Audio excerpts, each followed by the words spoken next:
No one attacked anyone. You all had parfait outside the 7-Eleven parking lot. They all joined the cult. We got our quest done, and then we were like, let's go to Perkins, and then we went to Perkins, and we had our wild times with the fucking free... Like, we ate like a dozen pies, and then we were sugar high, and then we're like, we should go to Party City. We all went to Party City, and we got matching Halloween costume. Oh, did you go to the Cave BBQ at least? Who was the chef? No, we didn't go there. Hot take: Korean barbecue is not that great. It's just okay. Where'd you get it from? I tried at a Korean barbecue yesterday. I can't wait for an entire session of gaslighting. Oh yeah, it's gonna be great. I know Zeke mentioned he's rewatched it. I've also rewatched that episode like a couple times just to make sure that I got everything straight, and I came to most of the same conclusions. First of all, it's wild how much we gaslit branched that entire episode. Also, a little wild how much of it got pinned on Jane. But also, the entire thing was just wild from start to finish. My favorite part about DMing is that I don't plan endings. I plan how things are going to start. I plan the scenarios, the problems. The player, it's your job to come up with how it's resolved. That's not what I was expecting. That's not what I was expecting at all. And boy, it was real good. Not what I was expecting. I'm usually that way as a DM, except in my current campaign, Age of Awakening. From like day one, I was like, this kaiju battle of the bands is happening. No matter you would not let us get out of that. There was no way I was going to... There's nothing you could have done. There's nothing you could have done. Oh, I know. I tried. I literally was ready to burn, like, meta resources, and you were like, no, I'm going to have to destroy the world. Unless you fight me in a giant robot. Truth. And then we fought in giant robots, and boy, was that neat. It was pretty neat. Cool. It was a good fight. Anyway.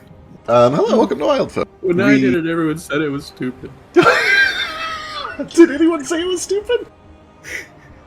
No, I seem to remember in your, it was a C2 or C3, I forget, where we had the airship battle on like the town overview map. I thought that was one of your coolest fights. I really liked that one. Anyway, go ahead. It's such an, it's just, go ahead, discard me. It's just a wild tangent. I'm just killing time until Neil gets here anyway, so it's... Remember that time that what I was going to say was that the thing that I fucked up with the kaiju fight in mine was that I had this plan that, like, there were a few people that were piloting the Titan and doing the cool kaiju shit, and then there were a bunch of people just inside sitting around bored. And my plan was these little itty-bitty drones were going to get there first, so the people inside would have to be, like, fighting those off, while the other people were fighting the Titan off. But I'm an idiot, and did not make the little drones move any faster than the big drone. Yeah. So they got to the drone at the same time. It also ignores the first rule of 5th edition, which is that a single-player character is stronger than everything else in the world. So there's no reason that we would not just get out of the Titan and fight the Titan ourselves. No way, man. Because there's that were like they could get in and fuck up the machinery. You know, you got to keep it from fucking up the machinery. Yeah, and we can do that better from outside than inside. Is what I'm saying. No, once it has gotten into the thing, then you just stay in the thing and fight off the thing that is trying to break your machine. No. I believe firmly in what my idea would have been if I had done it correctly. Yeah, I feel like if the little drones would have been like 2 or 3 times faster, it probably would have. Yeah. That's right. fair. So that like Odell and Patches and everybody inside would have like something to do with that whole fight. Right. And Otherwise, if you really wanted to, perfect executed. The Battle of the Bands mechanic was perfect. I loved it. Yeah. I think we determined that I'm the best. Well, I'm actually now unfathomably the best musician that ever existed. All true. Mm-hmm. I think Basari was better. That bitch had nothing on I'm me. just kidding. He wasn't. He was just a springboard. It's all true. All of this sounds like the ravings of Mad Men. Yeah, it's like when your friends all start playing a new game and you have to listen to them talk about it and you have no idea what's going on. Yeah, I'm not gonna. It's gonna sound worse if you try to explain it. Yeah. Hey gang, just go listen to like 600 hours of Age of Awakening to figure out what's going on here. Not just 600 hours of Age of Awakening, and I only say this because I know some people do, and that's crazy to me. But it's 600 hours of like raw, live, unedited, heavy crosstalk from a table as we're all like talking to each other and eating food and cooking in the kitchen. Like it's just like straight from the kitchen recording. Absolutely, fully unedited, like 30-minute dinner breaks. Yeah, and people keep up with it. There are people that are up to date on that campaign, and that is the wildest thing to Who are me. these people? Who are these fans? I'm I need pretty to know sure them. Anrak and Can't Lance do are it. both caught up. Wow. The fact that you people They need a don't prize. watch things on 3x speed. Dude, if I could give our viewers a prize, that would be awesome. I wonder if there's a way we can give our viewers a prize with no cost or detriment to us. Oh, we could give them a free high five the next time we see them. Yeah, we could probably do that. I'm Alright. not doing that. Here we go. Twitch viewers and people watching the VOD, if you're caught up with the stream, imagine yourself with a little gold star next to your name. Aw. That's Aw, your reward. You It did is- it. Just imaginary, though. You cannot have a real gold star. We do not have real But- gold stars. to But the give bragging rights are real. Yeah, you know you earned that. you. Bragging rights are as real as your ability to prove that you have your imaginary gold star. If And that means nobody can take it away from you. If you're so inclined, please donate at least one sub right now. You will get fame and fortune. Fame and fortune not guaranteed. True. All true. Also, I think there's a bit of a little difference between being caught up on, like, episode 14 of Wildfolk and being caught up on episode, like, 70 of Age of Awakening. No, that's why I said Yeah, you gotta but- be caught up with all of them. It's not. but you just see- Oh my god, all of them? Who could? Yeah. Who Christ, could? I'm not even caught up with all of them. Yeah. But you see that some of the DMs actually add like cool names to their episodes, so it's like cool. True. I could add cool names if I felt like it. Yeah. So what the heart of the problem that we're really getting at here is that you're not engaging with our audience enough. You're right. I really have just let everyone down as a Yeah. DM and a showrunner for this show. And a person. And a friend, person. Yeah. And a father. I have learned over the long course of my life that my primary trait is laziness. And in order for me to get anything done, I must plan ahead on not having to do any sustained work. And that means not committing to naming every episode of our campaign. Because I'll eventually stop doing it 30 episodes in, and I don't want it to look weird when I do that. You know, like I did for IDT. Where's Neo? I'll allow it. Alright, we're getting started. Welcome to Wildfolk. When we left off with this group, boy, what a time we had. You guys were traveling from Famador south towards Zulukara in search of elementals called Zephyrhawks. You need to gather some of their down so that you can reactivate the Murmury back in the Landfall Guild campus. The Murmury is a tool that will help you to send messages over a long distance to people that you haven't seen in a long time. There are several of you that are looking for people, and this is the first step, potentially, towards activating a ritual that would let you maybe get in touch with those people. As you traveled south, your caravan stumbled across another small group of travelers that was being attacked by some monsters. You saved them, things went well for a while, you traveled with them until the end of the night. At the end of the night, as people were sleeping, they sprung a pretty obvious ambush attempt on Branch, revealing that the caravan leader of that other caravan was in fact the same coach operator that he robbed a long time ago, which led to a little bit of a kerfuffle, a little bit of a national incident, something that was Murder. a murder, some thought, or a theft gone wrong, others thought. Nobody else in this group is from Eden, which means most of you probably haven't heard this news, but if anybody here was from Eden, you would probably recognize this as nationally used news that was really big from several years ago. For most of you, you kind of just heard the story through Branch secondhand. The idea being that he robbed a stagecoach to feed his family, and as a result of that robbery, some medicine went missing, and without the medicine, a very important high priestess died. And there was a very long, drawn-out legal battle about whether this was murder or theft or something in between.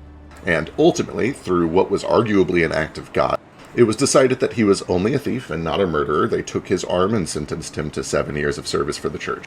And that has brought him to where he is today.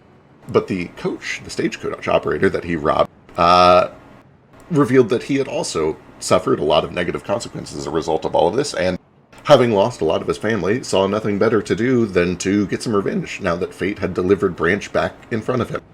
Tried to have him assassinated by his mercenaries. That went poorly, and then Branch spared him. Branch offered him the opportunity to live. Until Baby Boy and Jane came back a little bit later that night, and for other reasons, we've already spoiled the first half. We can spoil the second half. Hey, if you haven't watched the last episode, go watch it. They discovered that this stagecoach guy was transporting... Hold on. Yes, Branch then said that he now owned his cargo. true. That means Branch is actually the bad guy now, because Branch was now transporting This is the second fucking time. we're going straight into the gaslighting. We're not wasting any time. I'm just adding a fact to it. I was gaslighting before we even started streaming. When we were just bullshitting out of character, I was Is that your gaslighting. sob? They Sorry, I'm found not here. in the stagecoach a modified robot who referred to himself as Drifter, or at least said that's what the other people referred to him as, who appeared to have been some sort of a secret project by Tesseract Arc Innovation.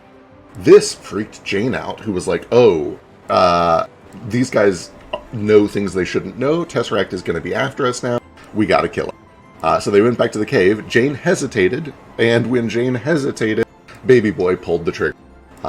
They killed the stagecoach man, let his son run away with the understanding that, or at least after they asked him, does Tesseract know who you are? Are they going to come looking for you? He insisted that they didn't. You let him live. He ran off into the night. You guys got a good night's sleep, or at least a night's sleep, and we're going to be picking up in the morning as you guys continue your travel south. Zeke, hand raise. What's up? Yeah, I didn't even think to ask this before, but now having heard this story about Branch's quote-unquote murder, is there any universe where I've heard that story? Maybe, and I thought I made everybody roll society checks, but I'll let you throw me another society check. A religion would also be appropriate if it's better, but society is an easier DC if they're the same for you. Fuck religion. Oh yeah, that's the guy that murdered that priestess. Yep. Yeah, so on a net one, you're supposed to get false information. I'm trying to think of what the false information would even be here. You probably remember the name, and you thought that this was the person who died as a result of not getting the medicine. Perfect. I love it. And you're looking right at him. But yeah, when the name comes up, you are like, wait, didn't you die 7 years ago? Right. Cool. Good to know. Let's just add that ripple. Perfect. Excellent. But we jump to the trail. You are wandering through the thick jungle of the Garden of Eden, continuing southward. Lush, what's up? I'm just going to get us out of the way so we can jump into the story. I need to talk to Jane. Yeah, go for it. What's the current situation? It's like daytime and we're traveling? It is daytime. You guys, if you want to catch Jane before you guys even start to move on, you can. Although I think at the end of last session, we had already said that, they rally people up and you were starting to walk again. Yeah, I can just, kind of have out of earshot. Perfect. Then yeah, as you guys are kind of traveling south, you're able to pull Jane aside and have a conversation. Yeah, Jane is in the sex wagon with Drifter, spending most of her day talking to Drifter, but you just come in there and find her in there. Go ahead. Oh, let me set. Where's Drifter? Where did I put Drifter? Where's the boy? The boy. The Jane, boy. we need to talk. Okay, what about? I need to know if I'm wasting my time. She'll kind of close her book up. Too many Jane. What do you mean? Last night you said it. This isn't going to happen. I know you're planning on changing time. But if you're going to change time in such a way that what you do for me is a waste of my time, I'll have no of it. I'm going to get stuck in that time paradox. I'll just have to redo it all over again. Jane looks a little crestfallen, like she was kind of waiting for the day that you had this realization. Look,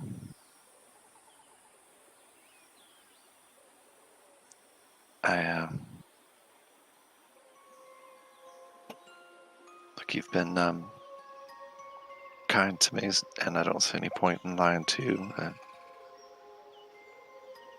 Yeah, if that's your concern, then yeah, you might be wasting your time here.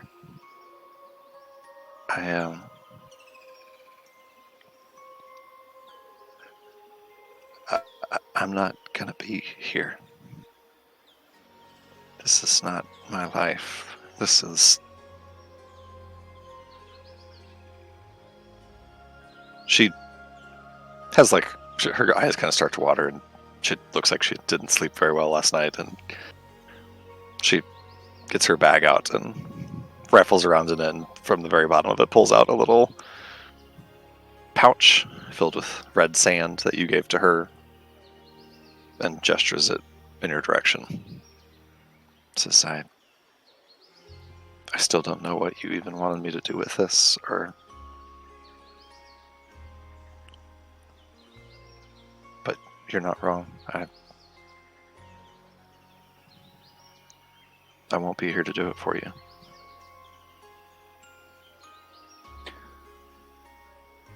I didn't care much about time and the alterations of timelines. But do you understand the ramifications of what you're doing?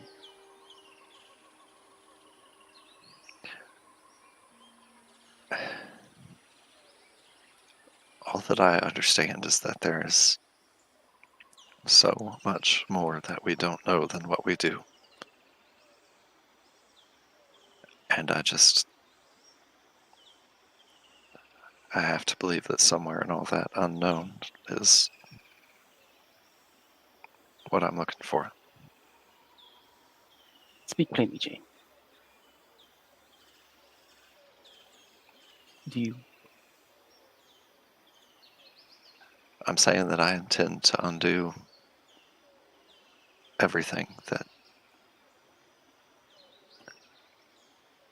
I'm never going to be this person. I'm never going to be a chronovasi. I'm never going to be the person who does the things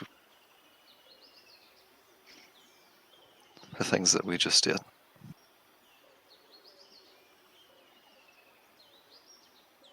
This is all temporary.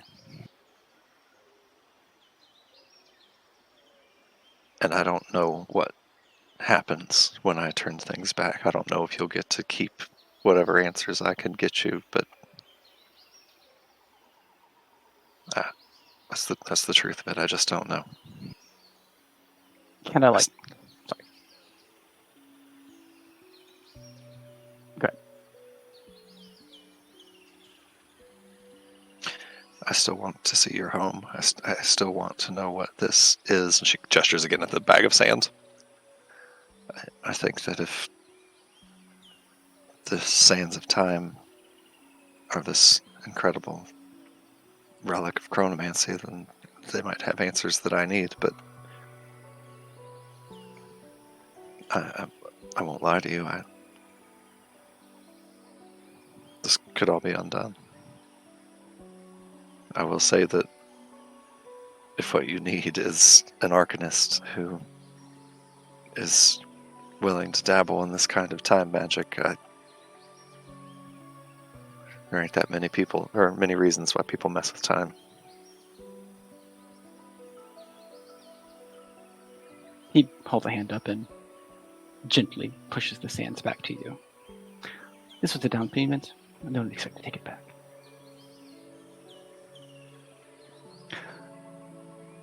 For now, our deal is suspended. If you find a way in which you can help me, even with your time shenanigans, we'll pick back up. I do need your help, Jay. I'm at the end of my rope. I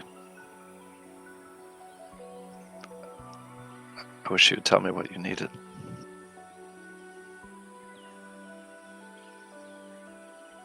You But I understand? understand you can't. You understand it's not harder for me to trust you when you began this bargain knowing that what you do for me is pointless. But I'll tell you a little. If you try to find a way, you can still help me. Perhaps put something in outside of space-time. I don't know.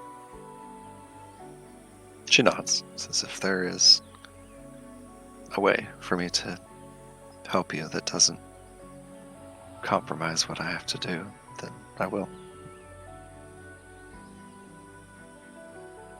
I lost someone very important to me, and I must find them. Scrying will not work. The best way is to peer back from where I knew they were. She nods. This important person, who was it? If I can ask. I'm not ready to get that information out just yet. Fair enough. Suffice it to say that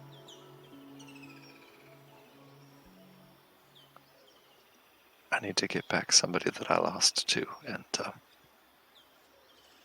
she wipes the corners of her eyes. So I understand how important this is to you.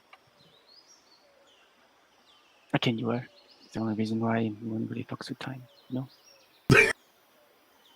Sorry, that's very sweet, but it's also... Sorry, Carrie.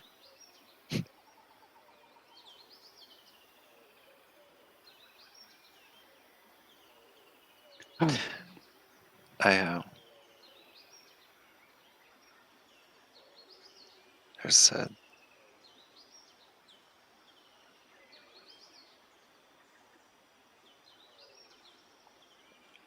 last night I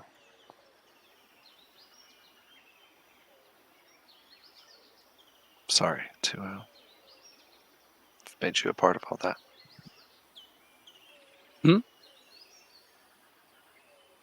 Oh, you mean the picture? She nods. I'm beginning to think that I'm extremely out of touch with my stray roots. Where I'm from, there wouldn't have been a second chance for him.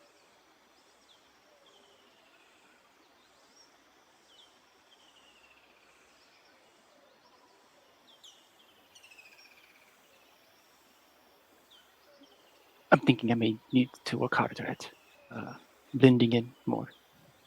Maybe getting in touch. Yeah, I think you might have some trouble blending in just about anywhere. She says, looking at Mare. Oh, even if I wasn't wearing this, I wouldn't blend in very well.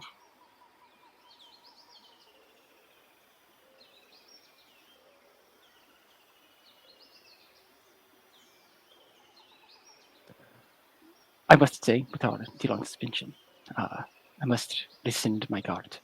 So, I'm sure you understand. It's business. She sticks the sand back into her backpack. She says, yeah,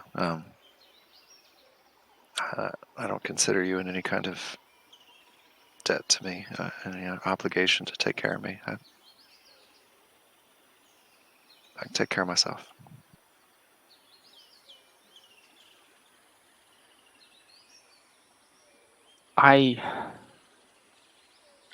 Then again, with this person I'm looking for is only theories. And one such theory is the Tesseract. At some point, I'd like to know more. But for now, I think we've had a heavy enough conversation. Yeah, I think so too. And I've got some questions for this fellow here. Why?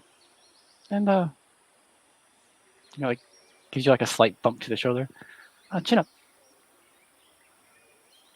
She does that thing that people do, or maybe this is just a me Zeke thing, where like you're barely keeping your emotions together, and then when someone tells you like chin up or tells you like you'll be all right, you just immediately break down.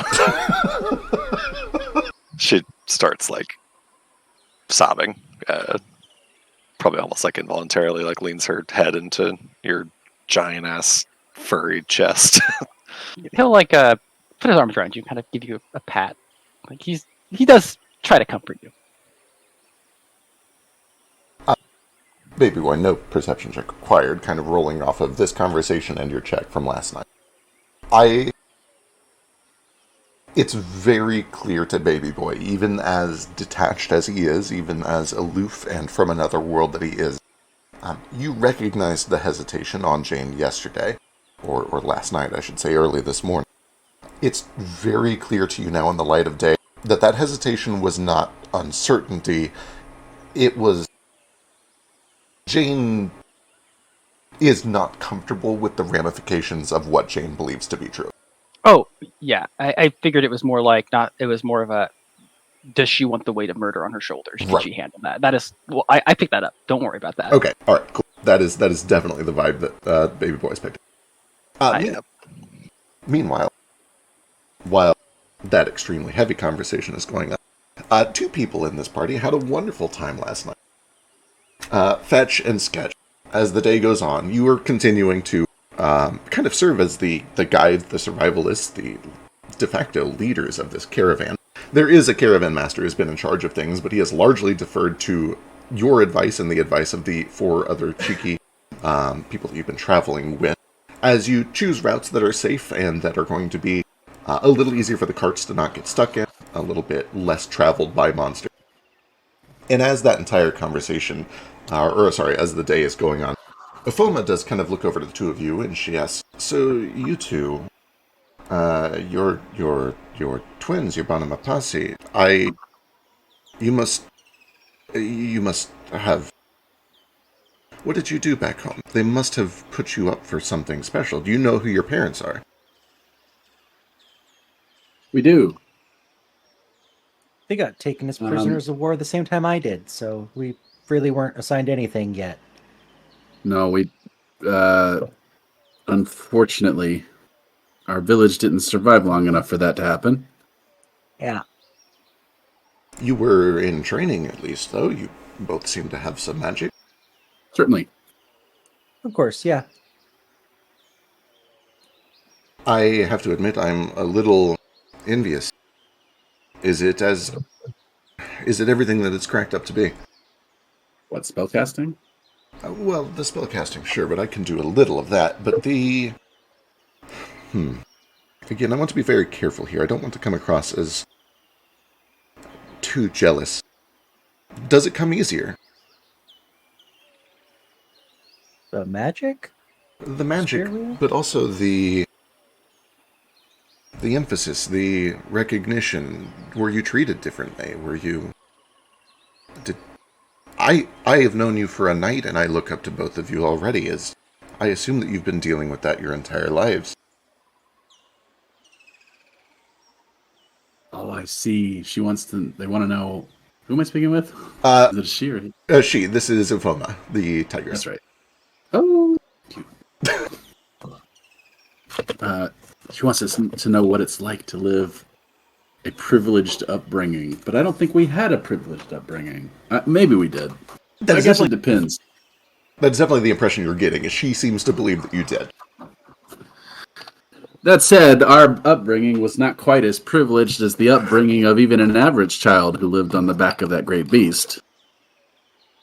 And as I've come to discover, even the poorest and least privileged members of society in the West and in the North is far more fantabulous than anything I've ever experienced. Perhaps, I don't know if I would use... fantabulous is actually a good word for it, you're right. I was going to say that I don't know if they're quite as privileged. I think they miss out on certain things, but it is more fantabulous. That is certain.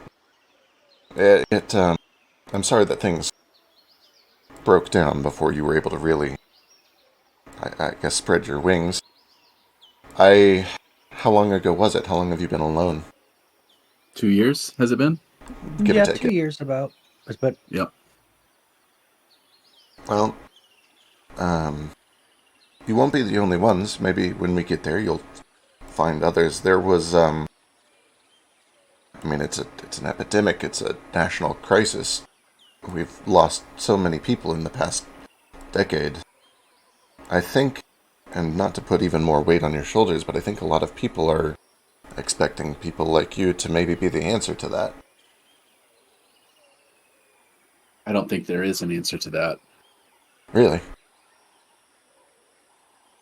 If, from what I've seen, if the rest of the world wants to rape and pillage and destroy everything there is over in Zulukara, there's nothing anyone in Zulukara can do to stop it. I don't really know what to think about it at the moment. Nothing.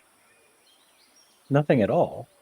They said Our that. greatest warriors can be like knocked down by a 4-year-old with a essentially a crossbow, but higher power. I mean, armor. he beat me to that. That's what people thought when the crossbow was invented. We figured it out. Technology changes, but so do people. So does magic. Wait, there are We Zulukarans running around with crossbows? Not many, it's not popular, but there are some. What I mean is that the outside world continues to change just as we change. And we always overcome it, or at least we have in the past. Yeah. Theoretically, I have a feeling this is different, though. We're never going to be able to compete in technology with the rest of the world, not with the way the Earth changes and moves, not with any building that we decide to build out of stone or mud being destroyed within a couple of years.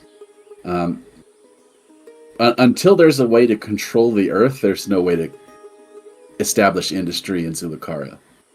Do you think that is not possible? To control the Controlling Earth? the Earth? And when she asks, you do see that all three of the others kind of like, they all look to the two of you with a look that suggests like, you guys haven't even thought. Like, there's an apparent eagerness to their eyes that makes it clear that they kind of thought like, yeah, that's what these two must have been doing their whole lives, right? Like, surely that's the point. And they seem almost surprised that this hasn't crossed your mind. I mean, I look exactly like I've never ever considered this before in my life. Yeah.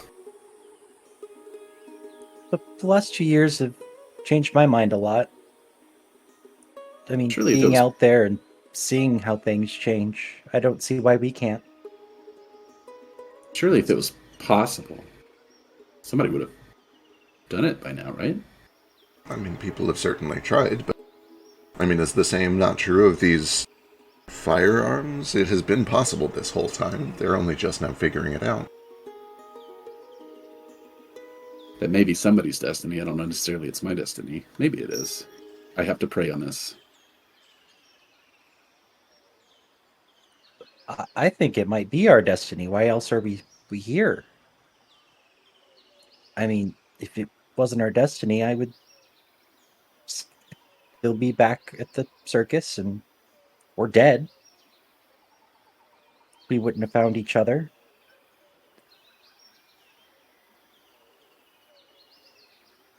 I'm not certain either, but I think you're too quick to say it's not our business. It's not our destiny. I don't know if it is or not. You know, I'm starting to think about it because I really haven't considered it before. I mean, is geomancy on the scale that we need it to be on possible? I don't know. Zikumo. I think Mom would know. Zikumo, the male tiger, the one who has the iron elemental, the snail. Geomancy is difficult. It's hard, but anything is possible. It's a question of energy. It's a question of faith. It's a question of cooperation. No one person, I think, is going to stop a landfall, but no one person builds one of those machines either. Surely, I mean that's true, but in 1,000 years, no Zulukaran's ever done it, and there's been advantage to do it, and even before now. Maybe something has changed and it's possible now, and it wasn't before. I just don't know. I gotta ask. It's a great idea. Kyra, this kind of chimes in the southmost one here. Maybe it has nothing to do with controlling the Earth. Maybe it's controlling the way that we react to its change. Maybe it is...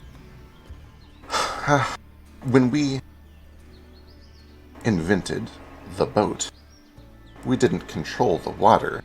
We made ourselves a vessel to ride it. We learned to adapt to the change, to capitalize on the change. For years, the fact that our land changes has always been the reason that nobody has successfully put a foothold in it. Maybe we should continue to adapt to those changes, to use our strengths to our advantage. Even now, the Azantics can only take the coast because they can always return to their water when the night is done and they've taken what is easy for them to grab. We have Sir Chun. I don't see why we couldn't have a second one or a third one.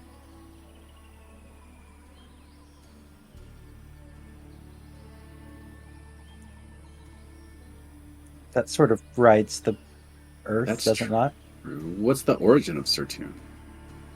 That we don't really know. She's been alive as long as we have been keeping histories. She was here when we got here. Most people suspect that she has been here for as long as the Earth has been here. So that's another option, isn't it? To make If another... it's not possible to do geomancy on the scale that it would be required to create a permanent settlement and industry in Zulakara, then duplicating Sertune and creating walking cities could allow it. We should research that when we reach Sertune. I think that's a great idea. It's a start, at least. I mean, we can conjure elementals, we can talk to them, we can try to push them one way or another. I think that it's a twofold problem. How do you make an elemental as big as Sertune, and how do you make sure that it is peaceful? But those are solvable problems. We've solved each of those problems on their own, at least once or twice. I think you were divinely inspired to visit us with this conversation by Korik. I think you were meant to inspire us. By Korik? Yeah, forgive me, I'm only really familiar with Chichekrit. Korik is, your god. What are they... What's their deal? Blood. A lot of blood sacrifice. It's the god of Korik is the god of my people, the god of my tribe, and the god of ancestry, blood ties, family, evolution, and blood. And blood. I see. That... So the twins thing is... Surely that's an even bigger deal over there. Oh, it's incredibly important, yeah. Huh. We were probably going to be our tribe's version of royalty. That's not impressive to anybody who's ever seen actual royalty, but to us it would have been. Sure. Royalty, if royalty actually meant something, instead of sitting in a mountain of velvet as you were fed gravy from a bowl by lessers, I guess. No, we just had gravy for the first time like last week. So have you? What was it like? I thought Indescribable. it was pretty good.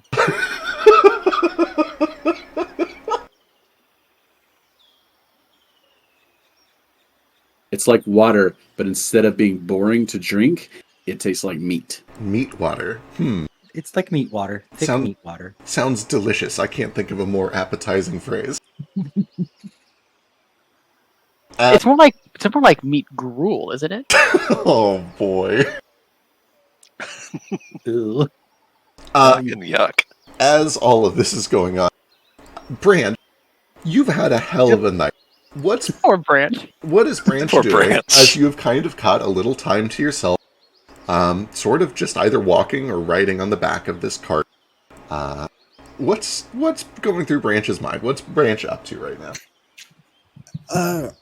At the moment, while everyone's palling around exchanging their backstories, he's rapidly going through cigarettes, probably not even finishing them, just tossing them. It's comparable to probably the first time in his 7 years of service when they finally broke him and they realized that he is under their control and has to do what they say and had no other options. And then he looks over to see the sex wagon and saw Baby Boy and Jane go in. Probably scowls a bit before turning around to see Fetch and Sketch basically surrounded by all the Zulakarans that kinda seem to really appreciate them. Oh yeah, very obvious to an outsider that they have taken to them very quickly, and there's almost like a little bit of idolization going on. I'm just flexing and showing off. And then I guess looks at the last thing, which is the rest of the people kind of traveling with them, and how are they doing? They, for the most part, are staying quiet, and they are listening in to the extent that it is like appropriate and possible. And this conversation has mostly been in cheeky, so they've kind of given up on that, and they're talking amongst themselves, they're reading. There are a couple of people that are trying to draw, there are a couple of women that are sewing together. But many of them, you can... Give me a perception check, just to make it official. Give me an insight check.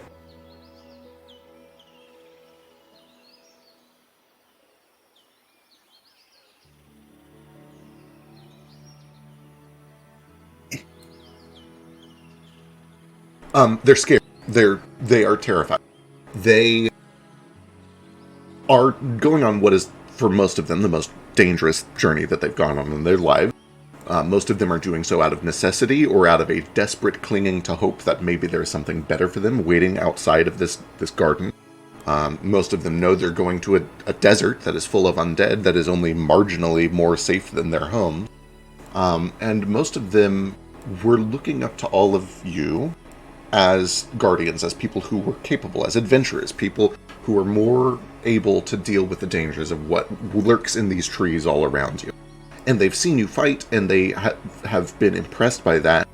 But they haven't noticed that there's a caravan missing. They haven't noticed that half of these cool adventurers who saved their lives yesterday are now sulking, that they are now having their own doubts and uncertainties. And that reflects on them. They're like, oh, these guys don't have... They're scared too. And it reflects on all of them, and they're doing their best to just keep their heads down and hope that nothing comes bursting out of the tree line.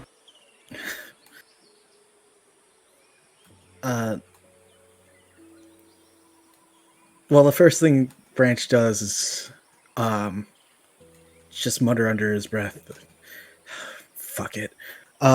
Stows his gun away in a way that's not visible. Manacles too. Takes whatever he's smoking, throws it on the ground, stomps it out, and just wanders over to the crowd of desperate innocents. Sure, yeah, just all these Adendric citizens. Yeah. Hey, ¿qué onda? Hi. Why so glum? Huh? We're just, keeping our heads down. We got a long way to go through, and we've already been attacked once. I don't know, I'm hopeful that we make it through. Oh, and you're all still okay, though. We're doing a pretty good job at keeping you safe, I'd imagine. Yeah, no, you sure are. And at this point, one of the little boys that's, like, sitting on the edge, who's playing with a deck of cards, I saw you fight. You beat up that dog real good. Usually the last resort. I ain't like beating anything up with 4 legs. Did a monster take your arm? You could say that. What was it like? Did they have a lot of teeth? Oh, it was incredibly painful. But you should have seen the other guy once he was finished. Yeah? Did you One kill arm? him? Nah. Did they have 7 legs and 1,000,000 heads? And 300 eyes and 4,000 rows of teeth. Wow. But again, I'm still fine. I'm down 1 arm, but well, I can still fight. Hey, what about you? You done anything? Just points to some random guy in the crowd. Like, have I fought? Have you fought? Lost anyone? Lost anything? Where are you going? My name is Brick. I'm just hoping to find a safer place. Our little hamlet was destroyed almost 12 years ago, and I've been wandering ever since. Ah, I think I'm sick of wandering, and I'm hoping this is the last time. going to Unya? Yeah. Ah. I've heard that it's not great if you don't have a lot of money, but, Eden's not great even if you do, so how bad could it really be? It's always time for new beginnings, man. I mean, a falta de pan, ya sabe, am I right? You'll have to forgive me, my Menko's not very good. No worries. Hey, I've been to Unya. Have you? You know, it's pretty sweet when you get down to it. I mean, the city's pretty big, pretty walled off, but out in the middle of the desert, out in the nowhere's land, where monsters roam and the undead walk freely. This is a pretty colorful town out there that not a lot of people know about. De la Muerta. Wait, De La Muerto, like the fairy tale De La Muerto? Oh, it's no fairy tale, my friend. And I'll just take out the necklace I bought from there. And show it off. At this point, Brick is kind of like looking at you like, okay, all right, I'm here for this. I'll take a listen. But you've noticed that the across from you, there's like a little family that has a couple of boys and a girl, and they're all like leaning forward. Their eyes are wide, and they're whispering, "Oh, it's real." Yeah. There's some crazy shit in this world. And this is one of the most insane that I've seen so far. A la fiesta de ciudad. Party city, where everyone down there just spends time drinking, palling all away for the rest of their own death. Do skeletons drink, mister? Yeah.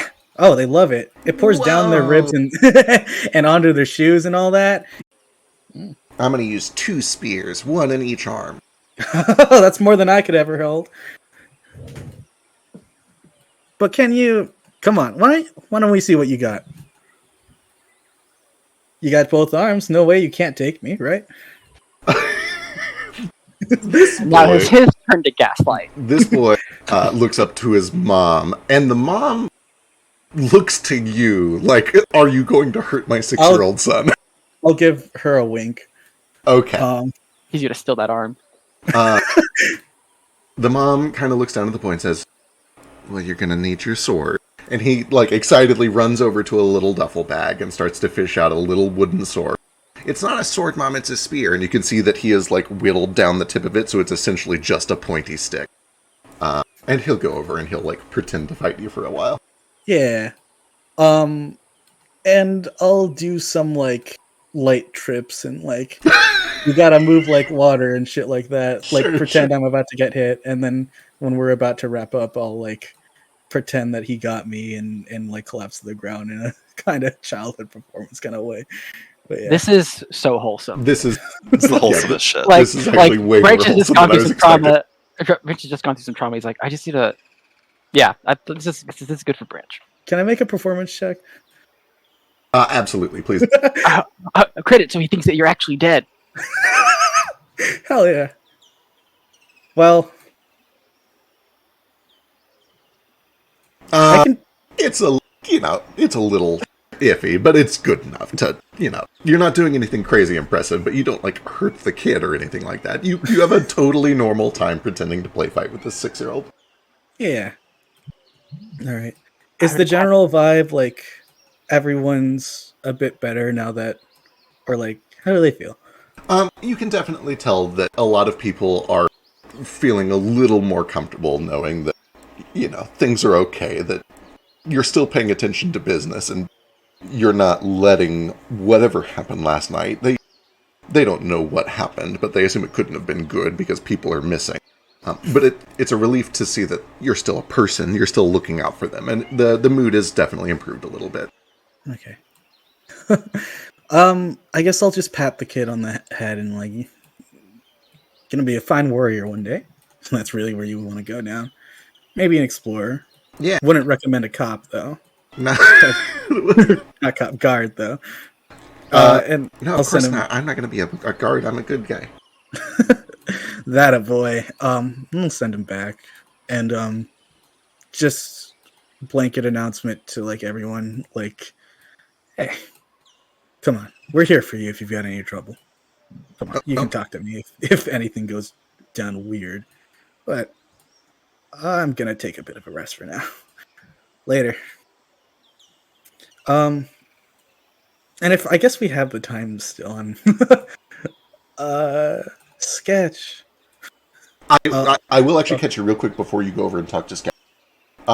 As you are leaving and starting to walk away, one man, kind of this red tight curls, big beard, sort of a face with like sunken features, like he's clearly a little underfed, he's having a rough time, but still a face that looks like somebody who's always in a good mood, who's always a little friendly. He seems like he always has a joke at the ready. Does kind of catch your eye as you're walking past and gives you a nod, a polite and friendly nod, and just says quietly, I take it, I take it the 7 years was good for you. Not in the slightest. You found your own way then. I'm still figuring that out. Well, for what it's worth, I was rooting for you the whole time. Some people got to do what they got to do to put bread on their family's table, huh? Sometimes the gods just fuck people. And he hands you his flask. I'll take a swig. You know, I've been saying that a lot. And for a while, people were trying to convince me that the reason I'm still alive is because of the gods. Down one arm, but I guess that's better than not being here at all. I'm still trying to figure out why, though. And I'll just hand him his flask. Thanks for watching out for us. I thought we were all going to die on this trip, and probably would have if you guys weren't here. Thank the Zulukarans, too, while you're at that. They're the ones really pulling the weight. You threw a couple of good punches out there, I saw it. Yeah, but we ain't got our cart stuck in mud, or... Well, yeah. That's true. Yeah. I'll make sure to thank him when we get to the end of it. And he lets you go, and you're able to find Sketch pretty easily. Alright. Yeah. Yeah, Gun stood away, Manacle stood away too, if Sketch is around. You gotta, Fetch will kill you. Yeah. I'm here, what? Hello? Sketch, wanna have a conversation? Oh, okay. About what? That was out of character, whatever. Oh, okay. I always walk up to people and say, hi, would you like to have a conversation? Yeah, everything stood away. I'll just walk up to Sketch and nice tail in Jiki, because I noticed everyone else says that to each other. Well, how will you say it though? Badly. I've never spoken this language before. Oh, nice tail? What's up? Hi. Yeah. So no manacles, no guns, right? Yeah, I'd prefer that. The gun thing bothers Fetch more than it bothers me, probably, but yeah. Oh, glad you're open about that. No manacle. Nah. Anything else I should know? Well, that's pretty much it. I'm not super hard to please. I've done a pretty shit job at that so far, I feel. I didn't really communicate it very well, so don't beat yourself up too much. Branch is just gonna laugh to himself and think, Why don't you just, whenever you have a problem with someone, just fucking say it? I don't know. I mean,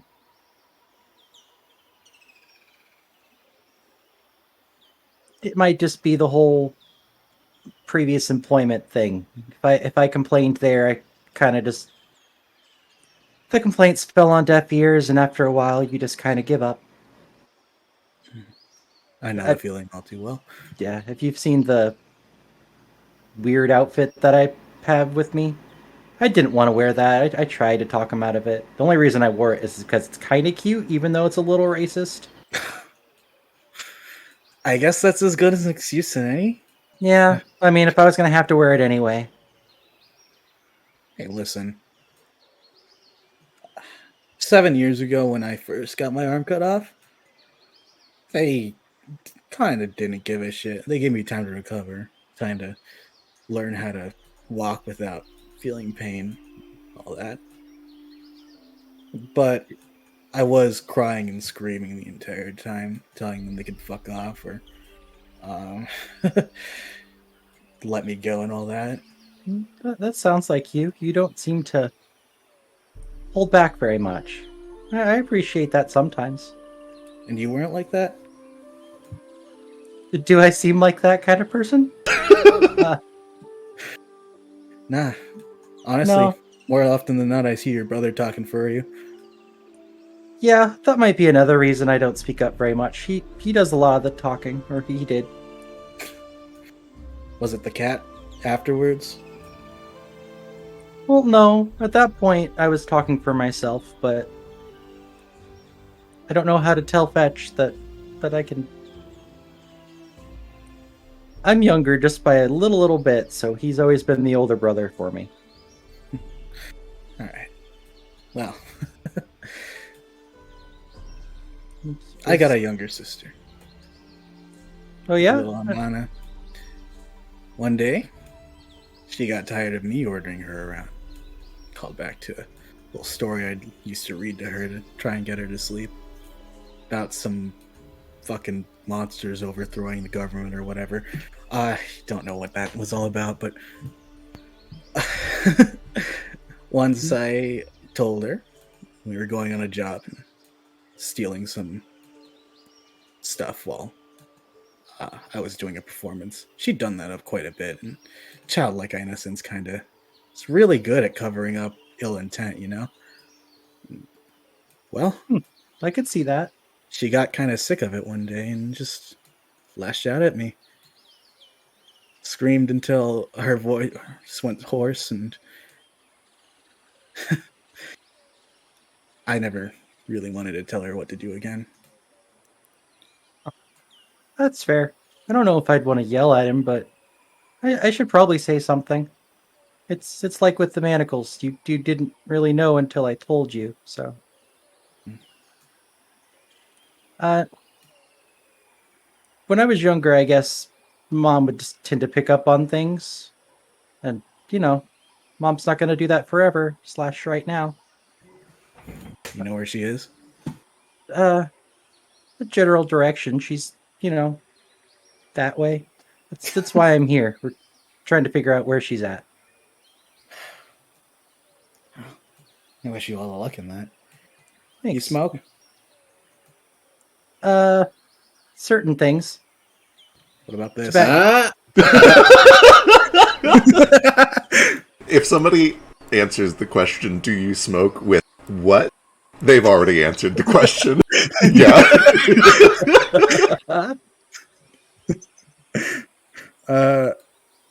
Here, I'll just pull out a cigarette and like, you're always high strung. Why not? Here's a stimulant. Here's a stimulant. Helps me. These take the edge off, right? Absolutely. That's what I hear people say. 1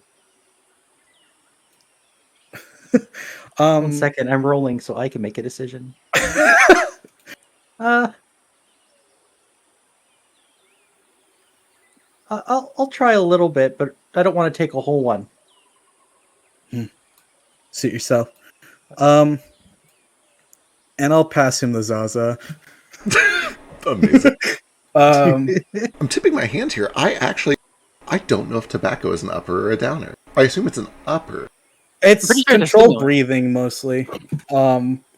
It doesn't have much effects aside from that, but the controlled breathing really helps, like calm people down. Gotcha. You definitely get a little bit. I have the upper- answer for upper you. buzz from the nicotine.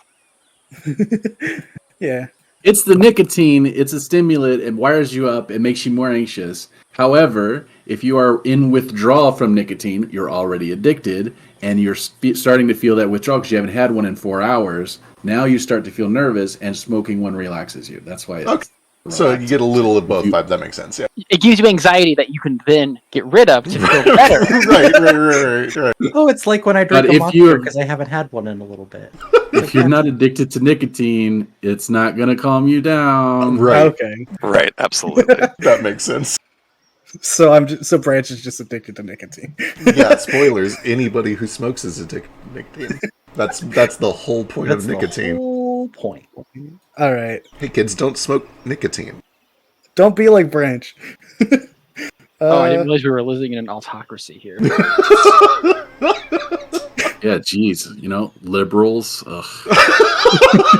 What can I do next? Can I do crack next? Jeez. Yeah, no, you can do all Okay, the crack you want, just no nicotine.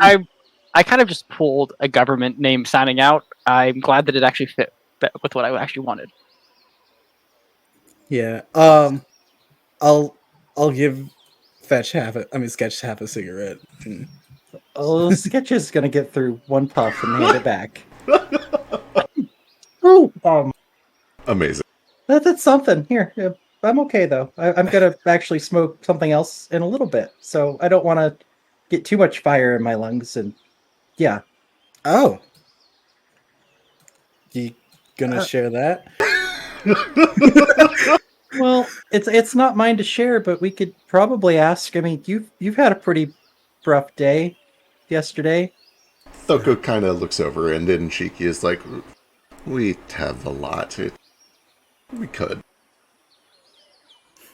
In truth, We're drug traders. Of course we have to. in truth, we have to prepare a pretty large batch of it. So it mostly comes down to how many visions you want, and if you don't want to have many, then we can share some of it. Visions? Hold on. What is this shit? I gotta know. In Cheeky, I don't know if French speaks. Oh, sorry. He You're doesn't. good. You're good. I think we can share some later. Yeah, I can come get you when we're about to smoke it. Just so you know, though, this this doesn't just give you a headache. It does magic stuff. Ah. Well, I'll tell you. I've done a lot of stuff that I can see was kind of magical. You know what I mean?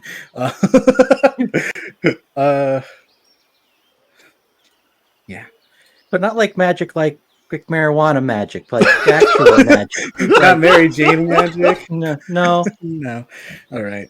I was gonna say that your lizard folk thing is kind of like magic smoking, but then I forgot that that's not a magical feat at all. It's just No. a completely mundane feat. Wild.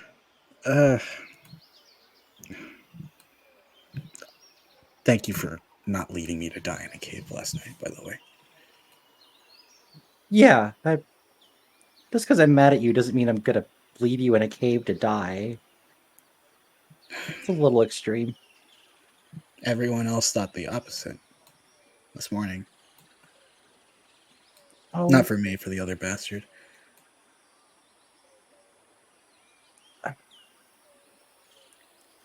the way I see it, he came after you. You were just, well, I don't know the whole story still, but it sounds like it's something that happened a long time ago. Just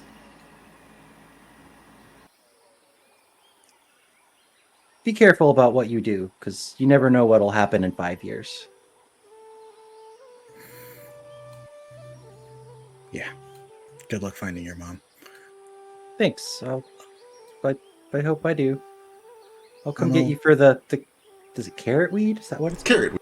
And you would note that is CARAT, like diamond carrot. Oh, okay. Yeah. Well, can get you for that later. Later. No, Thanks for letting me try the cigarette. It ain't for everyone, by the way. Don't be ashamed of that. Oh, good, because I wasn't gonna feel ashamed, but that stuff's gross. See it yourself. I'll walk Yep. off and light another one for myself and go back to sulking at the back of this donkey cart. Somehow, donkey cart feels even dirtier than sex wagon. All right. How long is Jane gonna cry for? No. Just like, is it one of those things where it's like he's now trapped inside of a wagon without, unless he's rude, or like? No, this is a wild question to actually answer, but I feel like it passes fairly quickly. Like, she had a lot of pent up emotion to release, but she just doesn't like want to be doing this. So like she like kind of forces herself to like, all right, I got stuff to do, I got questions to answer, I got, Yeah. to get her mind off of it. You do get the feeling from Baby Boy that like, as much as he can't just be like cold-blooded business guy, he also can be very compassionate. Like, he does clearly like attempt to comfort you. Yeah. I think 15, 20, 30 seconds pass before, maybe not even quite that long, before the like rational side of her brain realizes how bizarre this is to be like, When you're a robot lady crying Seeking- into the arms yeah. of an eldritch beast. to be a robot lady seeking emotional comfort from an eldritch beast that you don't know at all, while there's a robot dog watching going, howdy. So I think just the reality of the situation jars her out of it before too long. A minute or whatever. He'll like, Sure. yeah, And- he'll probably leave you after that. Just like let you do your questioning, since you can't understand what you guys saying anyways. Whenever she gets a chance to compose herself and have some space with Drifter. Yeah. We do have some questions for him. Absolutely. He has probably been in here the whole time. I know you guys have been trying to not make him too publicly visible. For sure. I'm like keeping him in here unless he insists on going somewhere else. No, he is totally fine with it. Alright. Drifter, I had a couple things to talk to you about if you don't mind. Yes. I have a lot of questions for you that I suspect you probably can't answer.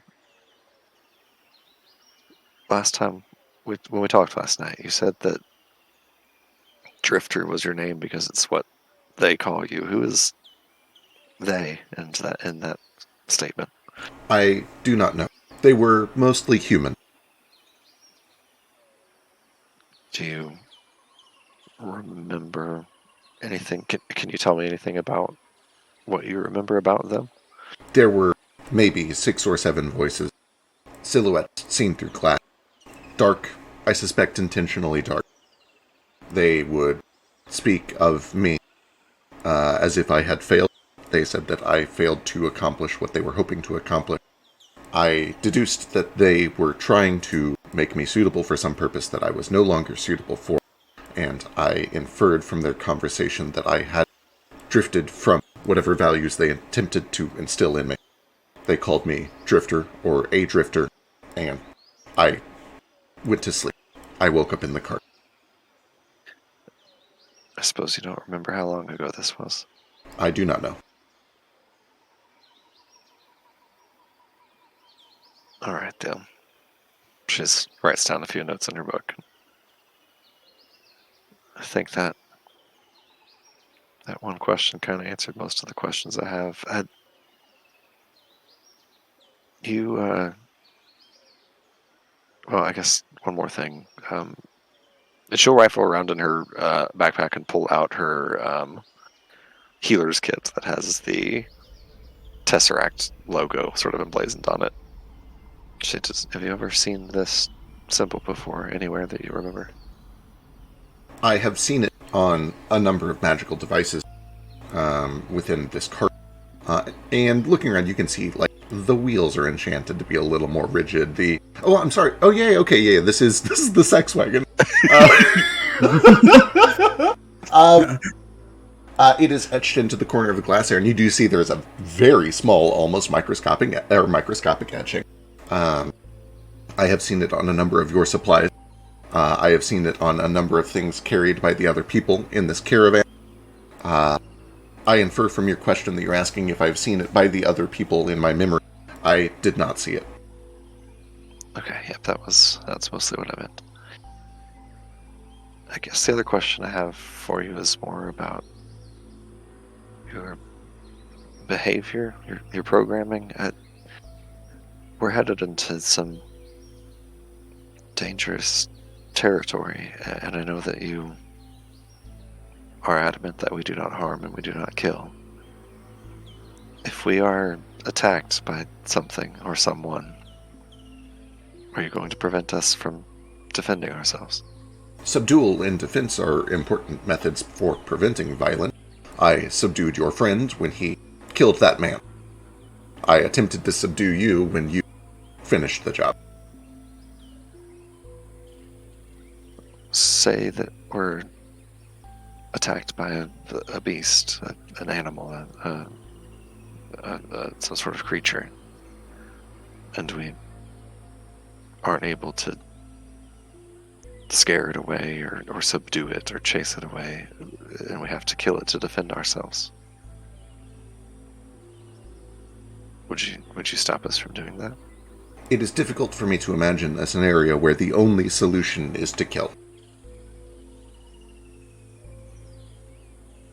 In this hypothetical situation, I do not kill. But would you stop us from doing so? I do not know. I understand. If I ask you to stay in this wagon, no matter what happens outside of it, would you obey that, or would you be obligated not to? I do not know. I would obey in all normal circumstances, but there are many circumstances. I cannot predict all of them. If you were inside of this wagon and you knew that somebody was being killed outside of this wagon, but you had been told to stay in here, would you? No, the necessity of not killing is far more important than obeying you, a stranger. What if I were to tell you that there are a few dozen or so people traveling with this caravan, and if any of them knew about you, it could put their lives in great jeopardy. And just to see you, just to know that you are here, could risk death for them. I would remain hidden so long as doing so did not lead to their immediate harm. Understood. I believe that to be the case, and I understand that you can't act against your programming, but unless absolutely necessary, it's imperative that you stay here for the safety of the innocents outside, even in the event of violence outside. Understood. I will attempt to do that. Thank you, Drifter. You've been very helpful. Is that unique? Forgive me for asking a question. No, please. She looks a little like, I don't know, surprised and very curious about the fact that this thing has asked a question. No, ask all the questions that you want. You've stated that I cannot act against my program. Is that unique?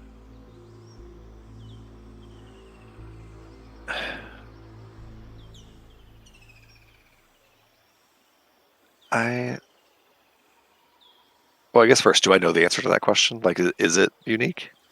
Um, For like a construct AI to not be able to act against some like directive it gets? I know that's a really involved question. It's a very involved question. You could give me either crafting or arcana.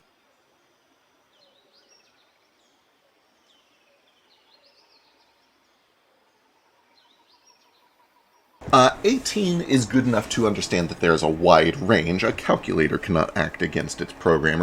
A golem certainly can. But a big part of that is because a golem typically has either magic, which is distilled sympathy and emotion and consciousness, or an actual soul, an actual consciousness put inside of it. Gotcha. So the answer is, if something is purely mechanical, it cannot disobey its own mechanics. But as soon as you introduce anything that has, some sort of a free will, then suddenly it has free will. She, aside from that, like meta exposition, Right. she sits there and like thinks for a second when he asks that. Says, I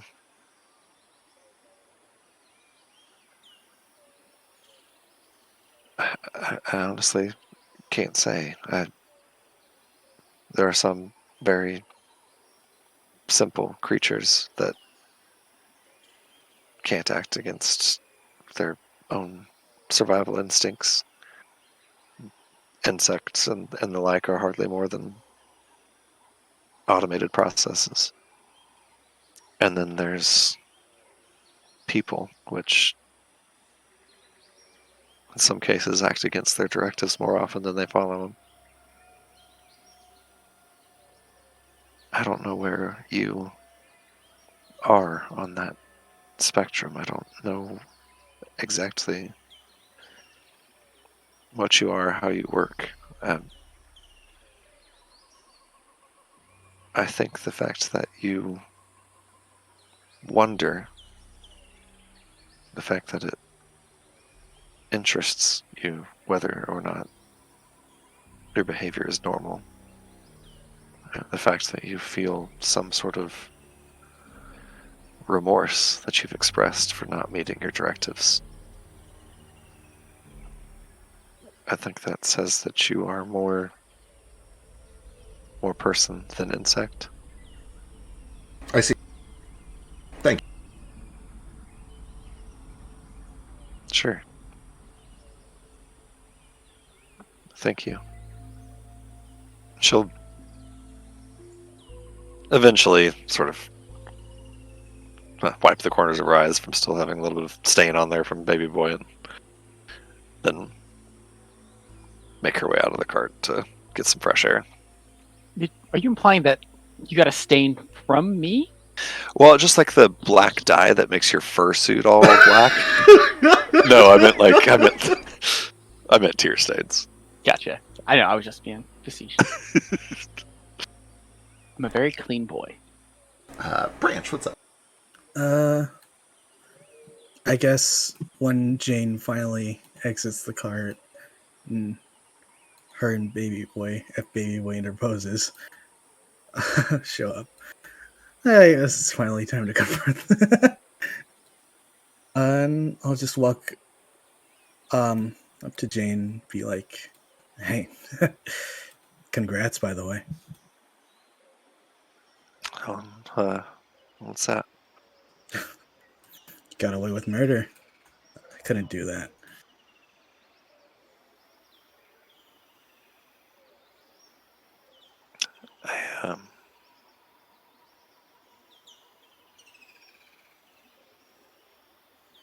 Let's just say that's not quite how I see it, but I can understand why. No, cut the shit. Come on. You murdered a man. You just gotta accept it now. Right.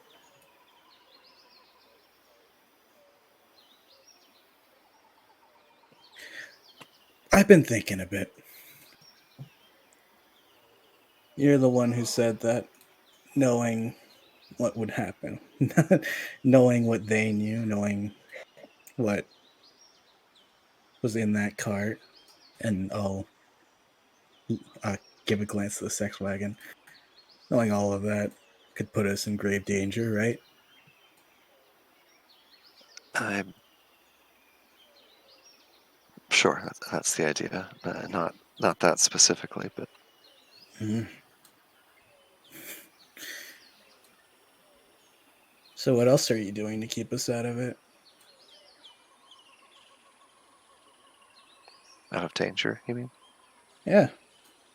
What else are you doing to protect us? Well, I'm not gonna pretend like I'm the most capable fighter in the world, but I like to think my magic has helped us out of a few scraps, and been keeping up spells to make sure we don't get surprised by magic, that sort of thing. That's the obvious one. What you doing to keep information about what happened in that cave from getting out? He already left one straggler.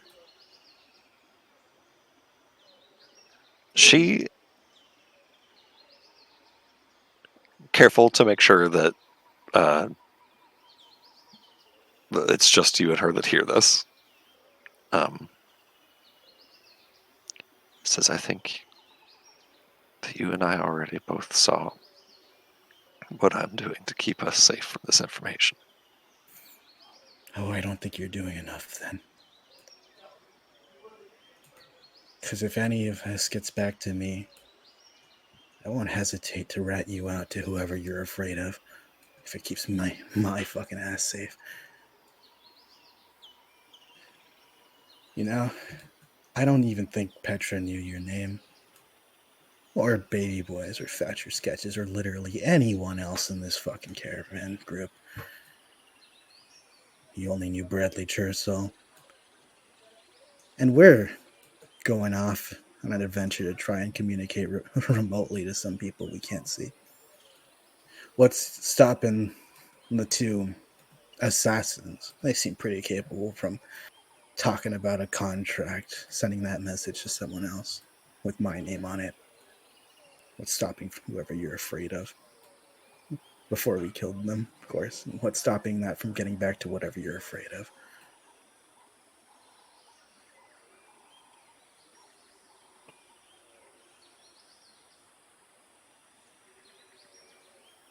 So I'm to understand that you've come over here to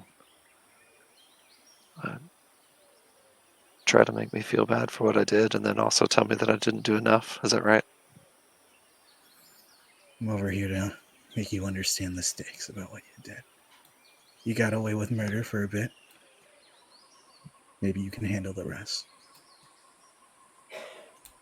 But if you want to play friends for a bit, defend each other until we eventually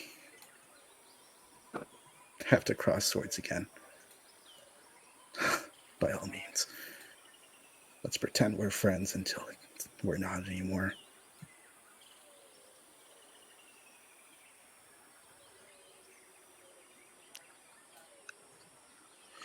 I'll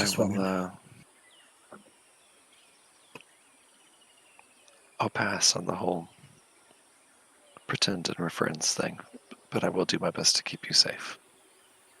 Both in our travels and from whatever we encounter here on the road, and from the information that I'm trying to protect us from. Te falta un Torino. Crichton. I'll wander on to the sex wagon and enter with Drifter in. Howdy. Hey.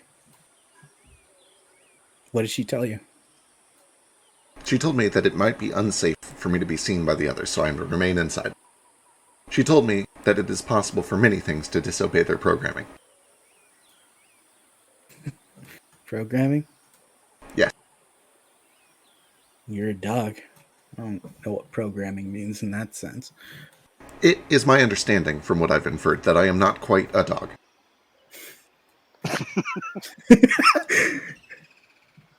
You're a little special, honestly. Is this unique? talking is unique. You're At least talking. Every creature that I've met almost has talked. at least in the case of something that looks a lot like you. I Can't see. say I've ever seen. Have I seen an Edendric Warhound before? Boy, give me a D100. Okay.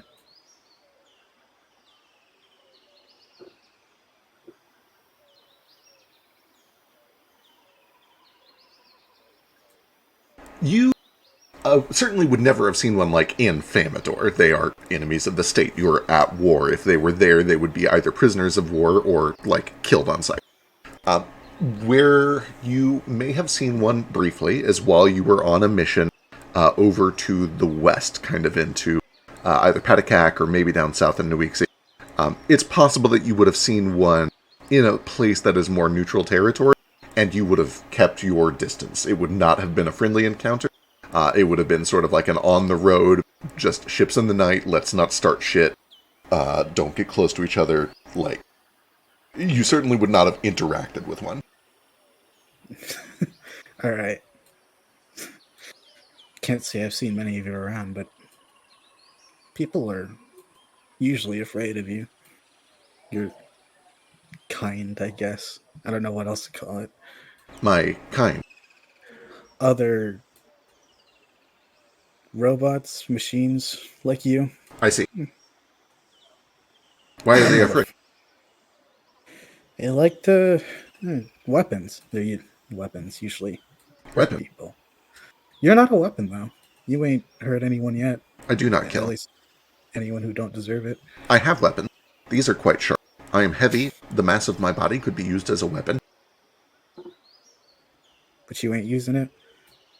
I hope I not like to use that. Hey, I'm curious what other tricks you got. And Branch, hey, if I told you to repeat after me, in action, not word, you think you'd do it? I do not know. What if I can say it won't hurt anyone? If I can do it, I would attempt it. All right. I want to do a little. I want to do a little breakdance thing in the sex wagon where I get up on one hand and then like spread my legs and then like use that momentum to just get on the ground again and spin around.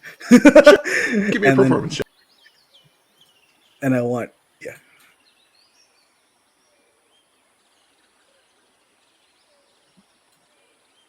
Love it. So far, so good. How do you close it out? Yeah. Just do the the generic sexy pose once I start spitting, and like So like a Bayonetta like combo finish. yeah, like a Bayonetta combo ender, and then point at Drifter and go, "You're up." I cannot do that. I am sorry. What's wrong? Stage fright? My body will not do the things that you have just done. It's hard to know if you don't even try, right?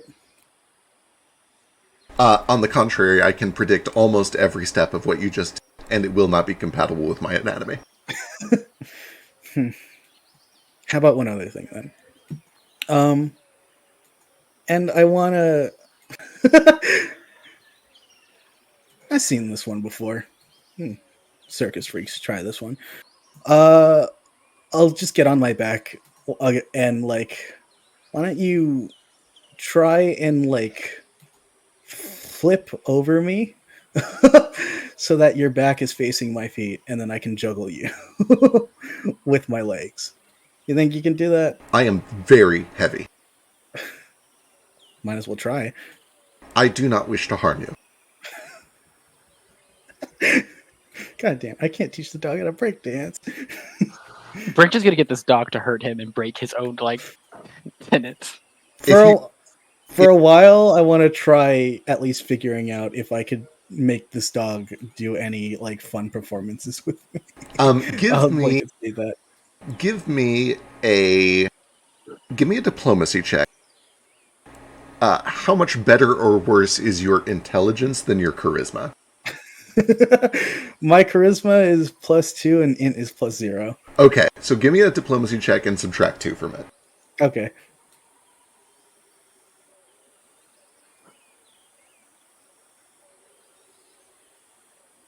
Did it roll? I haven't seen it yet. Eh. There we That was weird. go. That is a good roll. 20. What Branch quickly discovers as you are trying to get this dog to do some cool trick is it is not a matter of like pressuring it or being socially nice to it. It is a pressure of convincing it that it will be okay. It is a pressure of convincing it that it is in accordance with its acceptable parameter. And you kind of eventually learn the trick of how to trick this thing. And eventually you assure it, if something goes wrong, I will roll this way, you will roll that way. This shape is convex, so I will not get stuck under you. I will shift my weight this way so that you don't apply too much pressure here. And you kind of, after a while, convince it like, okay, I am going to do a flip. I will land on my back here. If there's too much pressure, I will roll this way. If there's not too much pressure, I will do my best to remain balanced for as long as you can hold my weight, which should not exceed this much time because I am very heavy. Are you ready? Absolutely. Let's go. Let's go. He lowers down and tries it immediately. Give me acrobatics. Hell yeah. No, Drifter.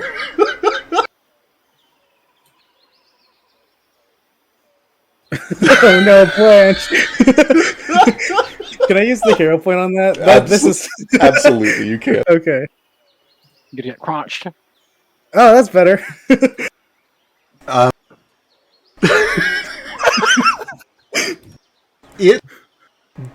You don't hurt yourself is really the best that I think I can give you here. He attempts a spring and he flips upside down and lands like hard and so much heavier than you were expecting. He's the size of a dog, but he is made of iron and a bunch of other metal components, which means he's 10 times heavier than a dog.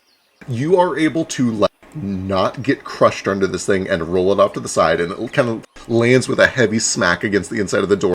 Outside, Fetch and Sketch and Jane and Baby Boy, you see the sex wagon rock onto 2 wheels for a second and then slam back down. I think Jane said she's actively watching. Okay, yeah. Shane is standing on the watching? back, and in spite of absolutely every bit of her better judgment, she has her forehead in her hand and has her first smile of the day on her face. Perfect. Fuck. I do not think that we should try this again. No, we should absolutely try it again. You don't get better at shit if you don't try it again. All right, 1, 2. I do not think that I will get any better at this. All right. Maybe it's the sex wagon? I mean, the fluorescent lights in here are kind You of keep killing referring to this vehicle as the sex wagon. Please elaborate. me. Oh, boy.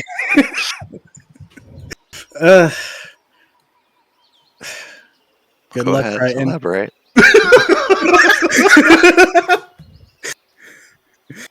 People like to get freaky in here. Love to put their pieces in other pieces. What is... Yeah, you're using This thing could be Somehow a made child. it less clear. yeah. People get freaky in here. What does that even mean? There's a lot of penetration that goes on in here. The good kind, though. What is... Okay. Yeah, Hey, Jane! Please don't make me explain procreation to this robot. Jane, you hear Fetch calling. Jane, you smiling? You feeling better? It's Good job on the murder in the cave. That you really messed those guys up. 2 thumbs up. oh god. Do you say that out loud? Do you actually say that out loud? Jane stifles the giggle. Let's go with no. Okay, you can if you want, for the record. Good job on I those love murders. Jane Alright. coming in, taking the kill still. As that is going on, Zikuma does look to you, Fetch. Are they all right in there? Should we help? I think Branch is having sex with the robot dog. So we should probably stay away. Is that common?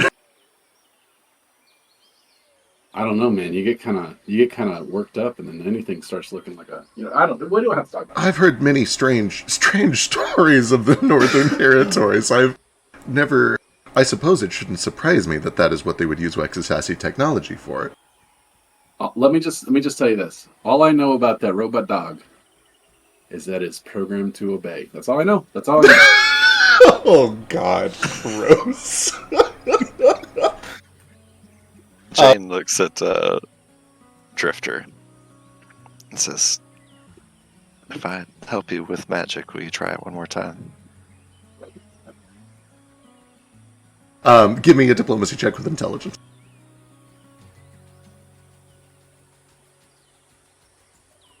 My diplomacy is very bad.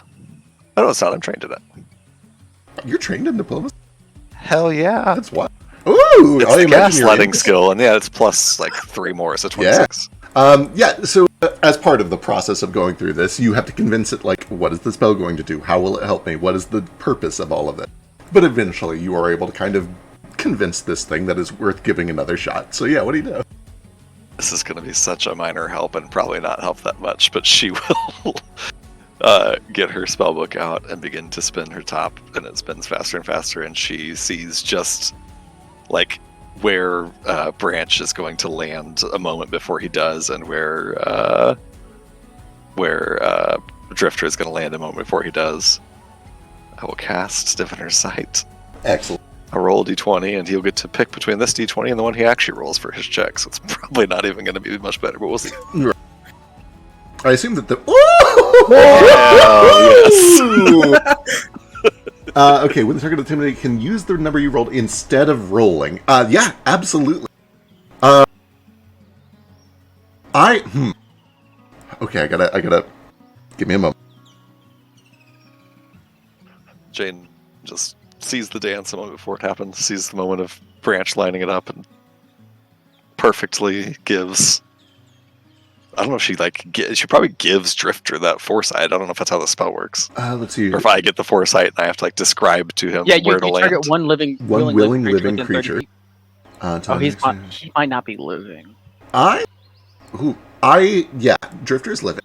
I want to be very clear here. I don't know if I can say as a general rule that constructs are living. In fact, I think they are not. Drifter qualifies for this spell. And because you rolled a natural 20, please also give me an Arcana check. I knew this was going to be worthwhile.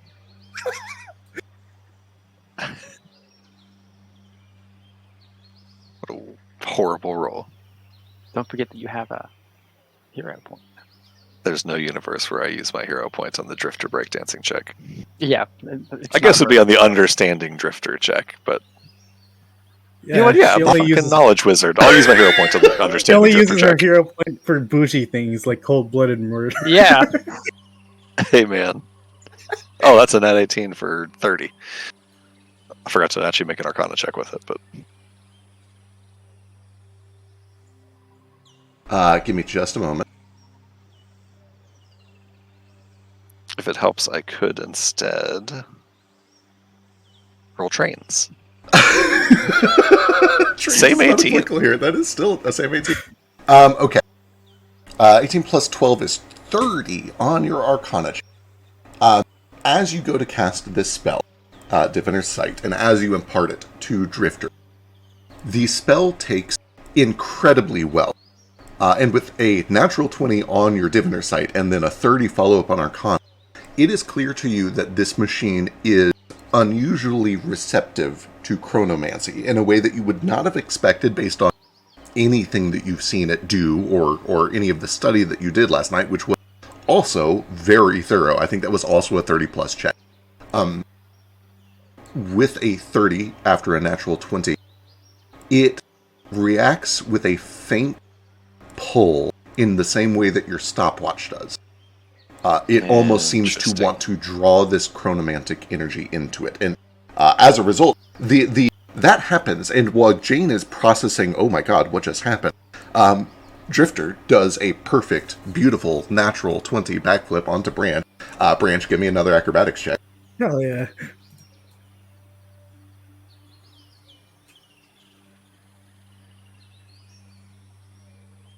Yeah, it is plenty more than enough. You are able to do kind of a fun little, like a seal rolling a ball around over its nose. You kind of just like do a quick little spin, a flip over your legs like you're running on a barrel upside down, and then he lands on his feet. And it's tough. You don't think that you could do that for long. You don't think you could do it regularly. It's one of the hardest routines you've had to do. This breakdancing partner is 10 times heavier than anyone you've ever worked with before. But you pull it off. And Drifter plants his 4 feet down and says, "We did well. What was the purpose of this?" I'm clapping in the window. It's fucking awesome, bro. Fucking Jane, who was awesome, bro. like- Understood.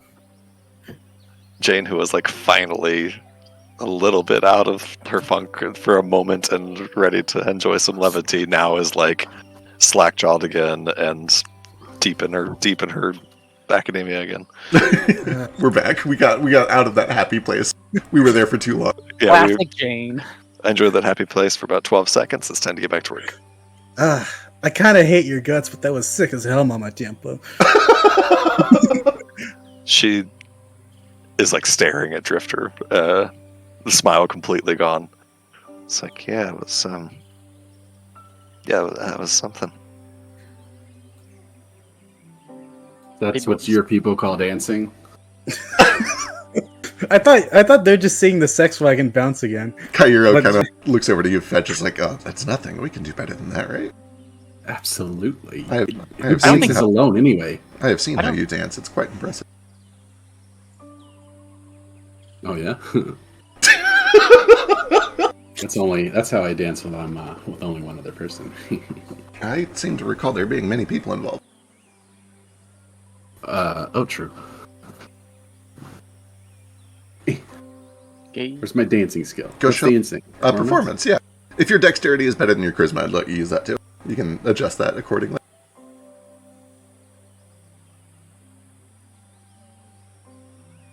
Should we all try to break dance now? Everyone. I'm not doing that. I'll do it. I'll break dance. You guys will for sure find out I'm a robot if I try to break dance.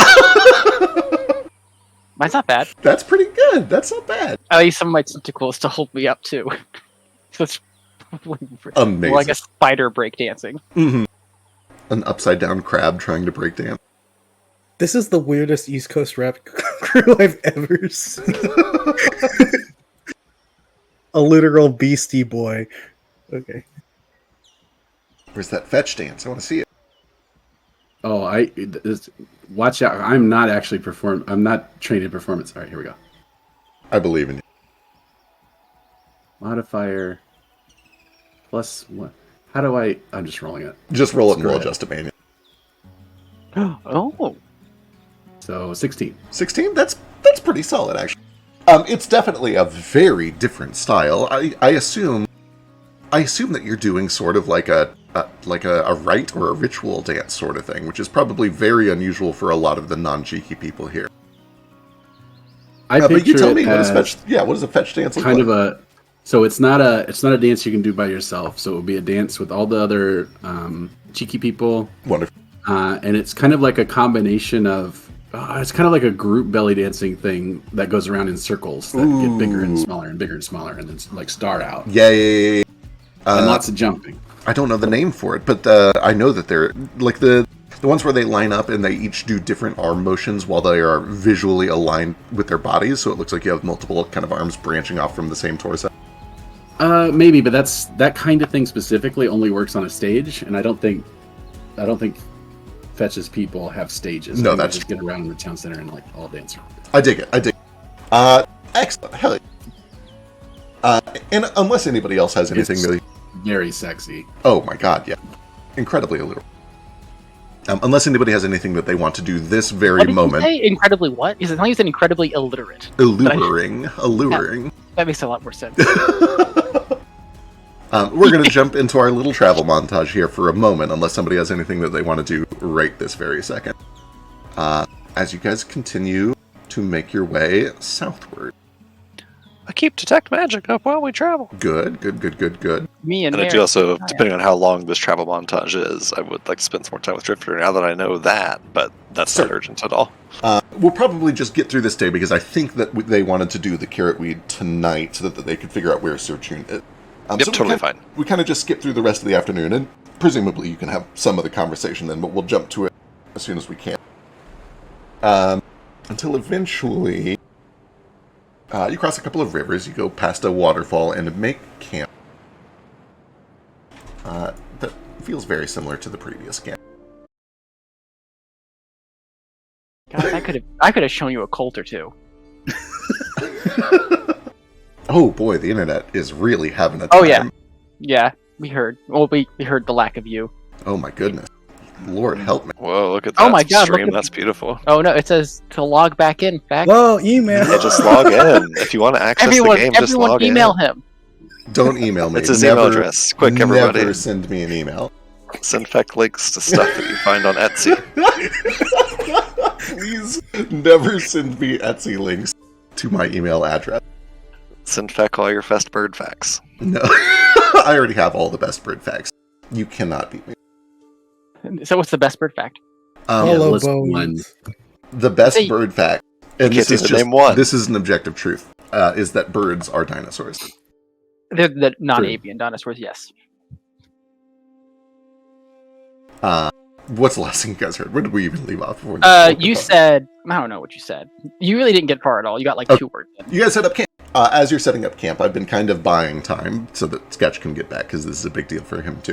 But you do see that the cheeky people have all kind of gathered around the fire. They have a large wooden bowl and a small burlap bag from which they are pulling out carrot weed, which I think most of you are unfamiliar with maybe the exception of Jane?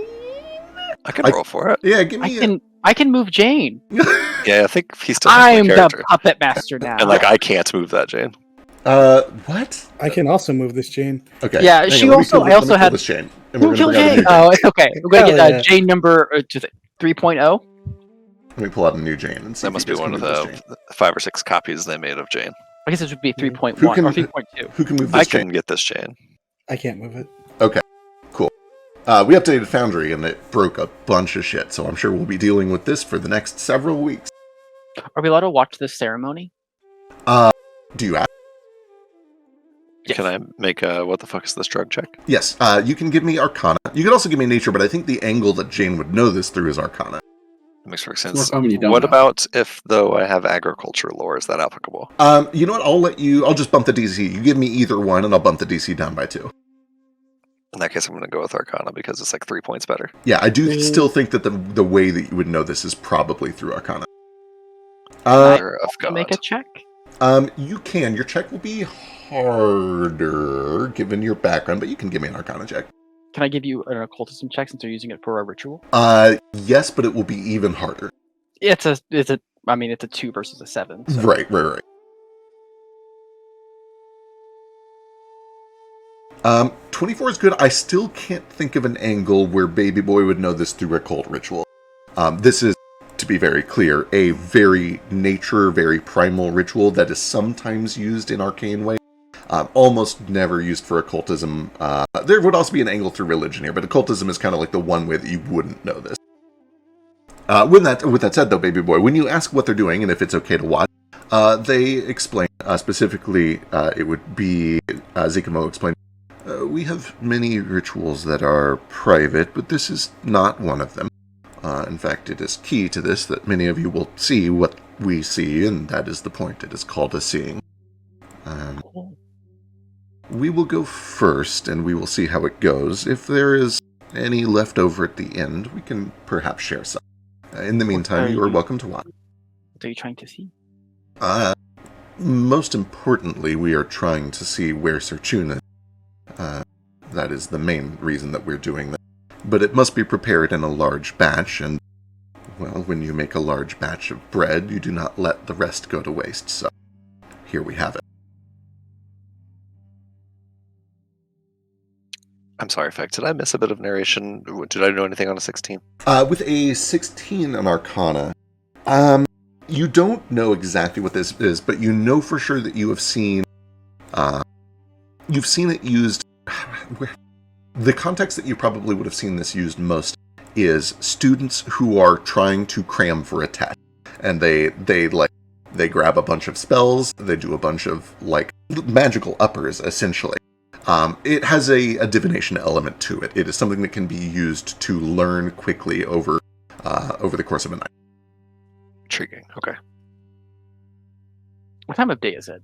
Late. It's probably 9 or 10. The sun Would has I set a have- little bit ago. I don't know if it would make a difference, but would I have been able to use my pocket library on that then? Sure. That gives you what, like a +2? A +1 right now. +1. And it it just opens to the correct appropriate page. Yeah, I'll cast it. Yeah. Let me see here. I would choose occultism. This one's gonna be a little. Open to an appropriate page gives you a +1 sentiment color. And this is the book that you have linked to. This is Prospero's Guide. No, so I think normally how this works is you just have, if I'm correct if I'm wrong, it's just like books you have collected in the past. I was just going to pull it from the actual library. I see. I see. But instead of a book coming out, it's just like I open up a portal and like stars come out, and it's like a constellation of that book. Got it. That I hold and read from. I do also, if I open the book, I do check the publication date, and I take note of the author to make sure that it's authentic. You can't be doing bad research. I see. 25. I think that what you would get is essentially, this is carrot weed. It is used by certain clans within Zulakara for divination rituals. And that's kind of the extent of it. That's all they really have. They would probably even give sort of a thing that, although the ritual itself is public, the methodology and like the exact how to do it is more well guarded, and the author either didn't or couldn't pry to learn any of the specifics. So, like the ceremony itself is whatever. It's mostly just like how they make and create this drug that's guarded. Right. Gotcha. Jane, I will give you, because you were kind of leaning into your agriculture as well, you would know that this grows a lot in Western Blimidil, Cyrillin, and Avarice.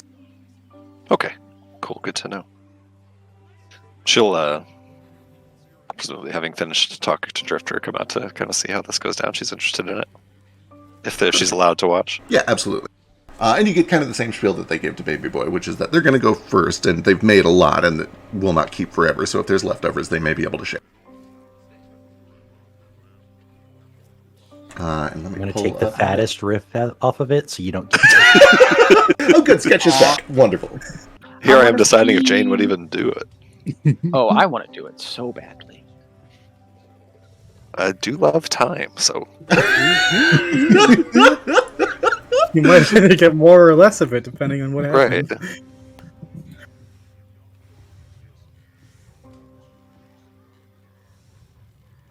But she's definitely interested in watching more so than doing it. She wants to like see this ritual. All right. She's read about. They take these leaves, they grind them up in sort of a paste, they mix it with water. It becomes almost kind of a thick paint. And you can see that they paint it on the tip of their nose. They drag a line down towards their heart, and then back up to the underside of their right eye. And then they take some of the remaining dried leaves. They begin to wrap them. They begin to smoke it, essentially. And one by one, they kind of pass it down from Thoko. Sketch, if you would like to. You're obviously welcome to Afoma, to Zikumo, Kaira, and then Fetch, if you would like to participate. You can as well. They would explain... perfect. They would explain ahead of time that this is a way to... in fact, they'll just do this in care. Essentially, the way that this works, you're going to focus on something that you care about, something that you would like to learn about. You try to focus on a memory that you have, something strong that connects you to them. This ritual, it looks through the weave of sympathy, through the weave of magic in the earth, and it tries to find a connection. So the stronger connection you provide it, the stronger connection you will get in return. The memory that you think of will play out in the fire. Everyone will see. And then you will smoke back in that smoke. And as you do, you will receive an omen. And that omen will usually be accompanied with a sense of direction to them or to a place that is shared between the two of you or a place where they have been recently. A simple guidance. It is not a very clear form of divination, but it is especially good for finding nearby locations, which is why we're using it to find Searchun. Coincidentally, that is also why we've been sent to fetch it, is because Searchun has been having trouble with direction lately, and we hope that by growing this on the back of her head, she may be able to avoid some of the problems that she's been having. Yes, baby boy. He like actively raises his hand. When you say nearby location, what's the distance? In theory, anywhere that the weave can touch, but the closer that it is, the stronger the vision will be. And the stronger the memory, the stronger the connection. Correct. This If this it, ritual is typically performed skyclad, so go ahead. You do see he's not entirely full of shit. They've at least taken their tops off so that they can paint down to their heart. If this is in poor taste, or if it isn't poor taste, I don't care. I'm gonna just keep this up while we're doing this, just out of curiosity. See if there's real magic going on, or if it's just straight up fucking Drugs. drugs. You do find that they introduce magic to what is otherwise a natural plant, and from that point on, it absolutely has the aura of magic on it. There is real magic happening here for sure. Okay, but the plant is not magical. They are doing magic with a plant as kind of a component. Correct. And Baby Boy especially would know this, but Jane as well, being an archivist, would understand. There are many things in this world that serve as reagents or catalysts for magic that are not themselves magical, but contain a specific type of sympathetic energy that makes them useful for producing magical effects. Right. Okay, sweet, thank you. Perfect. And we will start up with Thoko, just to see how this all goes down. What's Thoko doing? Oh yeah, Thoko goes first because he's the one who's looking for searching. And he takes it, and he inhales and thinks on this thought, and as he exhales the smoke, you see a vision that forms over the fire. It kind of, in the same way that you saw a vision in the mist back at the Athenaeum, you kind of see this hallucinatory image of Thoko, much younger, along with Kyra, the two of them probably 8 or 9 years old, something in that ballpark. And they are traveling with a small group of maybe 16 or 17 other satyrs. And Thoko looks up to somebody that looks like it's probably his dad and says, "Do we have to, Dad? Why can't we just keep wandering?" And as they look forward, you see off in the distance the silhouette of an enormous elemental. Many people have seen this before, but I don't think Jane has seen the silhouette of Searchun yet. This massive, stony giraffe is what it looks like from a distance. You can see that there's fire that burns off from the crown of its head, water that pours out in waterfalls from its eyes and forms this rainbow mist, a jungle that grows off of its back, and it is just slowly kind of trudging along the plain. And his dad responds, "We'll still wander, but it's not safe anymore. And if we wait too long, well, Searchun is beautiful, and it is safe. And it is small, and a lot of people are going to realize that soon." And at this point, Zaira, in Thoko's vision, says, "That's small? I hate to see what big looks like." She looks up to the head of this enormous elemental. She sees the water that is streaming out from its eyes, caught in the wind and splayed into a waterfall. And she looks up to their dad and asks, "What about the ocean? Are we ever going to see it again?" The dad looks to Searchun and then back over his shoulder. "It moves. We might." And then Thoko exhales back in and places some leaves into a bowl of water that has been set over it and gives it some time to steam. And then he looks over and passes it to Sketch. Sketch, do you participate? And if so, what do you think about it? Fetch and I probably would have collaborated to make sure we didn't do the same thing. Yeah, that seems wise. Fetch, unless you have anything, I'm going to do the...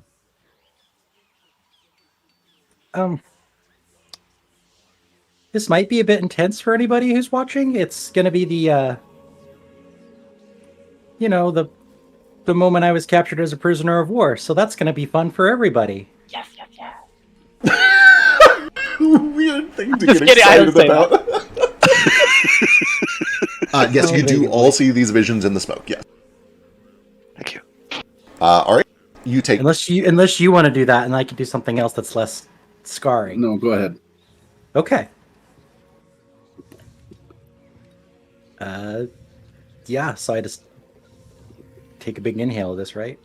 Yep, absolutely. Hold it, think of it, in the next and as Sketch exhale, the vision kind of appears in a confused, hazy state, because that's what it was like. It was very fast. It was very confusing.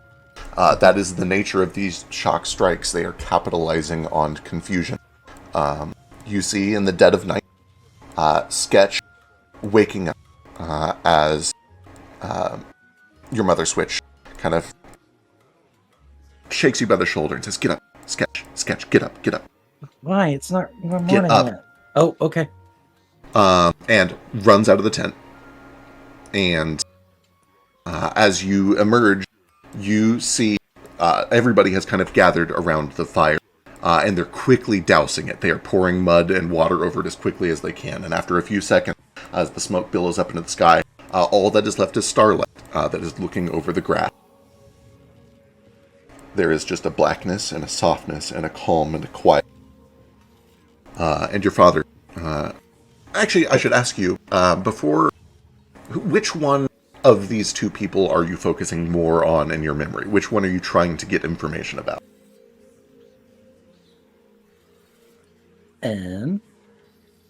You'd be aware that haven't- they were both present here for this event, so it's kind of up to you Right. which one you'd like to focus on.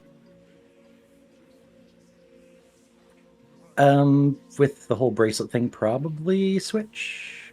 Okay, understood.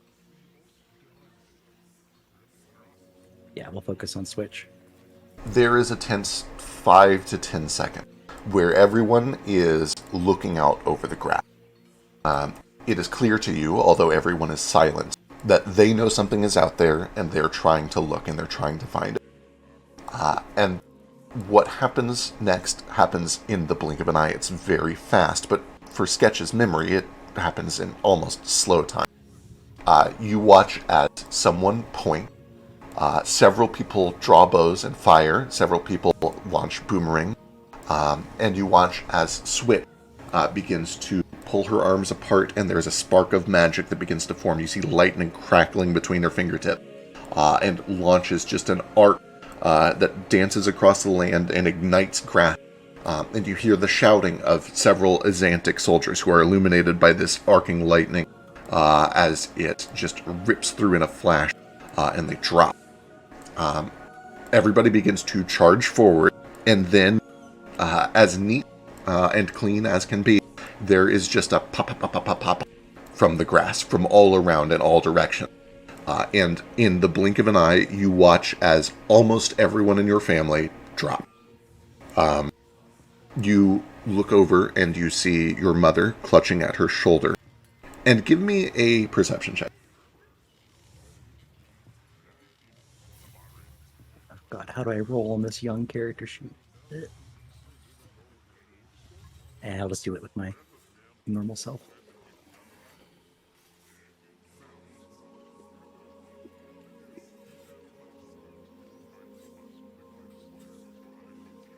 You have dwelt on these memories plenty. There is magic involved in this ritual. You are seeing with your own physical eyes a portrayal of this memory for the first time. And there is an element to this vision that stands out to you that catches your eye. As you look around and you are watching your family drop around you, you linger on the image of Switch clutching at her shoulder. And you watch as she lowers her hand from the wound, and there's blood that's coming off of it. And she begins to speak into the wind, and she begins to conjure magic. And you see a brief glimmer of lightning that rolls from her middle finger down to her palm. And then you see she winces, and her shoulder reels, and she clutches at that wound again. You see, now that you are older and more practiced with magic, you see that it is interrupted. You see that something has disrupted the spell that she was trying to cast as she clutches the wound. And the next 3 or 4 seconds are all a blur. You see shadows burst up from the grass from all around you. Nets are thrown at the few people who are not just downed by the gunfire. And you watch as about 30 or 40 people, Azantic soldiers, mostly Sohagan, a couple of lizard folk, with harpoons and reloaded rifles and additional muskets and flintlock pistols, do their best to just urge everyone, we've got you, just stop. Put your weapons down. The people who remain don't consider surrender for even a moment. They draw, they charge. A couple of them get within 3 or 4 feet of the assailants with blades ready, and there's another crack, another round of gunfire. And that is where your vision ends. That's where your memory ends. The rest kind of look to you. Ufoma especially puts a hand on your back.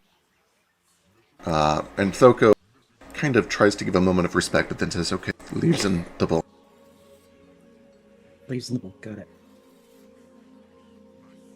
Throw some leaves in the bowl. Oh no, am I coming through? Yeah, you're coming. Okay, cool. Well, Ufoma takes and she does her own, and you see that her vision is much simpler. It is much less intense. You see the moment back in Famador, where she is speaking to the caravan leader, the one that you guys have been traveling. Just having a conversation, discussing, okay, we will pay this much, you guys will do this, we will do this. It's a very mundane, it's just a business conversation, essentially. And she exhales, and she puts leaves in the bowl. Kaira takes a turn, and her vision, she looks pretty much the same as she does now, but you can see that there's just enough difference in her eyes and her coat color that it's been at least a year or two. This is a fairly recent memory from maybe a year or two back. She is at the beach. She's in the water up to about her waist. Her eyes are closed. Her hands are placed together. But then every now and then you see that her ear flicks or her brow twitches, like she's having trouble concentrating on something. And in front of her, there is a tiny spark of magic that is floating just about neck level. And it's fizzing and it's sparkling like an ember that just won't catch. And you hear a voice that calls from the shore. You're too rigid, Kaira. You're resisting. Feel the flow. Bend with the wave. And there's a swell of babbling as from behind her a wave rushes past her up to her shoulders, and you watch as the peaceful expression that she's trying to maintain kind of flinches, and she stumbles forward. She drops down to her neck in the water, starts to dog paddle. And she looks up just in time to see this mode of magic that she was cultivating flicker out. And her eyes, angry, dart towards the shore. I almost had it, Zuhara, on Echo's eardrums. If you don't shut the fuck up for 1 second, I'll come up there and find out if you know how to bend the wave. And as she speaks, there is suddenly a flash. A few feet ahead of her, about 10 feet up, a little fireball, about the size of a grape, appears from thin air, and it begins to fall towards the water. It does not, so this would be in Shiki. In an instant, as this fireball appears, Kaira lunges forward and she catches it in her hand. Steam immediately trickles up between her fingers as the thin film of seawater that was covering her sputters away. And then she winces and grits her teeth, muffling her profanities as best as she can as she wades to shore, holding this hot ember in her hand, cursing like a sailor the entire time. And when she finally stumbles up onto the beach, she bolts up to the dry sand and then she flings the ember onto the sand. Where it unfurls slowly into a mewling little kitten, the elemental that you've seen her summon a few times. And then you see the woman that was calling to her from the beach. Zuhara, this orc woman, who looks like she could crush a boulder, steps up behind her, kneels down, and she looks at the little elemental. You are not a water speaker, Kaira. It is like I told you. As much as you want to be. And she pats her on the back, and the vision ends. Kaira, not even lingering on this for a second, as if she has done this 100 times, takes the leaves, puts them in the bowl, passes it to Zikama. Zikama inhales, and you see a vision from just yesterday, when you first met. As he met Fet, you see the conversation very brief. Nice tale. Nice tale. The vision ends, he puts leaves in the bowl. And then he passes it to Fet.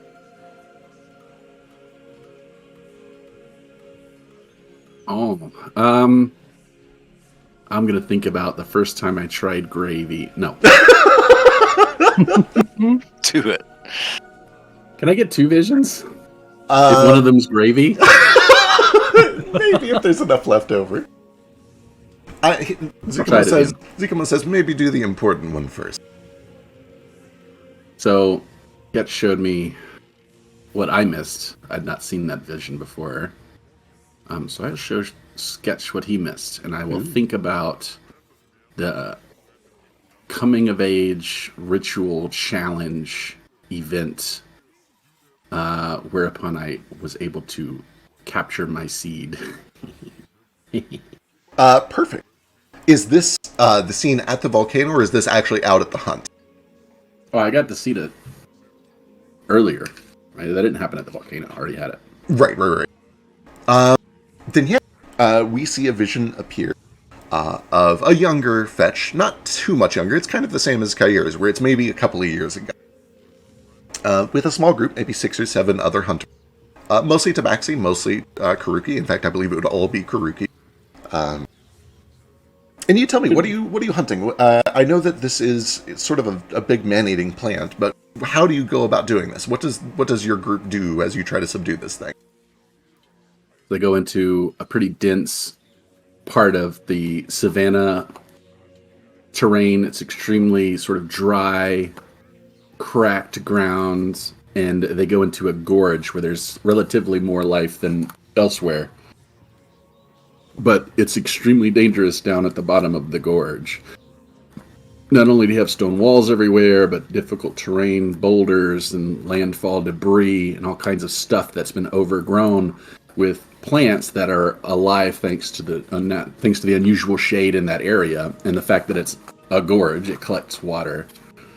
But these are very thirsty plants, evolved to capture water from any place that it can find it, including living beings. Absolutely. So everything is hostile in the gorge. You can see that it is including the littered plant with life. the bones of some small animals and also some large animals. There are a couple of just like gazelle. You can see that their horns have been discarded along with their skeleton. Even like a big hippo that has just had the misfortune of making it too close to this thing and not being able to escape. And the hunting crew is incredibly serious, dead serious looking. Like they're keeping an eye out, they're in formation, they're watching each other's backs. Absolutely. Melima, this Caracal, who normally always has a joke or a quip for everything, even she is keeping her mouth quiet. Her ears are swiveling the entire time. And she kind of like goes up to a boulder, checks around one side, checks the other, and then looks back and motions for you to make your move.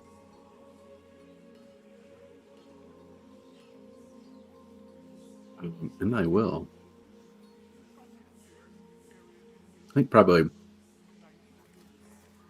somebody might get hurt on this trip. I don't remember. You have to tell me.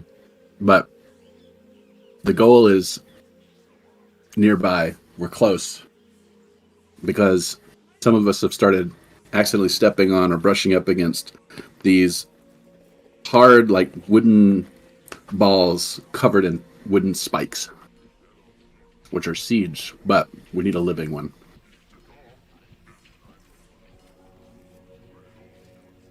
And as things begin to spring to life, vines seeming to just burst up from the ground from every direction, like the earth itself is trying to fight you, not just some discrete beast or monster. It is as if you are trying to avoid and tame the land itself. Who or what do you focus on in this memory? Melima is there, of course. You are there. You can choose yourself for this if you would like.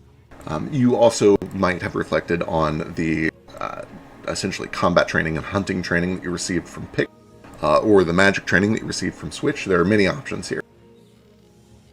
But as your memory drifts, where does it land? I think it's trying to get to the end, but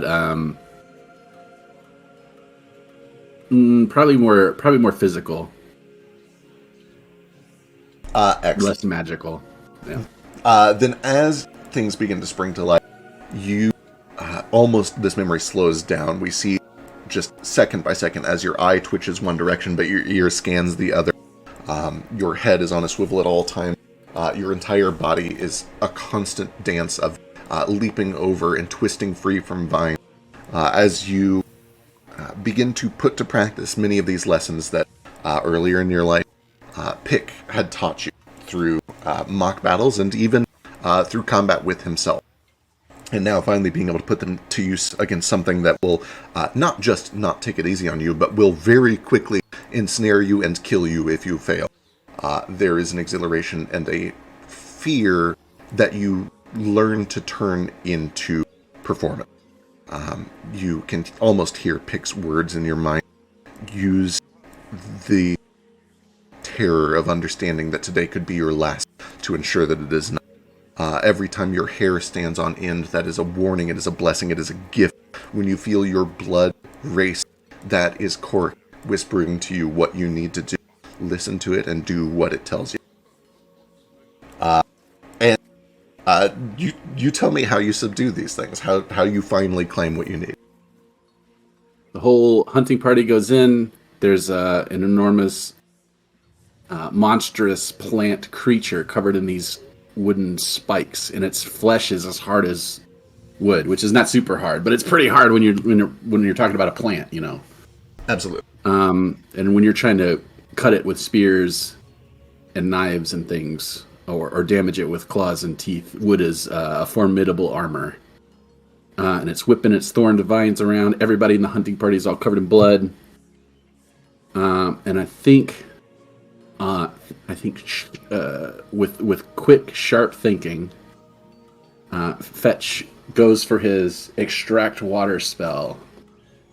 Oh, hell yeah. Granted, he's not necessarily supposed to do this because it's not a magical trial. It's a physical trial. It's a warrior trial, or whatever. Right. But he absorbs all of the blood on his body and throws it as a clean water to the side, which distracts the plant long enough for Fetch to get in there and gnaw off one of the fresh seeds. Hell yeah.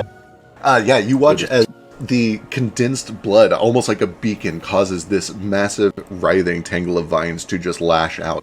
They grab it and begin almost infighting amongst themselves, trying to pull this blood into their own mouths, just long enough for you to get in, get what you need, get out. And you see that behind you, a couple of the others, including Malima, come in, they grab what they need, they get out.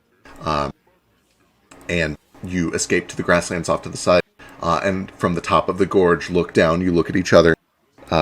You do see that one of the hunters that was with you has some very serious injuries to his knee, or his leg from the knee down. And you can see that Adebayo says, that will not do.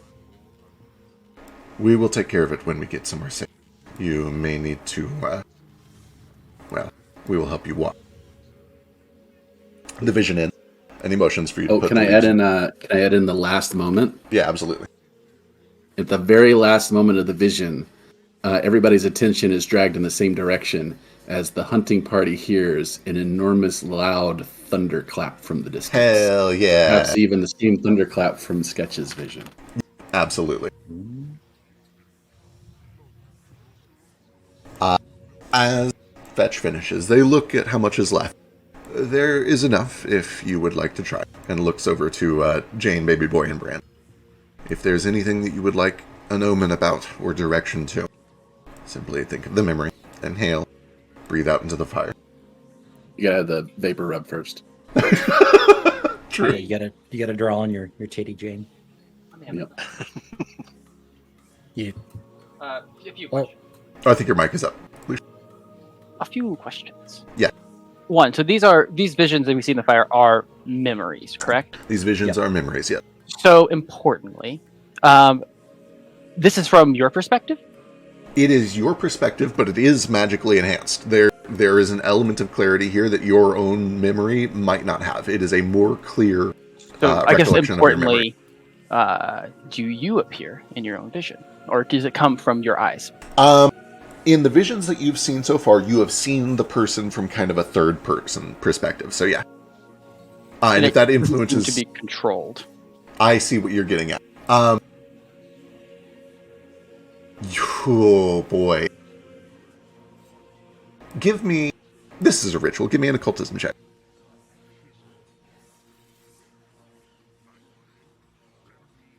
Big money, big money, big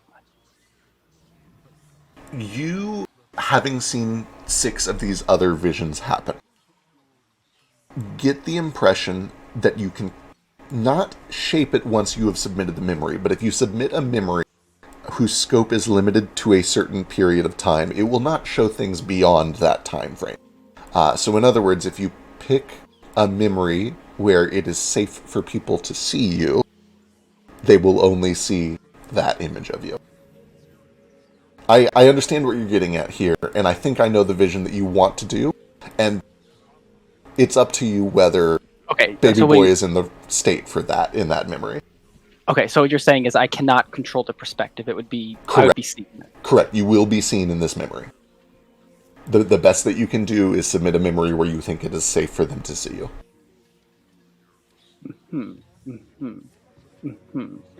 And as it's been explained after the memory, you then get another vision of the location? Right, so that part has not happened yet, but you can see that there is sort of a tea that is now brewing over the fire as they've added these leaves back to it. And your understanding is that in a moment they're going to drink that and receive an omen. So you smoke and then drink? Correct. I can drink inside my mask, but smoking might be difficult. Unless you can smoke through a straw. For the record, they're doing it through a pipe. Should I stick a pipe under my mask? You could stick a pipe under your mask. There's only enough left for one of us. No, there's enough for all of you if you want. Okay. Fuck it. How? Oh, pass the bowl over. Yeah, go pass. Are you still going? We can start with Branch. Work down the line. Okay. What does Branch focus on? Who or what do you think about, and what memory of them do you focus on? Trying as hard as to focus on anything about Claude Montebeau that isn't the execution is very hard for Branch. True. So, he does try and focus on that person, but any other memory he can think of just goes back to the execution, whether he wants it to or not. Understood. Then as Branch breathes in and exhales, you guys see effectively what we saw in Branch's very first session. You see the streets of Famador, where Branch is shackled to a stone altar. You see a human man who finishes a prayer. He is decked out in the garb of an Edgesite minister, which I believe Jane would probably recognize. The rest of you maybe wouldn't. It's a very, Idindric religion. There are not many people that follow Edis down in Zulakara. Finishes this prayer. You can hear that he is being convicted of murder. They have found him guilty of the murder of someone called High Priestess something. Give me a moment. Montebeau? It would be Montebeau, but I'm trying to find her first name. Okay, sorry. It is...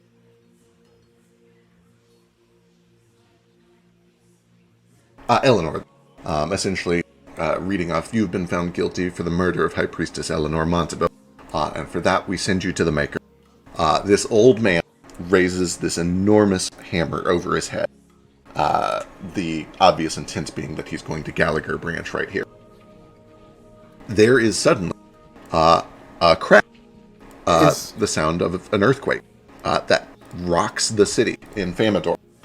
The old man brings the hammer down, but his footing slips, and you watch as the maul lands on Branch's arm and just pulverizes it. And that is about where the memory ends, unless you have something you want to add in here, Branch. You said this gives us enhanced clarity and shit like that, right? Absolutely, yes. I wanted the moment of the earthquake. I'm still looking around, Absolutely. to see if there's anything that's happening more than I saw then. Give me a perception check.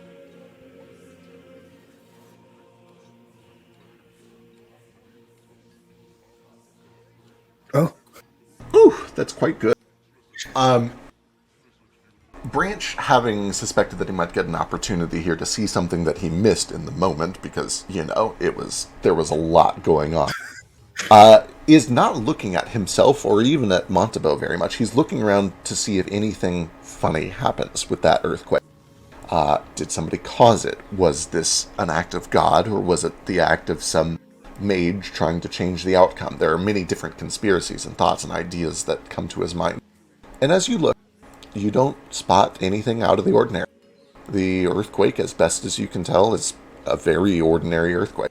And you know earthquakes are rare, but they do happen. You're near the coast, you're near a fault line.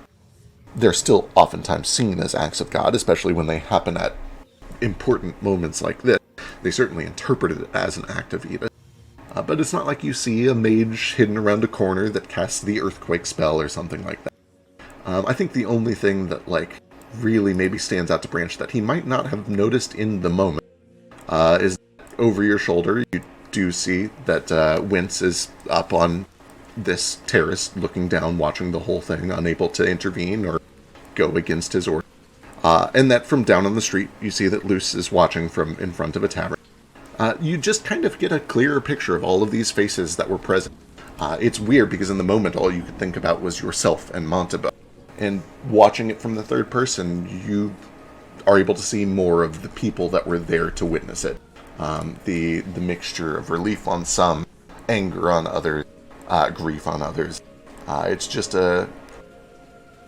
it's weird to have such a deeply important and personal and intimate moment of your life, and realizing that for all of these people it was about them instead. What are the expressions on Luce and Wince's faces?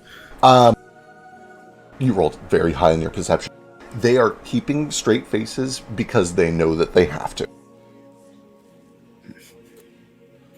You exhale. The vision is seen to everyone else. Baby Boy or Jane, do either one of you want to take a hit? I have another question. Hit me, yeah. Do I feel like, based on, I guess, the research I've done before heading out, that this could help me view the memory that I have been having problems with? That is certainly a possibility. It very well may. That's kind of the goal of your whole quest. I will give you a above the board meta note here. I would not present you with something that ruins your story. Yeah, I assume it's not going to work. I mean, also, I'm pretty sure he's already tried all the divination he can. That I don't know if that is true. I assume that he fucked around with things in the library and attempted what he could. For sure. I guess my best response is do what Baby Boy would do, knowing that this might enhance his memory.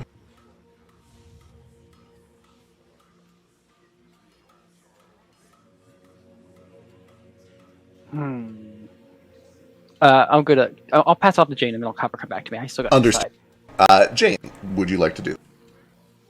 I think so. She'll kind of take the ball, and she as this ball's been passed around, she's been racking her brain for all the right things she should do with this thing. She wants to think about when she last saw Rita. She wants to think about the incident at the train station. She wants to think about all kinds of things that are incredibly intellectually important to her. And I'm going to make a save. Okay, that's good. She cannot get her mind off of last night. She can't stop thinking about it. She dreamt about it all night. She thought about it all day. The face of Petra, and more even than that, the face of Dolska. But on that 24 will save, I think she is able to sort of tamp that trauma down for a moment in the favor of intellect. And she'll think about the moment when she cast that chronomancy spell on Interesting. Drifter. Understood. Then yeah, Branch and Baby Boy, you kind of see a moment from just a few hours ago of Branch trying to breakdance with Drifter. But you see it from a new perspective, and although it is shown in third perspective, because this is Jane's memory of it, there is an enhanced emphasis on the moment that she cast this spell. And this is bizarre to you because you kind of get to see from Jane's perspective what chronomancy looks like for the first time. You watch as she witnesses Drifter doing this thing, and then it all rewinds. And then she kind of reaches out and arcanely captures that moment, distills it into a spell. Branch, especially not doing any spellcasting of your own, it's a bizarre experience to watch somebody directly interact with the weed. To see somebody reach out and practically visualize the invisible strands of magic that course through everything, to distill it into a spell and then to push it out into Drifter. And that is the moment where Jane's vision slows down. As piece by piece, frame by frame, there is a resonance as she slips this spell into this machine. A connection, a vibration. As if Drifter is ready and willing and especially keen to receiving this spell. And it's hard to visually describe what that looks like because it is a feeling that is it's an invisible sensation of interacting with the weed. But in Jane's vision, you just get the sense of, that was too easy. That was easier than it should have been. Why did that work so well? That was bizarrely easy. That came too naturally.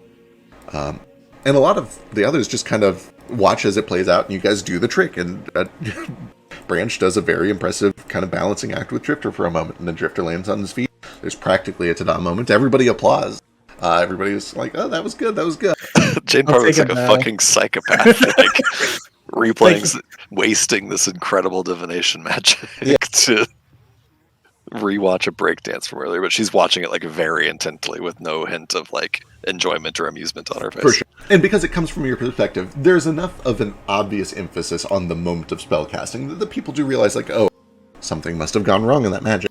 I think you're the only arcane caster at the fire right now, so most of them don't understand what they saw, but they understand that it was spellcasting and that that's what you're looking at. And with that, it comes down to you, Baby Boy. Would you like to participate? Yes, I'll stick the pipe under my mask. So importantly, I know that no one's ever been into my tent, so they don't know this, but you're gonna find in a second. Baby Boy always sleeps in a gigantic pile of like pillows and blankets. Like he makes a fucking nest and sleeps inside of them. So this is probably like on a desk somewhere, like a writing desk. There's just like a giant pile of pillows in which this is going to be the memory that I'm trying to actually get back. And he's sleeping in his little pillows. Understood. Let me see. Do I have... Where is this? What do they even call this? This is just called the library? It sure is. The library. I have a map for this one. Why did it say quickly, Baby Boy catches on fire? Oh, that Or was something me. like that. The chat. Oh, okay. I thought that was the name of this map, and I was like, what are you trying to say? No. For those of you who have not seen this yet, which I think is Fetch and Sketch, and maybe Branch, I can't remember if you were there at the Branch Athenaeum. is there. I was not there at the Athenaeum. You see just a wild place, just a real goofy place. You see this enormous giant's manor with doors that are 40 or 50 feet tall. But it has like an Escher-like quality. There are stairs in all directions going in all different places to doorways and hallways. There are bookshelves that jut out upside down and right side out and left to right and right to left. There are statues that seem to just kind of pop up from the floors and the walls and the ceiling. It looks like an Escher library for giants, essentially. And on top of one of the many desks that are set out throughout this library is a nest of blankets and pillows and furs. And you can just kind of see Baby Boy's hand poking out from under this, indicating that you can see the rise and fall as he breathes. But what catches your eye most... Can I ask a question? Yes. What are the chances that the Sands of Time are a paperweight on this same desk? Give me a D100.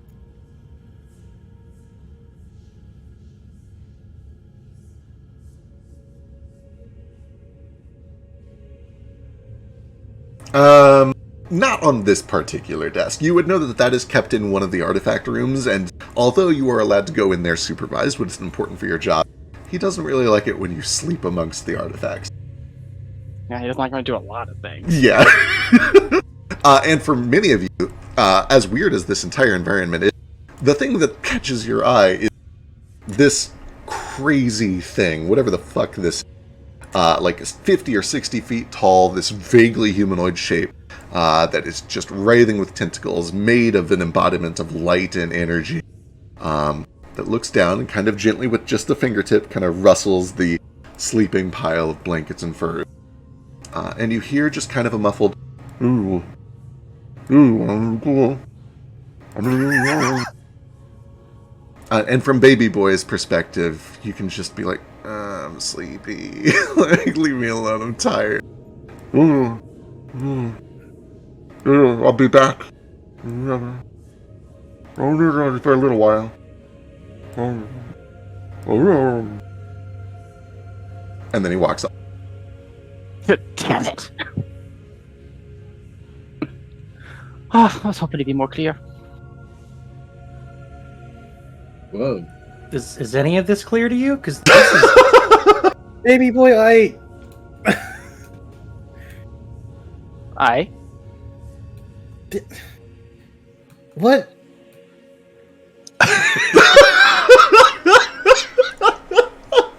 I'm terrified to ask anything about you because it's just going to make me more confused. You should. It is dangerous to know Oh, I. much more. You can go mad if you ask too many questions. Well, not the questions, it's the answers. He Baby Boy's like crossing his arms. You see his legs. He looks kind of a little frustrated. Why did you appear in front of me in Unma? I didn't again. I was with Jane, and then poof, and then I appeared back at the home, and then poof. A few seconds later, I was in front of you. Perhaps fate? What do you mean fate? Ah, fate is fickle. I just tried seeing if fate existed back in my back when I smoked that shit, and nothing came up. Not a single answer for why I'm still here. I didn't get any answers either. So you're telling me it's all random? No. But we haven't got the vision part yet. Well, the second vision part. We got the first one. Well, Oh, for the record, do they actually see a hand? Just like the tip of a claw, just like enough to know that you're. I basically just Gotcha. they can tell that you're under the blanket. This is all it Gotcha. boils down to. You put the leaves back in, and for a couple of minutes, everybody just kind of sits and they enjoy the fire. They look up to the stars. There is a mildly euphoric effect that comes with this. It's not quite as dissociating as some other hallucinogen, but everybody just kind of mellows for a bit, and then after 5 or 10 minutes, Thoko will reach out and he grabs a wooden ladle and ladles himself a little bit of this tea into a small cup, and then he ladles some for Sketch, and then for Afoma and Tsukumo, and then Kaira, Fetch, Branch, then Baby Boy, then Jane, then Baby Boy. You may drink it whenever, but in the next 5 or 10 minutes is probably best. The omen will be ominous, and what I mean by that is that it will not be clear, but it will be useful. It is divination, it is helpful, it is true. A riddle. Maybe. Just a quick meta question. Yeah. We can't smoke this again and think about our omen to make it more clear, right? the fucking hacks on this drug. I mean, surely people would have tried. What happens when you do that? I think... Feedback loop. No, certainly. It is expensive, it is in limited demand, but like most divination, the more you already know about something, the more you learn. So, yes, theoretically, if you were to do this again after a couple of days, you could learn more. Interesting. Okay. He'll go ahead and sip his wet tea leaf juice. Straw. same. I get a straw out. Yeah, I got it. And in case you're wondering, straws have been around since the ancient Sumerian times, so Is I that had to look it up. interesting? Actively true. Yep. They used to be made out of reeds and shit. That makes sense. I mean, they form naturally. It's a natural shape, so I guess it makes sense. Yeah, I was ready to fight you on this. Yeah, I'm glad you did your research. I appreciate it. Thoko, The audio has this tinkling in it that sounds like the default like iPhone oh no, timer. Oh, it does. And Oh, I keep shit. tensing up every time I hear it. Like It also. I think it's meant Let to be me- like a blacksmith, but I can change it real quick. Just Let me tell you about any of these audio files that have like the vague sounds of conversation in the background when I yeah. have children that are supposed to be asleep. Yep. Every time I'm like, my kids are up. Here we go. We'll do a little campfire. Hopefully that's better. All right. it's not bad. It's infrequent enough, but it makes me tense up every time because I think I have an alarm going off. Thoko takes his drink. His eyes close for about 5 or 10 seconds, and then he opens. She's pretty close, just past the Sleeping Valley. We can be there in 3 or 4 days, maybe. It's a shorter trip than I was expecting. Next is Sketch. Boy, oh boy. Uh-huh.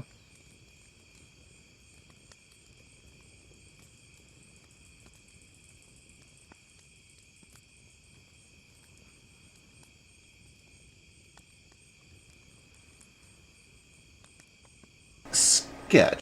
The first thing that happens in your omen, and you only close your eyes for 5 or 10 seconds, but you experience a couple minutes worth of visions and omens in that time.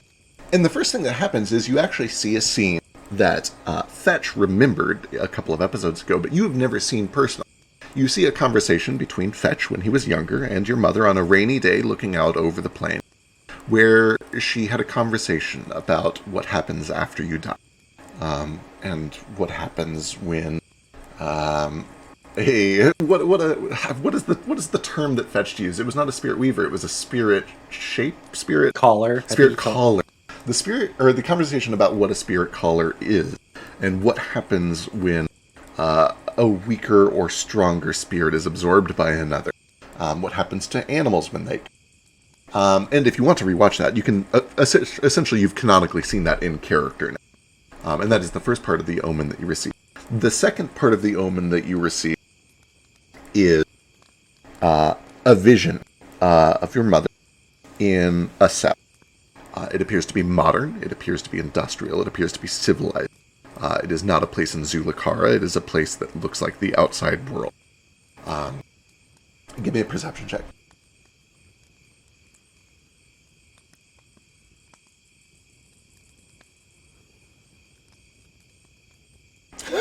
Don't know. I'm going to use my hero point to do that again. Uh-huh. Hero points, Vec. Hero points. Yeah, you guys can each have a hero point. Thanks. That's not much better. Delightful. A cell. Stone. A little bit of wood. Metal door. It's bizarre, though. Although it is clearly meant to be a cell, it doesn't look like a prison or a dungeon. You, out of character, would probably recognize that it looks almost more like a mental institution or something along those lines. Where it's less of like, oh, you're getting manacled up in the dungeon and going to jail. It's more like, oh, we're keeping you in here in just kind of an isolated room. There's a nice bed. There's a nice dresser. She's getting nice food. But it is very isolated. It is intentionally isolated. And it's not even that she's in squalor. It looks like a comfortable room. But she does not leave it. On a 12, you do notice that she is asleep, and she remains asleep until the door latches. And then she bolts awake, and she tries to run for the door, and then the omen stops. And then you get a vague sense of direction, which is west, pretty far to the west. And then you get kind of just a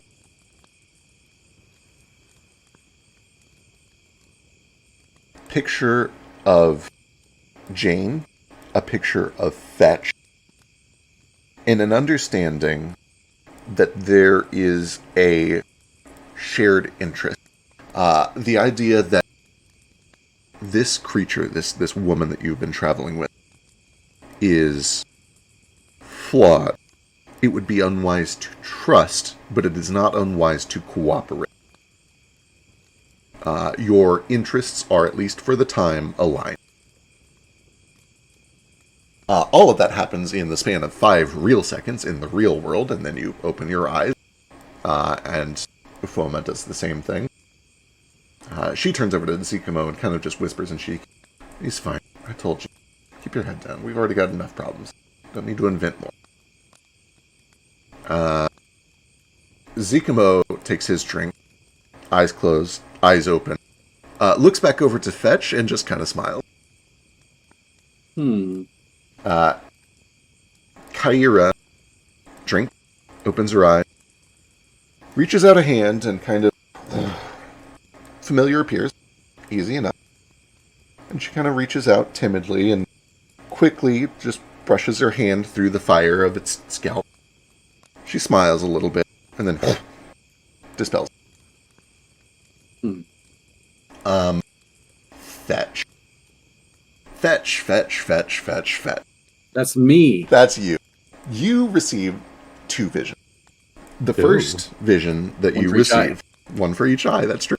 The first vision that you receive is your father Pig with a wooden kukri, very similar to your own. And he is knelt over, using the kukri like a spade to essentially just make a small hole in the dirt. And you can see that in front of that hole in the dirt, there is sort of a pole or a totem or a shrine or a statue of some sort made of wood, carved wood and beads and paint. There is a expression on his face that reads at first like anger, but you've known your father long enough to understand that he is sad and he simply does not want to show it. And he is knelt down in front of this small hole, and he just looks at the empty hole. And you experience in this like weird time-dissociated state, what feels like an enormously long time as he just stares at this empty hole. Like it's just calling to him, like it's engulfing him. This hole the size of his fist. It's like there is a mystery inside of this hole that he just doesn't know how to process. And he... Is that where he's going to bury his tail? Maybe. For the record, he looks older, wearier, battle-worn. He looks in a state that you've never seen him before, which leads you to believe that this is not a vision of the past, but of either the present or the future. And you see that he takes a look at the wooden kukri again, and he scrapes the dirt back over the hole, pats it down, looks up, and you can see that he is in... let me just pull you over, actually. Okay. Make sure Pull there's us over, Feck. Make sure there's nothing weird here. Is there anything weird you guys can't see yet? Just pull us on over. Shouldn't see that yet. Just let us see the weird things. No. I like seeing weird things. Let me hide those. I love weird things. Let's go. You like showing Last time off I saw video weird games? things, I turned into a tentacle monster. It was great. Well, that wasn't that great. You were all like, "Ah." It was all like, ow, my arm. Ouch, it's a tentacle now. How am I supposed to shoot my gun? I like how the gods told me you're untrustworthy. I had to step away for like literally 1 minute as that omen was being read. I missed every bit of it. I'm so sad. I'm glad I don't know it in character. I think the omens are all personal. I don't think meta we know each Yeah. I was gonna say I think this is all in Fetch Sketch's brain, thankfully, so it's kind of appropriate that I don't know it. It's like, hey, that girl, she's pretty sus. He looks up at the totem that is over this hole that he has just kind of reclosed, and with his wooden kukri, carves the word Karuki into it. And below that he puts kind of your family symbol. And you can see that all along this pole there's this twisting vine, and there are a number of flowers that protrude from this vine. Give me a nature check. Stand by.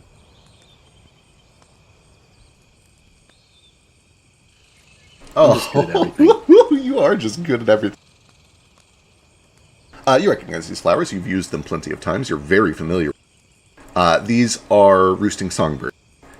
They are essentially flowers that you can do a pruning ritual into. You speak something, and then when somebody else comes along later and blows into the flower, it repeats that message. They're voice box flowers, essentially. And you can see that he peels back a couple of vines. He prunes. He kind of like, puts his fingers into his tongue and clamps down on the side of him for a moment.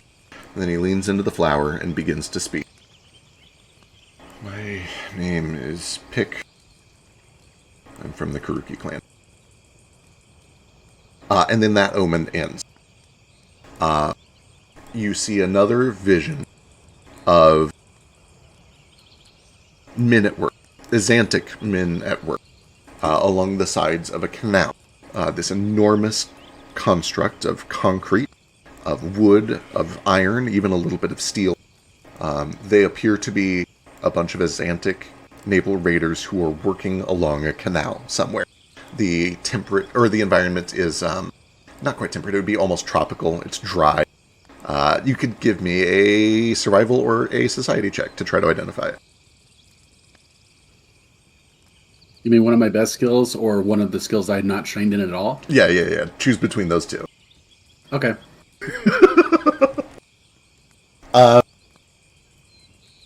It looks to be similar to the south side of Zulukara, but maybe even a little more hot and wet and tropical than that even. In other words, it feels even farther south than Zulukara. But that's all you can really do. Ooh, definitely don't look at that yet, although you'll probably get to it later. Okay, my bad. It's okay. It's fine. You'll get to it later.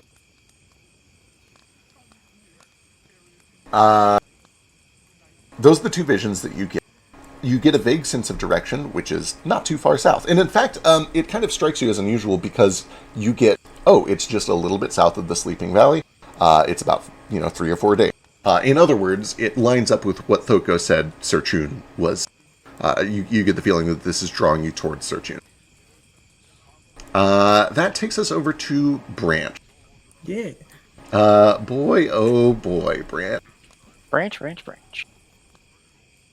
Can this tea tell you if your dad did a terrorism?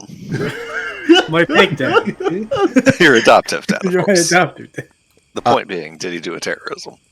You have a flashback to a memory that you had about a month and a half ago. No, it was less than that. It was about a week ago. It was after you got back from your mission. As you were delivering the flower to him and saying, "Fuck you guys, I quit," you have a vision of yourself in his private bedroom in the Temple of Eden. As you hand the flower, wrapped in asbestos cloth, you asked a question, what are you going to do with it? And you see his face. He smiles and he looks back up to you and says, I'm going to buy a measure of peace. The omen cuts to Claude walking up in front of the Church of Aeva, unfurling the asbestos cloth and carefully holding this flaming plant in his hand. And he looks up to the church. And he smiles, and he casts a spell, and is engulfed in flame. I'm gonna roll a save real quick. Oh, are you done? Damn. You can roll a save first real quick, but there might be more after.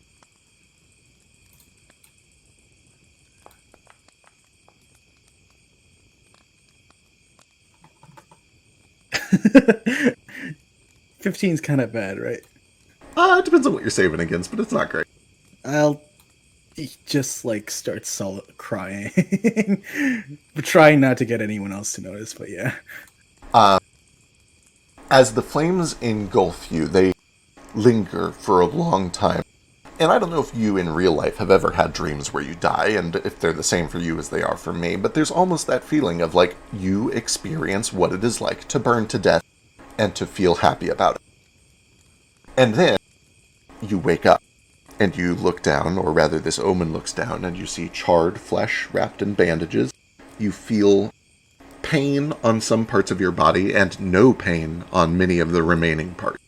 And as this omen kind of comes to you, and as Claude comes to in what appears to be the cell of a proper dungeon this time around, you realize that the fact that he feels no pain is indicative of just how severe his injuries must be, that the nerves are all burnt, and what a miracle it must be that he is not dead. And as he looks up, you see through the wrought iron bars of this prison cell, in what appears to be a Cyrillil dungeon, a figure in Cyrillil garb, who is not familiar to Claude, but is familiar to you, Brant. see if I have a token. I don't know if I have this one uploaded. Oh, I totally do. No, wait, hang on. Yep, totally. You see It's Drifter. Oh. a lizard folk wearing Cyrillin garb with sort of clay-colored scales, just like yours. Eyes that look a little like yours. Her features are a little narrower, a little softer. She has her hands folded in front of her. You recognize Belle on the other side of this dungeon. Not in a cell, but watching this cell. Wearing the garb of a Cyrillin Inquisitor. And she walks away. And that is where your vision or your omen properly ends. The direction that you get from all of this is back north, about a day or two, towards Famador. Oh. Jane. I'm Jane. You're Jane. I like time. That's never going to make me not laugh. Me either. The first thing that you have is a recollection of the vision that you had in the waterfall. You have a vision of a vision. You have a vision of the vision that you had of somebody at Tesseract putting a small yellow crystal into your stopwatch. And they close the stopwatch, and then it is delivered to you. The second part of the vision that you have is another vision of a vision. It is the vision of you having dreamed of Rita and of Fetch swinging the door open covered in blood, of the fight that ensued shortly afterwards, and then the conversation where you discovered that he was also having dreamed. The vague sense of direction that you get is to Drifter. It's very short. It's over to the cart where Drifter is waiting. Outstanding. And I know I probably can't make sense of this with the dice roll, but Jane was going to try to make intellectual sense of this. Do I get a sense that the same weird, timey-wimey material, like physical stuff inside of my stopwatch is also inside of Drifter? I think that's very reasonable. This is an omen. You get magical divination. The divination that you receive is that all of these events are connected. It seems very reasonable to believe that there is a piece of that stone in Drifter somewhere. Okay, understood. Cool.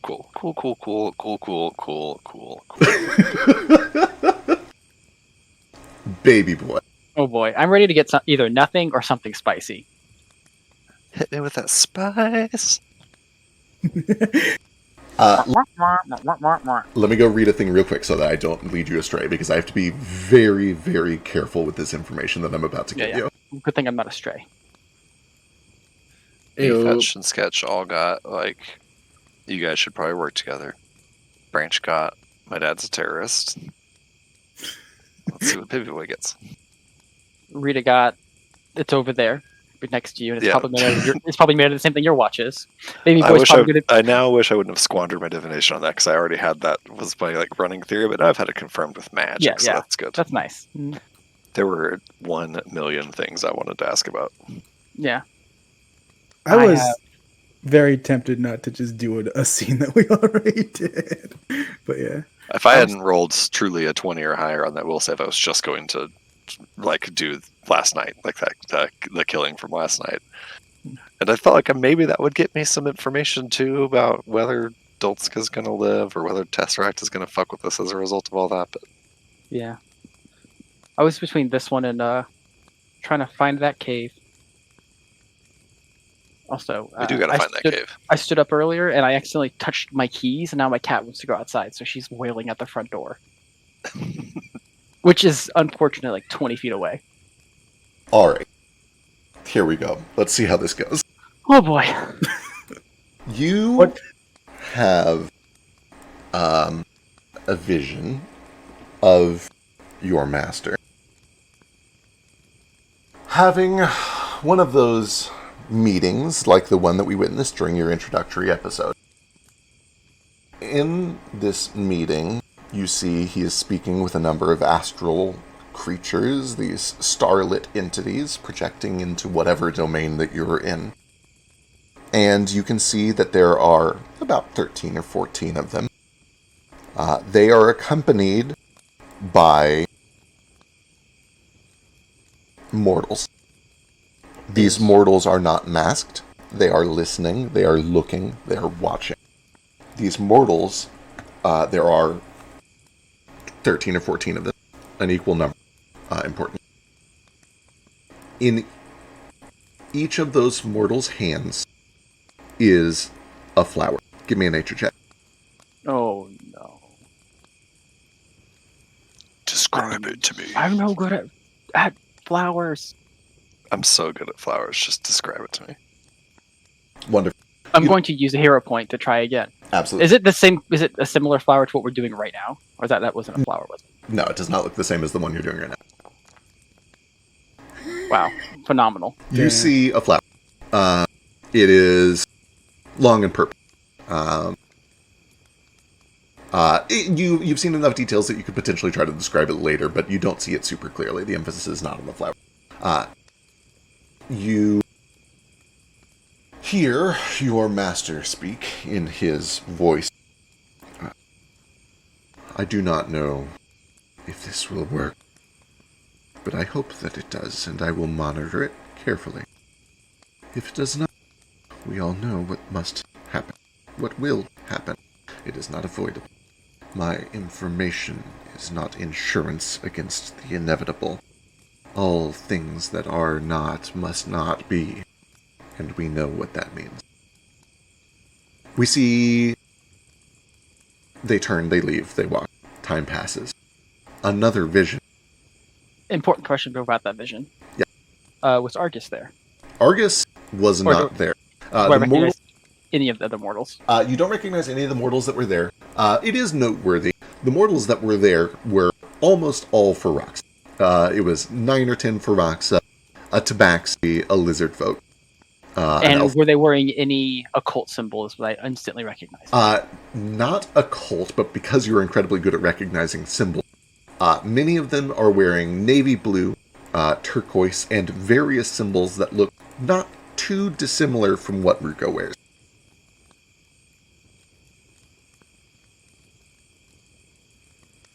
Gotta kill Ruko. See another vision. Oh, I have to be so careful. Give me a moment. I want to make sure that I don't do anything stronger than what this plant is actually capable of doing. You're good.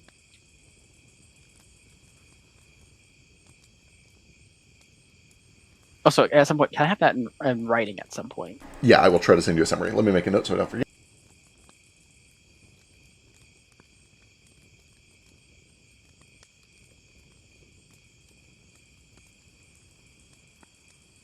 Thanks.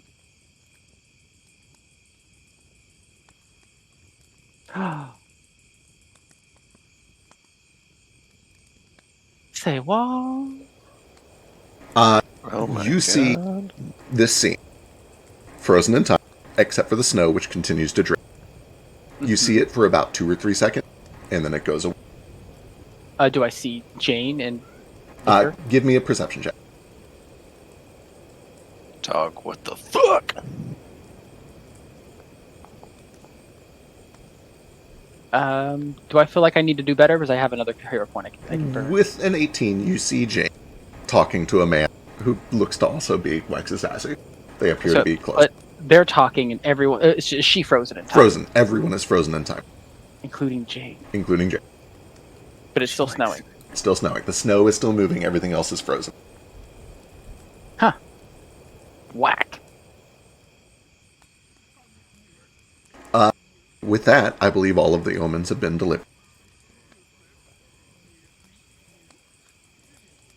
Jane?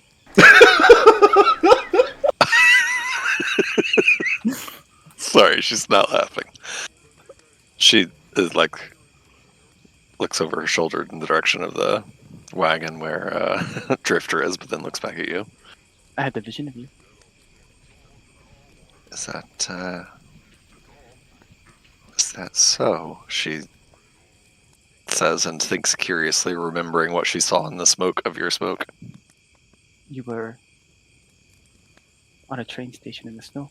You were frozen in time, but the snow was still falling. Her hand starts to shake.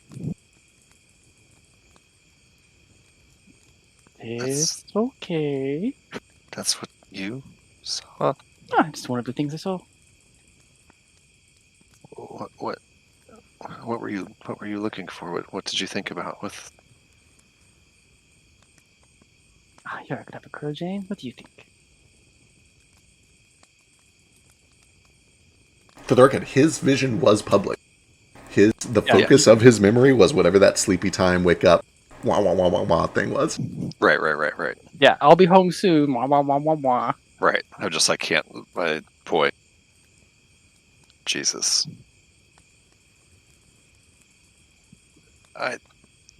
Who was that in your vision? You telepathically hear him respond. I told you, Mr. Librarian. Told you this a few days ago. Did you forget? For the record, you did. He did tell you that it was the name was the librarian when you saw them in the vision previously. And what, you have lost him? In a manner of speaking, I. Though it's no something I want to be public knowledge. I'm sure you understand. She takes a Maybe. deep breath and avoids like going insane. I need to know. I need to know everything. I know there's things you can't tell me, but I've got to know.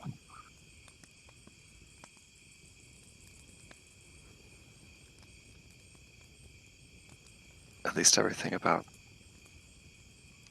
him, them. If you were looking for them when you smoked that, and then the vision you had was of that train station, then they've got something to do with it. Aye. You don't. You know what I'm talking about when I say the train station? Perhaps you should tell me.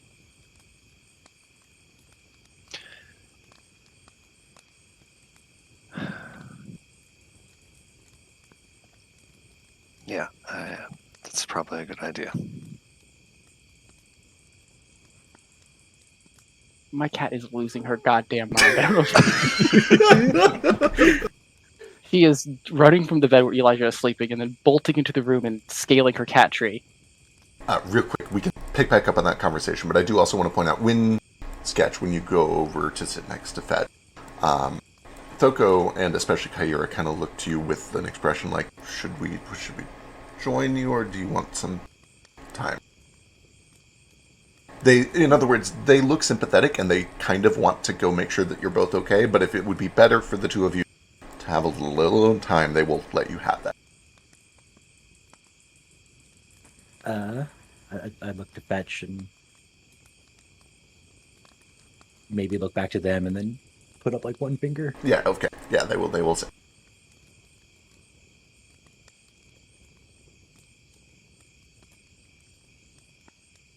I miss my mom. Maybe a little bit. Maybe a little bit. She's alive. I know that.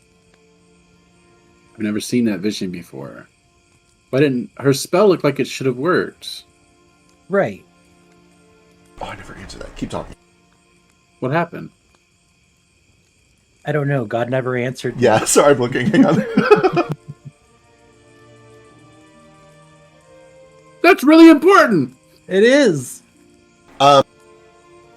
You rolled just right to understand that the spell was certainly interrupted, and the interruption feels most similar to when you were working at the mining camp.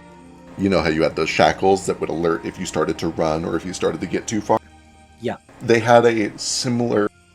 they made you flinch in the same way.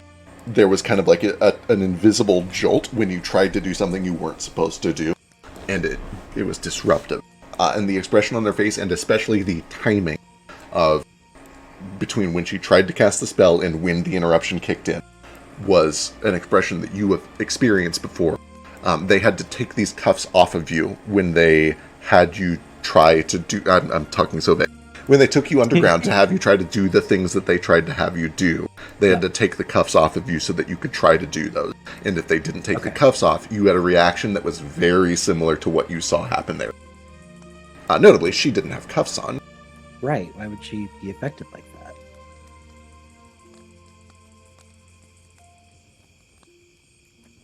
She wasn't wearing cuffs. She wasn't wearing cuffs, no.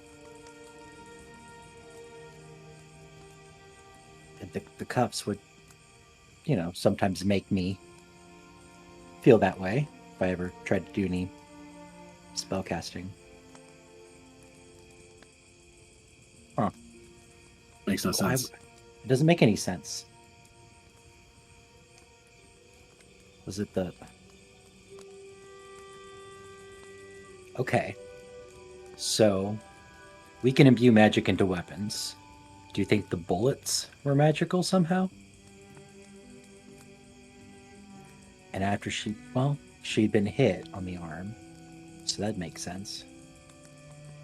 They don't arm casters with guns. They arm nobodies with guns. But what if they can put magic in the gun?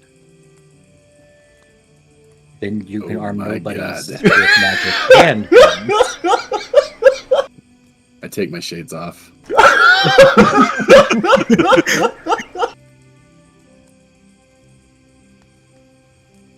I guess it's possible. Both of you guys give me a society check real quick while you continue your conversation. Okay.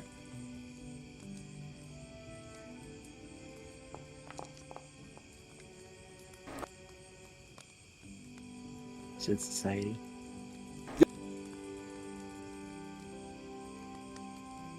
I know a little bit about that now. I'm traveled.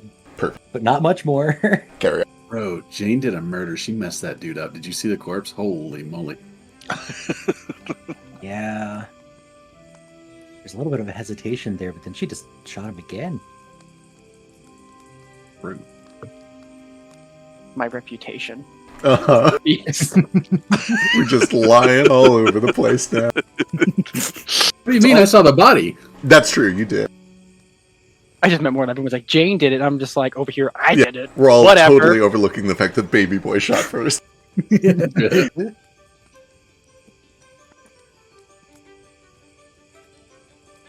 Well, you can't read anything on Baby Boy's face, but when Jane came back, she had the face of somebody who'd committed a murder. Yeah, true. Absolutely true.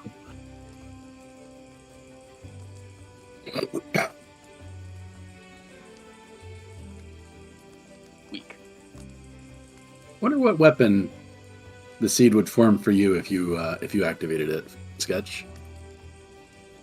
I don't know. Probably a knife. Mm-hmm. That's mostly what I use. All that I use, actually.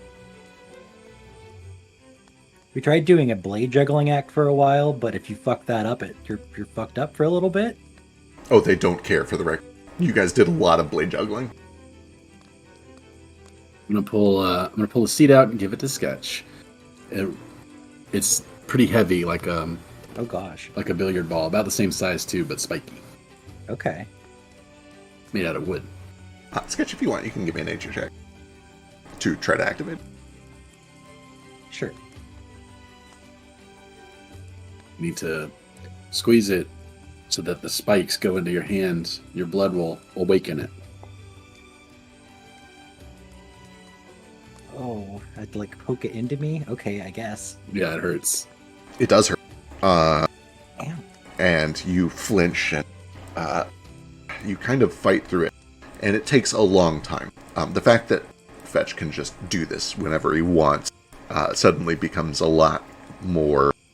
It's very clear to you that this is not just a dude pulling a weapon out of a sheath. He is doing some very complicated and very painful magic very quickly and with tremendous control over his nerves and also his body. And after like 2 or 3 minutes of trying, you watch as one of the thorns starts to shape out and take on a longer, wider property. It starts to sharpen along the edges like a dagger. But that's like, even after 2 or 3 minutes, that's as far as you're really able to get with it. Well, it looks like a dagger, but I don't think I can do it quite as well as you do. It's really hard. Yeah, you didn't really get a chance to do that training. No, not really. Some of our guys formed spears. Some of them formed longer blades. Oh wow, it can or be that big, huh? yeah, I've even heard of it forming a bow. Do you have to like supply your own string, or does it do that too?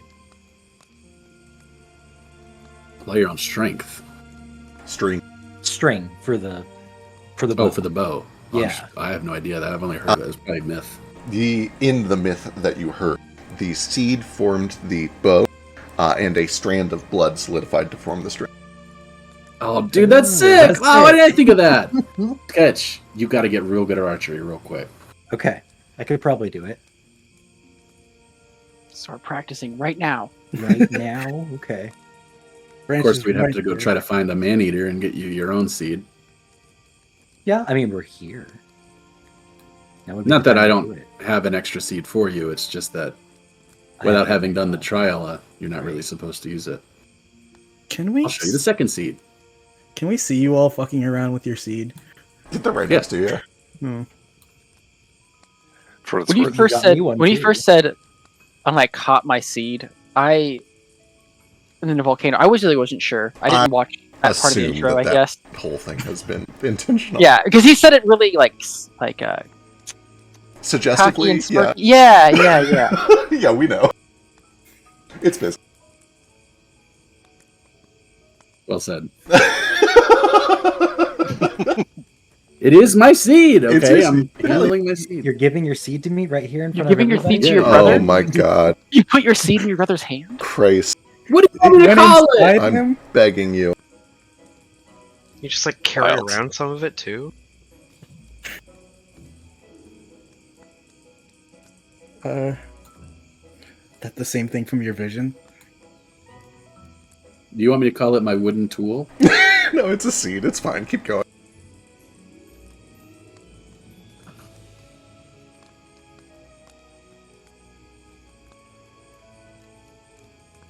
But yeah, Brant looks down and asks if it's the same one from your vision. Oh. Yeah. It is. Pardon. Oh. Looked like you did a lot to get it. Yeah, for sure. It was a coming of age ritual. The young warriors in our clan used to go hunt the seed. Once you've gotten one for yourself, you can call yourself a warrior. I guess you're a warrior. You did pretty well in that vision, I have to admit. But I don't know why you'd ever want to fling all your blood away. But it's kind of cool. The plant that it came from survives on blood. It captures creatures in its vines and it bleeds them for their moisture. A horrible way to die. Tell me about it. That are worse. Maybe burning to death. But it's a magical plant. It takes the blood of the creatures that it drains and uses that blood to fuel transformations in itself. The ability to grow, produce new seeds, or regenerate its vines and things.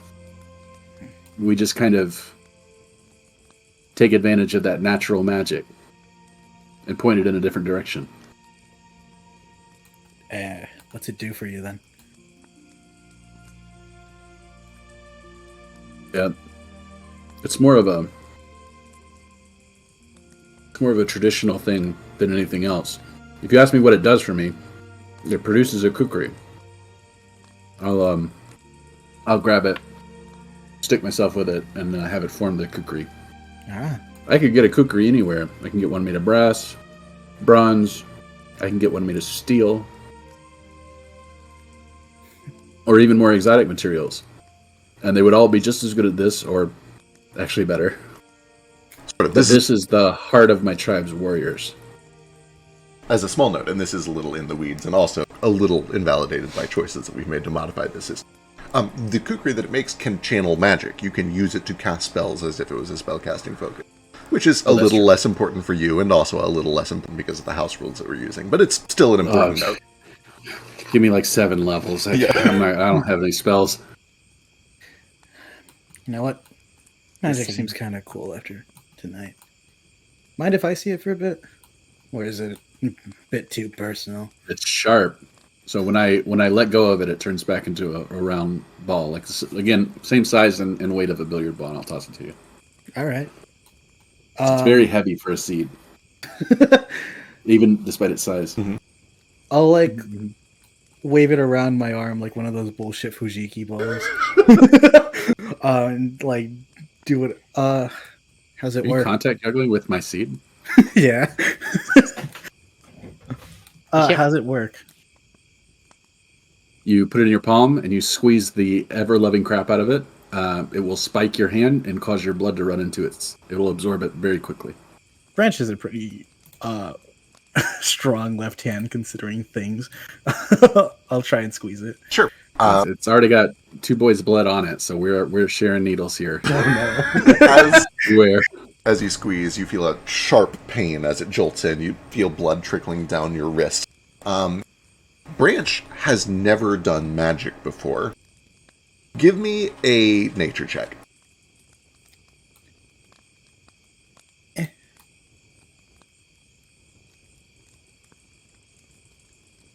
Yes. Oh, whoa! Oh, damn. Well, yeah. I fucking love your seed fetch. At first, Branch, nothing happens. For a long time. But you keep to... Like, you've committed. You've already made yourself bleed. You're not going to give up on it right away. So for, like, a couple of minutes, you just keep squeezing, keep thinking, keep focusing, try to make something happen. You know that anyone can, in theory, learn how to do magic. You've never done it. You've never done a day of study in your life. The idea that you would be able to just pick up a magic item and then be able to use it with no practice is not realistic. Although you've attuned to a magic item, but there's a difference between attuning to a magic item and being able to cast magic through an item. There is a moment where you start to feel a tingle that you know is supernatural. You know that it's not just in your head. And the reason you know this is because you can almost feel your vision being drawn through the blood that is running down your wrist into a drop that splatters on the earth.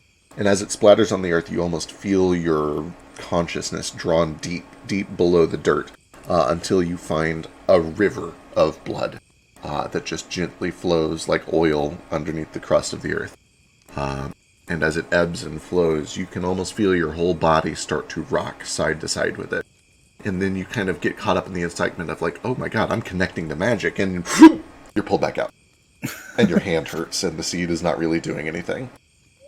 I'll like slightly dizzy fall over on the stump and like raise the seed back to fetch and sketch, and while on my back on the ground and be like, yeah.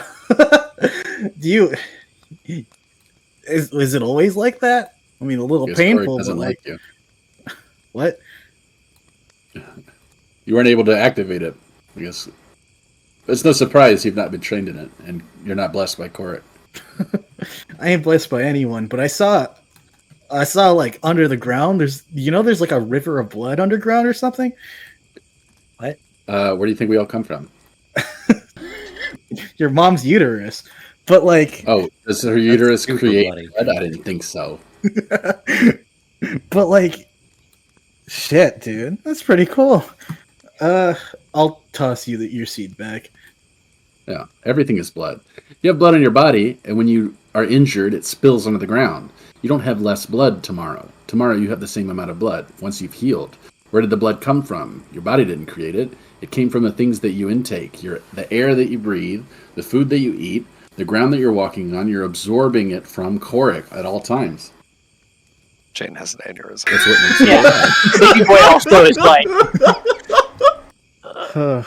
he was so close and then he tripped.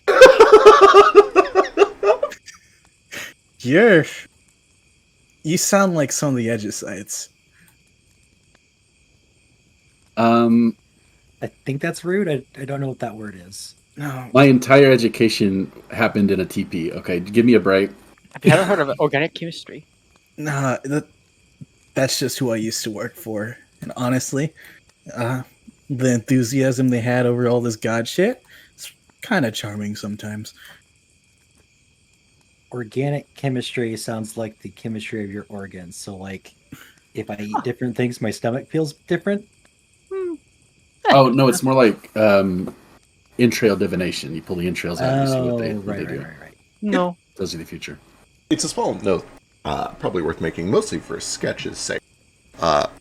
As followers of Korik, the Kuruki clan has an unnaturally good grasp on medicine and blood and the way that the body actually works. And in many cases, it is taught, especially to the less, how do I put this? To the fighters. It is taught to the fighters in terms that make sense to them. Truthful, but simplified. But there are certainly medics and healers throughout your clan who have a very, very good understanding of exactly how blood works and where it works and why it works. Can I roll for if I know how it works? Sure, you could give me I'm religion proficient or in medicine. Medicine would probably be your best bet, yeah. I'm proficient in it. So. Right.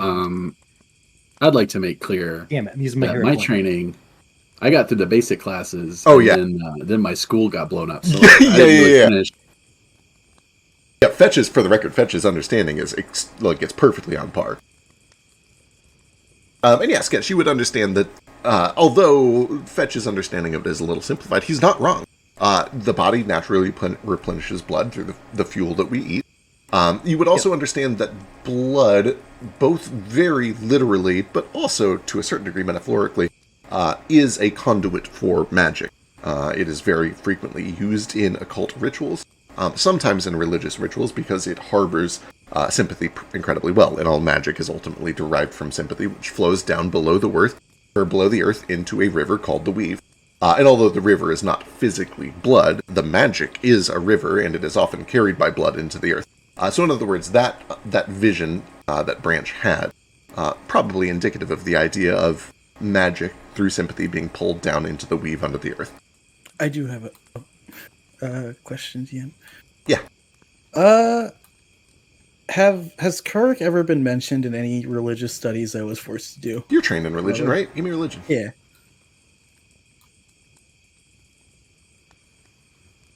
Religion.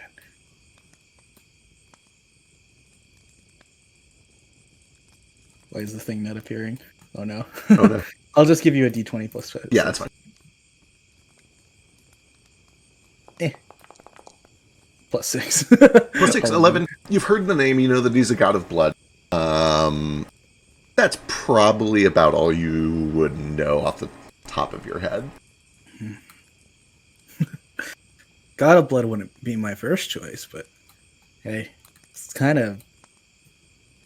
I think metal could be a good word for it. A music genre that doesn't exist. Court picked us, technically. How does that feel? I mean, it's pretty cool. I guess. Do The you whole know? not dying because of the nosebleed thing earlier was kind of neat. Oh, that's what that was. When all your blood left your body. Yeah. I will say, I don't think I have as much blood as I did back when I still had my other arm. But I guess I kind of get it. I don't know. If you're that into your god, I get, and he takes care of you, then why not? Me, I'm still trying to figure out why the one that's been hanging over me my entire life has been playing so fucking coy. To me, Korik isn't the god of blood. He's the god of all living things and all life in the universe. When you spill blood on the ground, it disappears. Was it eaten? Or did ants get it? No, it soaks into the ground. Where do you think it eventually goes? It goes to the river of blood at the bottom of the earth, which Maybe is from which plants grow up. Animals eat the plants. It's all blood. That true, Jane. You read a lot. Aye, Jane. So Jane has like, sorry, I didn't want to interrupt any of this, but I think that conversation happens as Baby Boy is having her conversation Right. with Jane, Oh, fair.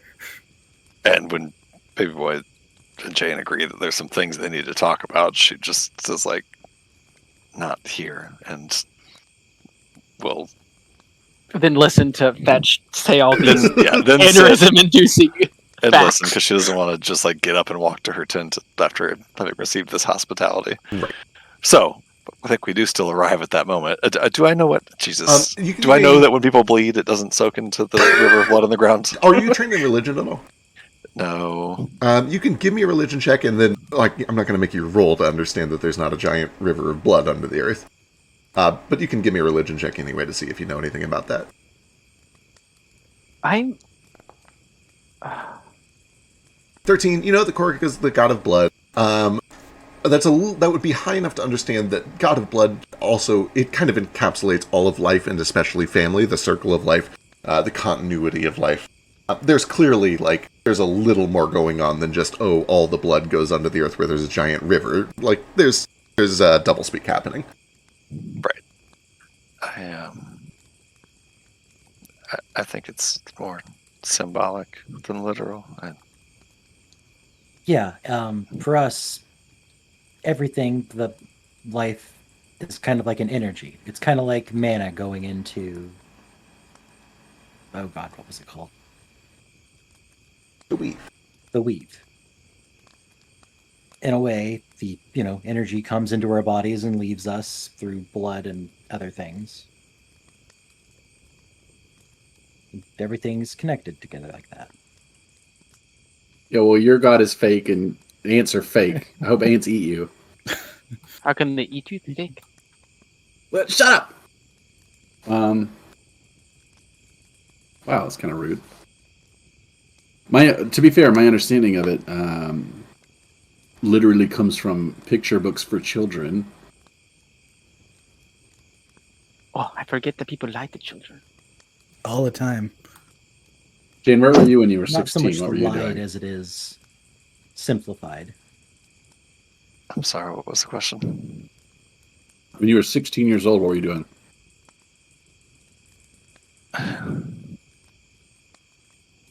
I was 16, I was, I guess, still in school. I just met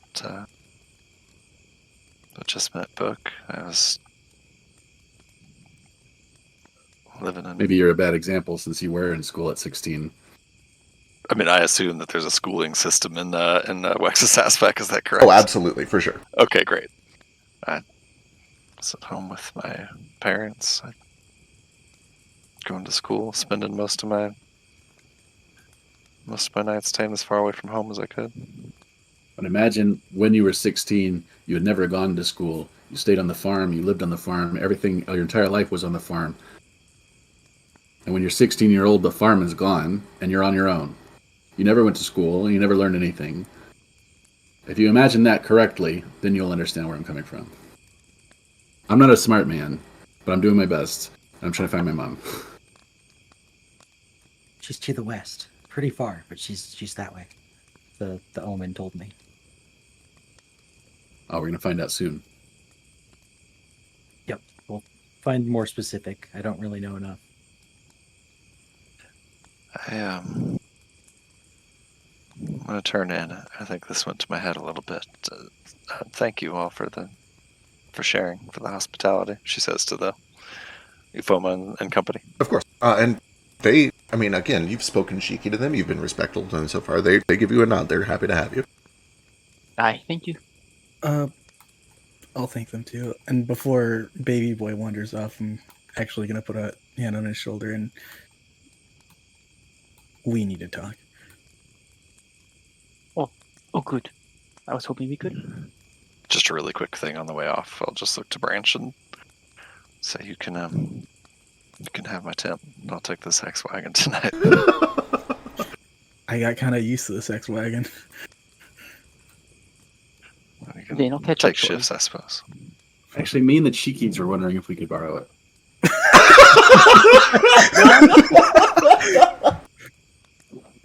We were trying to teach Drifter about how babies are made, so...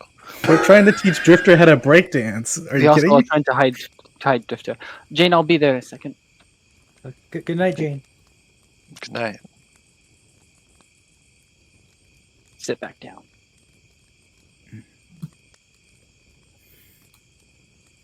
Well, it doesn't look like we get the wagon tonight, so I guess the tent again. Where are you from?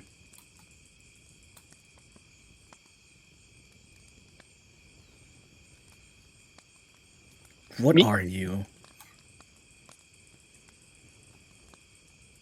I'm speaking as a friend, or someone who wants to be a friend, someone who felt like he understood you until last night.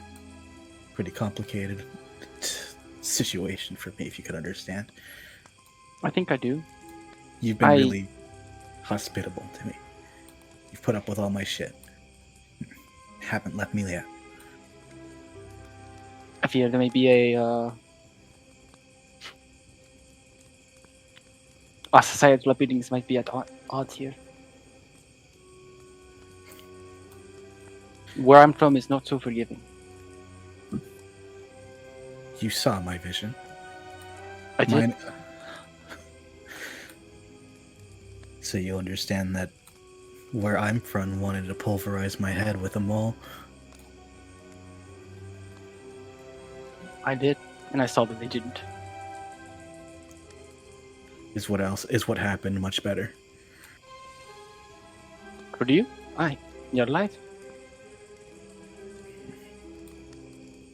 I have questions. Perhaps. Give me a moment. I cast a spell. I cast Pocket Library again, and this time I choose Society.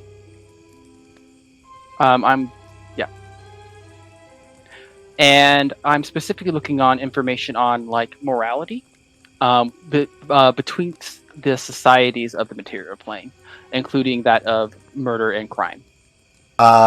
Sure. Yeah, give me a recall knowledge society. Yeah.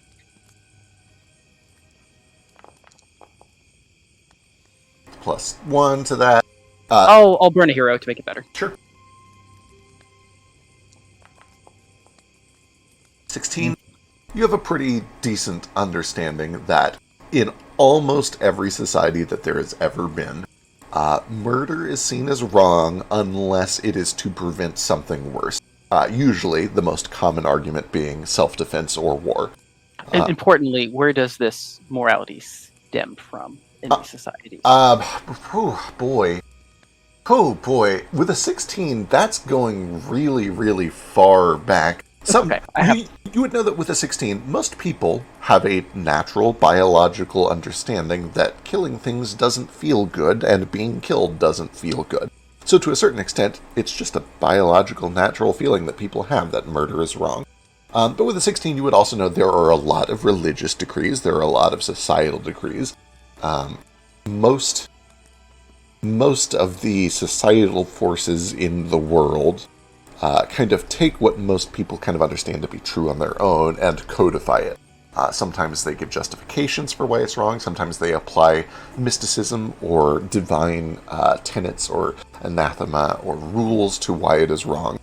But importantly, though, there are differences. For instance, like Fetch and Sketch's view on, like what he as Fetch said, like only the tribe can judge the tribe. Sure. Yeah, that is more of a statement on like law itself. There are definitely a lot of societies where if you're from the outside, you don't have any right to judge what they do. You don't understand their customs. So there's an element of that for sure. Gotcha. Okay. So he like opens up a small little portal, and then like you see like pretty much just like tiny little motes of stars come out, form a book, and open up to a page, and he's like looking at it. I think I understand why you're upset with me. I'm not entirely sure.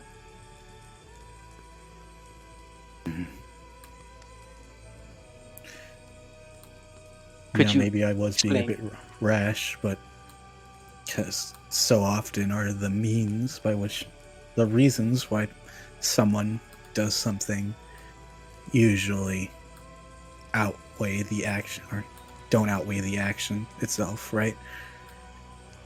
A man is dead in a cave, his son's wandering alone because you and Jane pulled the trigger on him. Aye. And he'd be dead in a few days, perhaps, anyways, for losing the cargo. I don't think you have all of the facts. I don't. I would have preferred if it did end differently, but perhaps if I could explain my reasoning. Sure. Go ahead. I'll give you other facts then. This man showed that he has a disposition for seeking revenge. He attacked you after you have, in his way, wronged him, stole from him. He then failed again to harbor cargo, as it was then claimed by us. That cargo, once viewed, was designated to be very dangerous. Maybe not the cargo itself, but the people who gave that cargo. So we have three options. 1, destroy it. 2, keep it. 3, return it. Seeing as how it was in a off state and hidden, all three of these could lead to the same thing. If we return it to the man, he will then bring it, and it will be on the on state, and the receiver will then know that it was turned on. He will be asked, and he will tell us that it's us. If we keep it, as we did, and the man lives, he goes back, those people find him, and they get the answers for the product he lost. They kill him, they find us. We destroy it, same thing.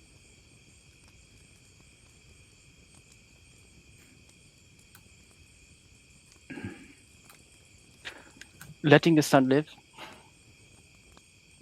was risky, but tensions were high, and I felt it would be worse. You're a lot more calculating than I took you for. I have I to can be. say that I underestimated you in a lot of ways.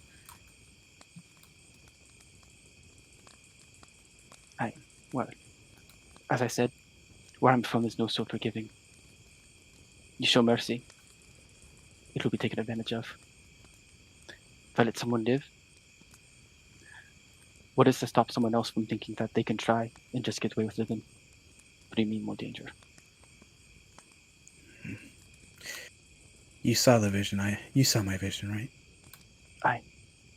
You losing your arm? The moment after, when they dragged me into the church, they didn't know what to do. They talked about how the streets were running rampant with crime, the likes of which perpetrated now by one-armed murderers. Tell me, baby boy, if you were in that situation, if you were the adjudicator there, would you have let me walk away? Which one was the adjudicator? You didn't see her in the vision, but it was just this woman who said that me being left alive was a symbol of crime and indecency spreading across the city of Famador and maybe the world itself. She didn't really take kindly to me. Did your Even theft while I have was anything to do with her? Did what? Did your theft have anything to do with her? Of course not. Then why would I care? It matters to me. You have no wrong to me. Stealing from someone I do not know? Not my problem. I would not have condemned you to death.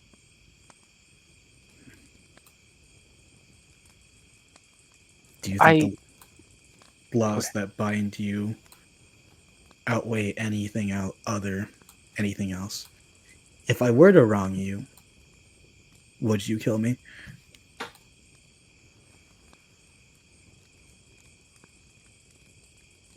When you say wrong me, what do you mean?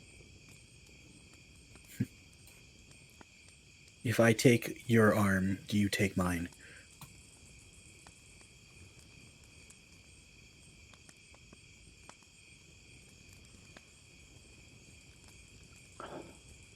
An eye for an eye is what you're asking. Yeah, basically.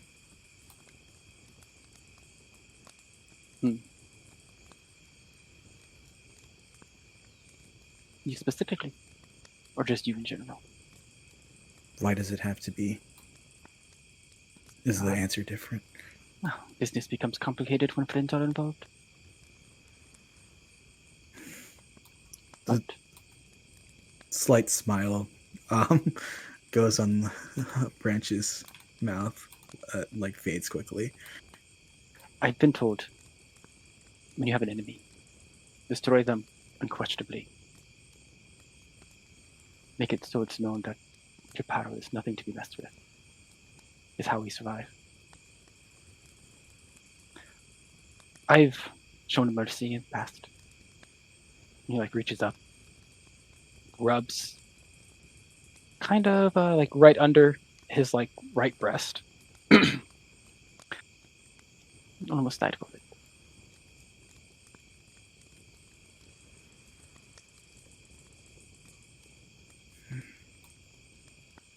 I guess it's understandable then.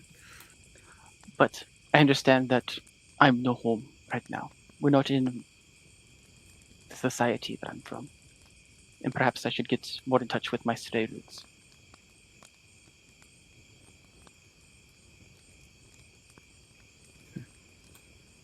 I'm willing to help you with that if I can.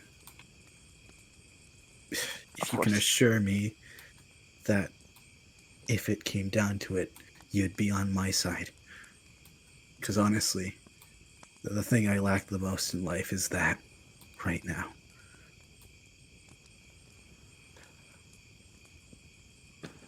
Okay, I would like to do some kind of check on Branch to kind of, I guess, trying to fill out what he means by this. Is he just trying to pull at my heartstrings to get a monster on his side, or is he like generally just feeling lonely and just needs to not be alone? Sure. That feels like a perception check, an insight check. Should I do it?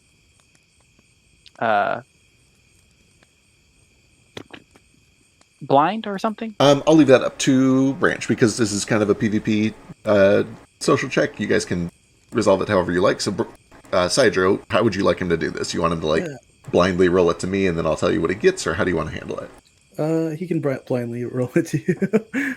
Cool. Yeah, let's do it. Yeah. Oh, it's no good. It's question marks. Wait, I thought it was supposed to be blind. It is blind. I'm just joking. Oh, okay. Oh no, now. Does that mean it wasn't good?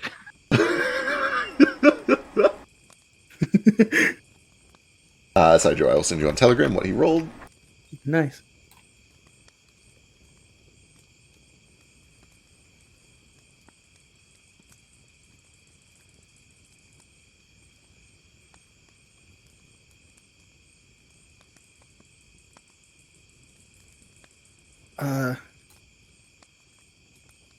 You get the sense that he is kind of lonely. And that a friend would be good.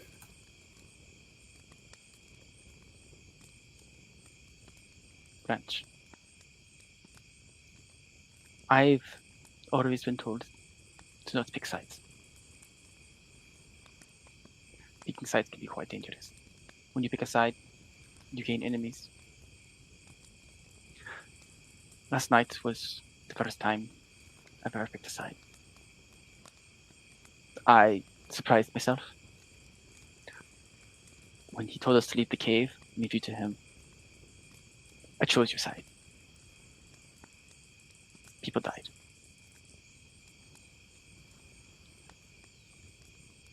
Even if we would have left the cave and not come back, it still would have put the target on the back. I am still figuring things out. I will attempt to be on your side. But, and he stands up. If I find out that you're trying to manipulate me, I will not be so forgiving.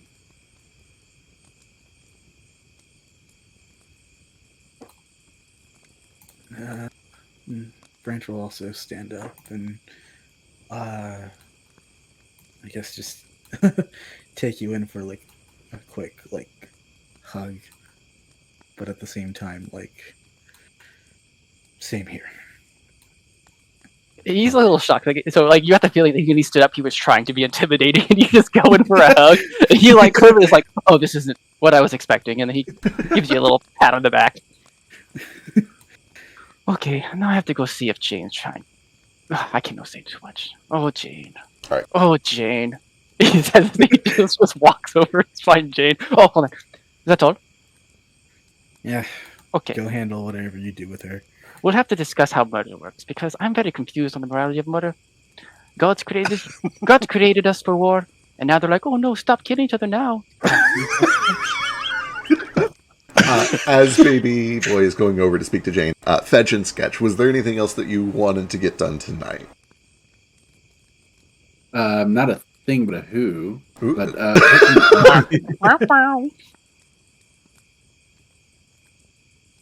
He's got to give that seed out. We didn't do Thoko yet, did we? We talked about it at the beginning of the day. no, we got to get that Twinkie boy. What's Thoko doing? Christ.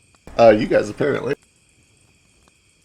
I do love just Yo. like the 2 sessions of just really intense, deep conversation followed by these brothers just being like, we gotta go fuck. We've got to fuck. All your Excuse me, visions. what were you thinking about when you were 18? All your visions showed like everyone like how interconnected and how complex everything is. All Branch got was the idea that like the next time the Chursall household manages to organize Thanksgiving, it's going to be incredibly awesome. It's like, True. All right, they are more. They first of all, they all kind of make like you guys doing all right. I take it that most of those aren't fun things to relive.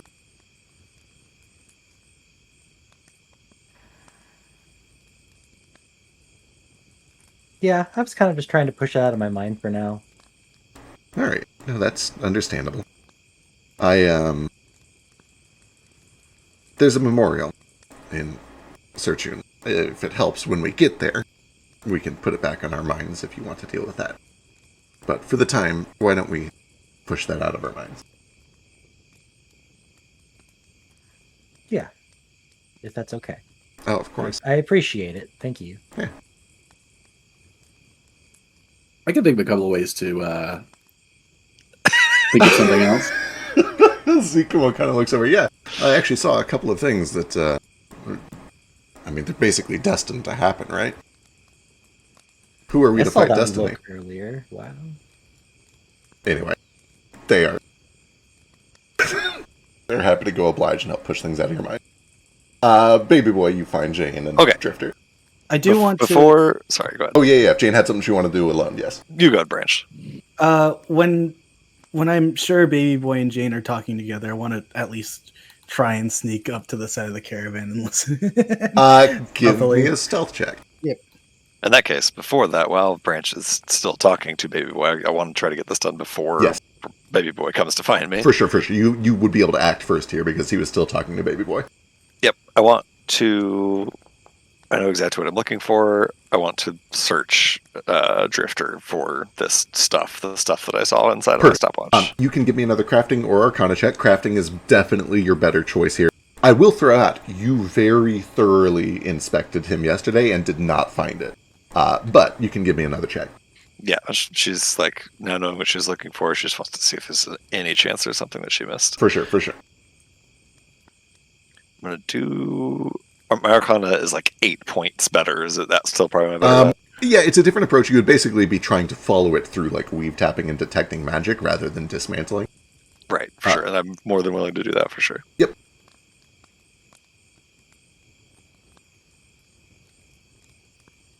And I will also do something that I have not done before. As Jane comes in here, she's like, hey, Drifter, I need to look for something, if you don't mind. Yes, of course. And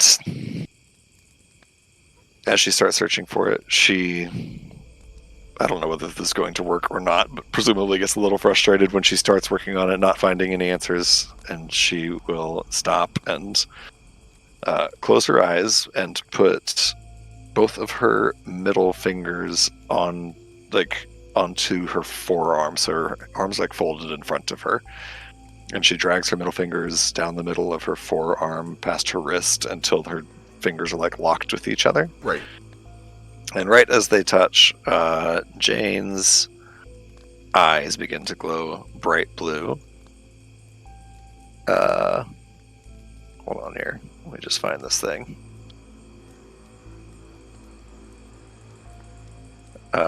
And I will use this to give myself a +2 to this check. Ooh. Ooh. Alright, sick.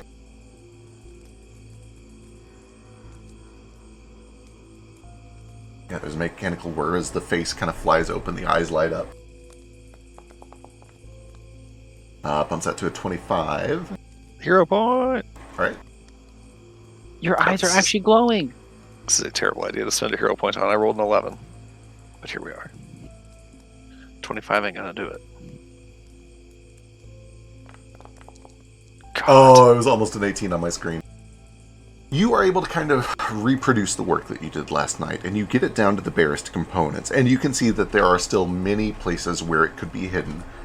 But to put it frankly, the clockwork is too fine, and to open it would be destructive. You've hit a point where it is very obvious to you that this thing was built to be a black box that was never opened. It can be opened by destroying it, but it was never meant to be maintained or serviced. It was clearly, this is a prototype. To say it was done hastily is not true, but it was not done with the idea of long-term maintenance in mind. It is a one and done, let's see if this works, and then throw it away. And as such, a lot of its core critical components are only meant to be recovered by destroying it and scrapping it. Makes perfect sense. Which is an option if you're willing to destroy and scrap this thing. I was going to say, not tonight, but finding that out tonight, her thought is like, that's probably the next step. Understood. For now, the eyes stop glowing just a few seconds later, and she kind of is back to normal. Yep. And you had several minutes to kind of work on this, put it back together, get it all closed back up. You're able to do all of that long before Baby Boy and Branch finish their conversation. And then eventually, a long time later, Baby Boy comes over, and Branch, following behind, is able to kind of... I assume that rather than being literally right outside of the tent, you go over to a tent that is close enough that you can overhear it, but still look very natural and not be, like, visible. Yeah. Baby boy But maybe somewhere I can even, like, see into it if it's possible. But yeah. Perfect. Yeah, you could find somewhere where you can kind of poke in without being spotted right away. Baby boy, like, very creepily pulls back the curtain. He just enters very, very horror movie style, just very creepy, just staring for a little bit, and he comes on in. Oh, hey, Jane. As one does. You definitely get the feeling, you probably picked up that he just enjoys acting scary, but like he doesn't necessarily want to do anything with it half the time. He's just like, oh, how scary I am. Right. Just like spooking people. Yeah. All right.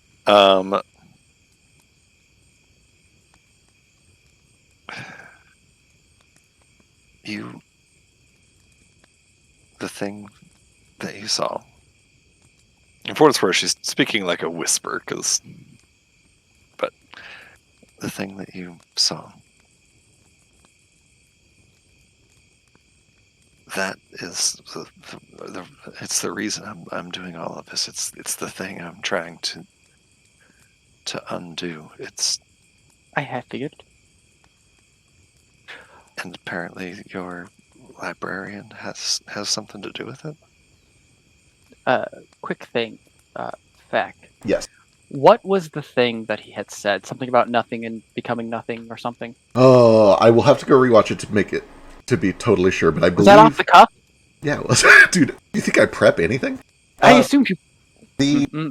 No, dude. The trick is to just have consistent world building, and you never have to prep anything.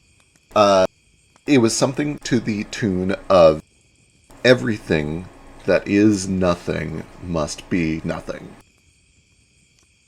Or everything that cannot be must become nothing. Or something to that extent. Gotcha.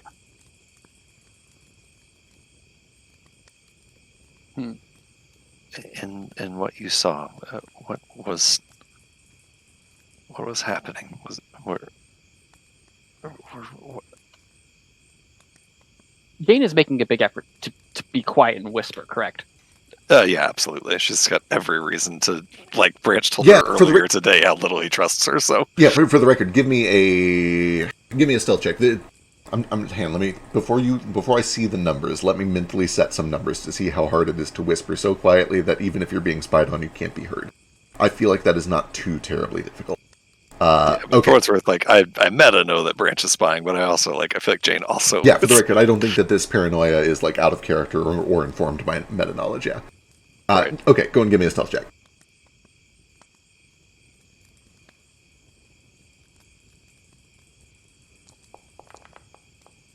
Okay. Perfect. So far, Branch, you see this conversation happening. You hear faint whispers. Branch. Oh, well, I guess it's just against your perception DC. Let me see. Okay, perfect. So far, you hear whispers, but you're not able to make out words. Damn. And you know what? Actually, I'm realizing I don't know why I didn't do this earlier. I have this in my toolkit. I'm going to get my Illith Illithid? translator. Yeah. I was Just gonna talk to you start. in Illith. I was gonna start telepathically talking to you after this, anyways. If you're whispering, Perfect. Right. So you start hearing pig bladders being squelched. And Yeah, nothing this else. is much harder to do quietly for Yeah, once I'm doing that, I'm not quiet anymore. Branch and everyone else at the camp sees Baby Boy go into the sex wagon with Jane and starts hearing Illith noises. Ooh, Just awful squelching. Yeah, just the worst. they're Oh, fucking. definitely. Typical So- porn. I'm tentacle robot porn. Typical robot dog porn. Leave the dog out of it. Leave the dog out. Christ. Oh, no. This thing you saw, these this trains. Tell me exactly what you saw, please, if you can. Only I knew illusion magic. What? There's a train station. It was snowing. The time everyone was frozen, but the snow kept falling. Everyone was frozen. Even you? Which She I thought was weird. rubs her head a little bit. She doesn't say necessarily this out loud, but she has been thinking basically nonstop about this scene since it happened. Like, you know, she will say some of this out loud. When I left home, I saw the exact same thing. That everyone was frozen in time, but except me. I wasn't. I could move. I could have done something, and I didn't. I just froze, and I can't stop thinking about the fact that, like I said earlier, there's so much that we don't know. There's so much that I don't know about how any of this works. Then let's talk And about what we do know. What are you trying to change? That day,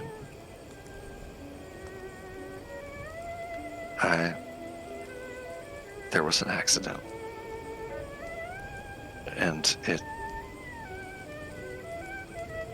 should have killed me.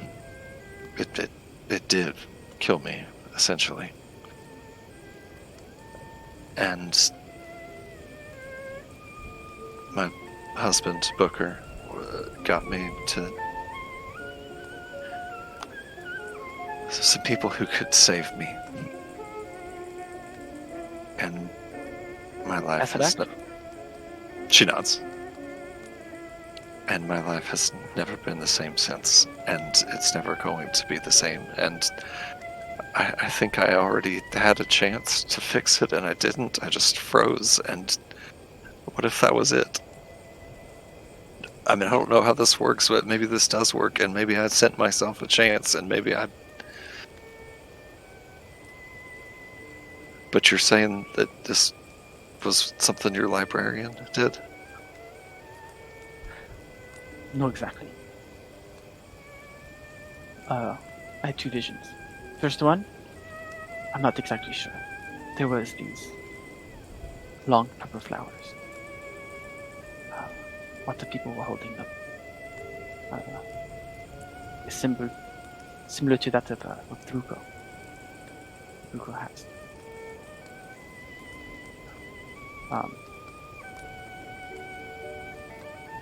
And then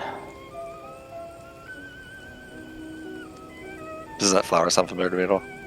Give me a nature check. I'm going to give you a big penalty because baby I boy. will then. I have a thing for this actually. Ooh, what you got? My entire thing I have with Jane here. My my ability to share information. Oh, that's right. Yeah, show me the spell. Jane, if you don't mind, I will. She nods. Okay. I'm gonna cast it. So I touch attention to her forehead. And then I make an aid check. It just says it has to be a recall. It can be any recall knowledge. It doesn't have to be the same one. When you can aid the first with. I wrote academia lore. Okay, I say with that's any. for flavor, but Yep. it says any Also, lore. as a note, in the remaster, the default DC is now 15, not 20 for aid. Hey, I love that because that was bullshit. Yep. Is there any chance that agriculture would apply here Yes, instead of nature? absolutely Okay, it would. sweet. Yep. Yeah. But this time I'm gonna do something a little different. As you do this, you do touch it. Yeah, you do feel like a touch of something, but you feel more like instead of going to the library like you did last time, having all those books, you feel that you're touching a giant barrier, a psychic barrier within baby boy's mind, and a trickle comes out. Lord, guys, For a calm down. natural 20. So that is like a +3, I think, to your agriculture check. Your DC is reduced by 5 because it is a lore check, which means that is a 23 on a DC 10, which is a crit success. You immediately recognize the flower that he shows you in his shared vision as Foxglove. Foxglove? Like Argus Foxglove, you say? Fucking bastard. The furriest. I'm assuming you don't say Argus Fox. No, I don't know that name at all, but I do out loud say Foxglove. It's Foxglove, and I'll tell Lush whatever I know about it. If it's, I don't know what its uses are, its symbolism or whatever. Yeah, it is. I had all of these notes 3 weeks ago. Let me go look real quick. I thought you just played off the cuff. You didn't have anything prepared. No, I do. The problem is that I don't know much about flowers out of character, so I have to go look it back up. Is it While about you're me, a looking gay that- betrayer? While you're looking that up, I don't know if this even falls into the realm of the spell really, because it was just for the flower. But do I see that vision of the train again while Baby Boy is showing me his memory? Does that make sense? Let's see. Let me look up the original casting of the spell. Yeah, So let me you see don't, the- you just get access to knowledge. You don't really get like memories. Right. What is the Okay, cool. What is the original spell called? It's like mind meld, mind link. I don't remember. I think it's Mind Meld, if I remember right. I think it's like fuck man, I don't know, man. Let me see if I can find it. There we go. Mind link. Mind link, yeah. You link mentally an amount of information in an instance that could otherwise be communicated in 10 minutes. Sure. You only saw the scene for about 3 seconds. You could describe with pretty good detail everything that you saw in about 10 minutes. So yeah, Jane, you essentially get a flash of the same image that he saw.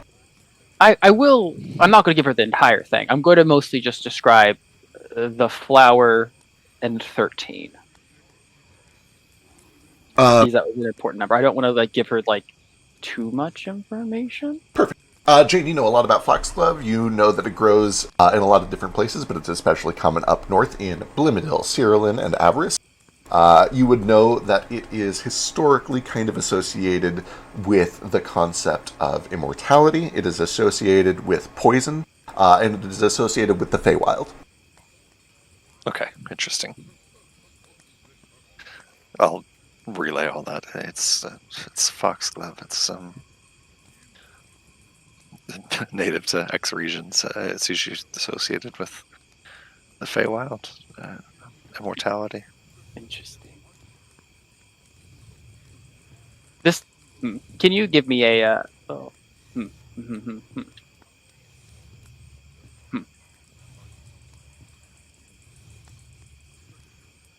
So you show me people bringing this flower and then the train thing.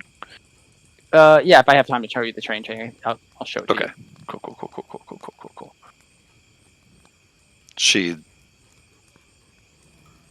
comes out of that like trembling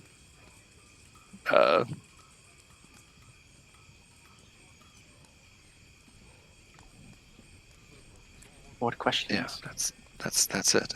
That's what I need to. That's what I gotta get back to. I'm worried, Jane. There was more. A turn of phrase, so to speak. Something about that which is nothing should remain nothing or become nothing again.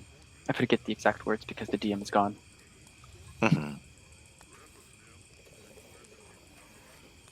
I think it was that which should not be must be nothing or something.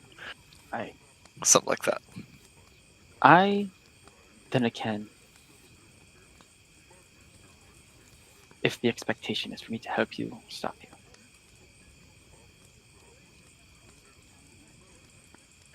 The expectation of the librarian, you mean? Perhaps.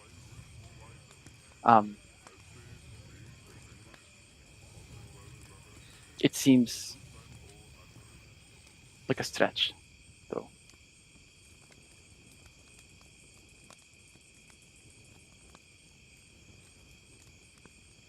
This is not to say that I'm going to try to stop you.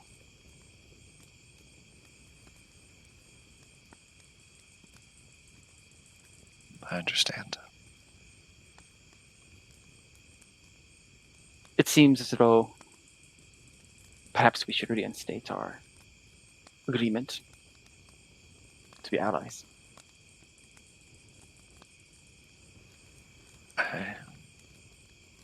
I'll take all the help I can get. Like I said, I can't promise you that I don't know how this is going to happen.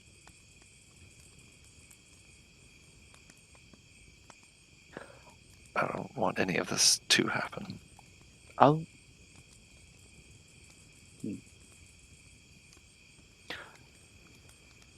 I've never been given a mission before.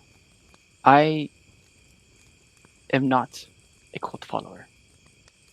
I do not do the bidding of a master. My expectation is to stay home, be happy.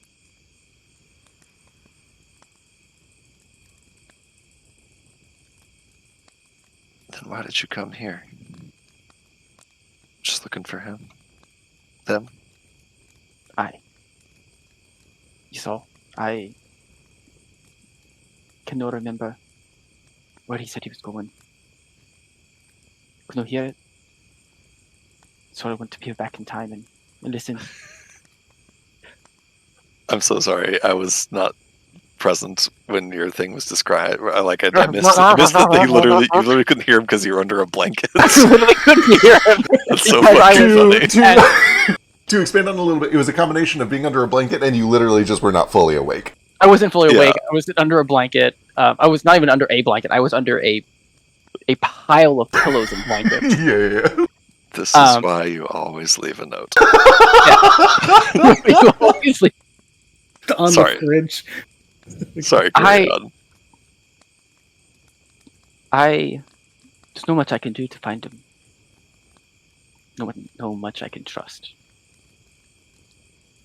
You were there and I was talking to Branch. But in my world, you show weakness, you get snuffed. Right now, my home is weak. You must find him. If he knows something about what happened,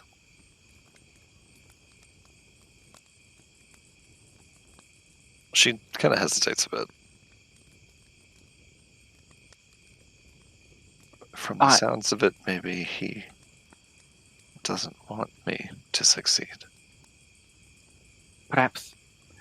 But I am jumping to conclusions. We now have the facts. We have one vision, two visions, and a phrase.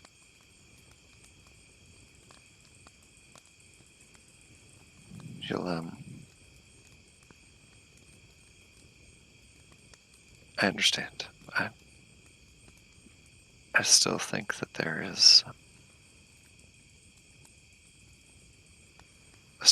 things that we can do for each other.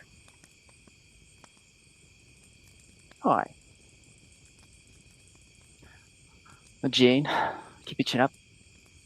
I know this is heavy. I know that you were not able to prepare yourself as well as you probably hoped for the trials that have come and are about to come.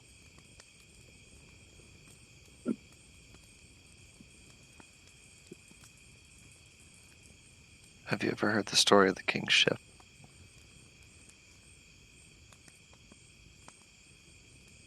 Have I? Unlikely, but give me a I also society don't check. know. I know that it's been mentioned before in I've- session, and I don't know if I was ever around for it. I've kind of made it up. It's the name of Jane's. She hasn't written it in front of her spell book, but it's I've thought of it as like a kind of a fairy tale, not quite like, you know, Three Little Pigs popular, but like maybe Hansel and Gretel popular. Oh. Yeah, you've heard it, baby boy. Oh, what is it about? It is the story of a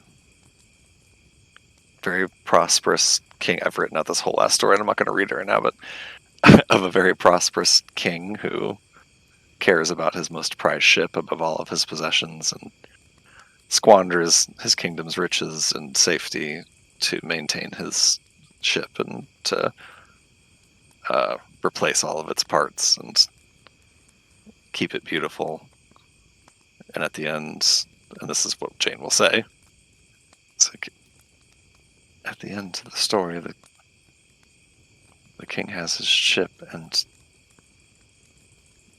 the queen says to him that if every part of the ship has been replaced, is it really his ship anymore? That's the same as saying that your cells replace themselves. Are you the same person as you were 10 years ago?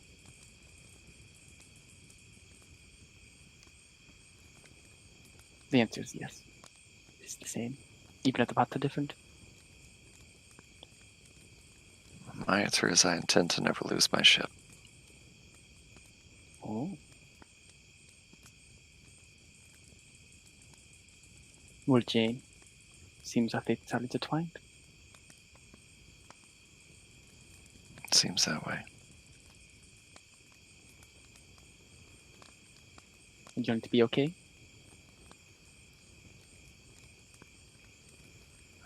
Yeah, I'm fine. Thank you, baby boy. Oh, that's what I'm here for. The next time I may cost you some belly rubs. I've been lacking. Jesus. Fucking weirdo. I love baby boy so much. Ah, same. He's He's so good. And for what it's worth, Jane is not okay and spends very obvious. Like, yeah, are you fine? I'm fine. this. I don't know if we're about to get in a fucking fight in the middle of the night again, feck or something, but assuming that we sleep, Jane does not sleep well. Probably if there's a mechanical penalty in this game for not sleeping, she does not sleep well. I will look that up between sessions. For now, though, unless anybody has anything that they would like to do tonight, I know Sketch was maybe doing something. Somewhat. Hold off. I'll do that in a bit. Understood. Then the night does go. Actually, Yeah, what you I got? want to talk to Drifter. Sure. Yeah. Fetch, you go over to the cart and you do find. First of all, give me a perception check. There we go.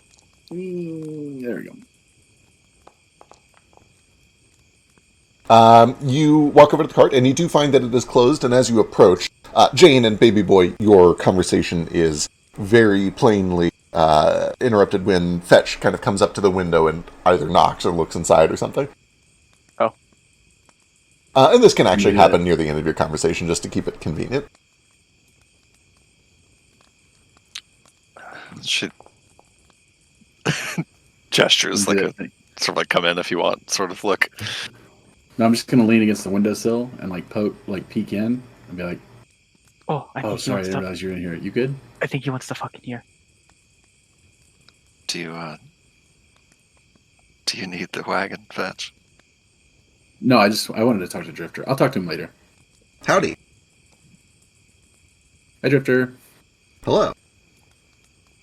You can talk to him if you want. Me and Baby Boy were just talking. We were just finishing up. It's a private matter.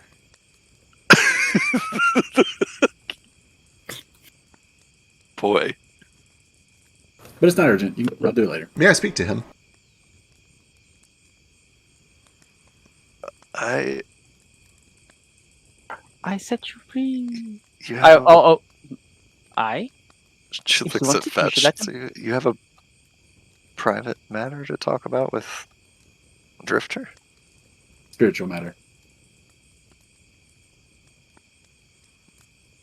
Hold on here. Let me do a little insighties. Oh wait, that should be -2. If so the dog TM. wants to talk to Fetch, I think the dog should be able to talk to Fetch. If the Freedom. dog You get knows some the things. sense that he is being genuine on his face, but also evasive. Right. Yeah, Jane, why are you trying to control everyone around you? Not everyone, just Drifter and all of his information. You know what? Jane's not gonna she can't literally keep this dog in her tent forever, so she'll. I mean, she should keep it in a tent. For the record, that is what she says. Is like he shouldn't come out where people can see him, but I can step out so you can talk to him if that works. Okay. Hi, what's up? What's going on in here? Howdy. You guys, oh, it's warm in here. You guys good? That magic does not get dirty. The mirror, that is. No idea what you're talking about. The mirror above us on the ceiling. It stays clean through magic. Right. Oh, wow. Even if you put your seat on it, it'll still stay clean. Oh my god. This is the best tent I've ever seen. Have I seen you before? Probably? Well, apart from passing glances as we have traveled today. I'm sorry, I don't know. I have no idea what language you're speaking, but I know it's not Jiki. For the record, this would be a Dendric. It would just be common. Yeah. Listen, Drifter, we need to talk. Okay. You are a spirit, but you are damaged. Somebody's done something horrible to you. They've trapped you in this ugly machine. And they've warped your memories. But they've given you some kind of strange intelligence. I am fascinated to hear this. I am not entirely sure what I am or how I came to be, and you seem to understand. Tell me, what am I?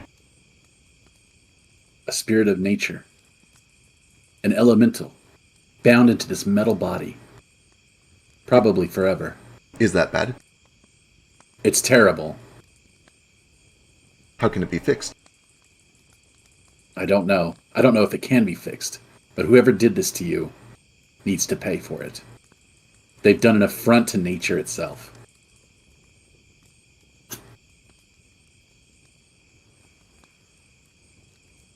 Have I seen you? Probably.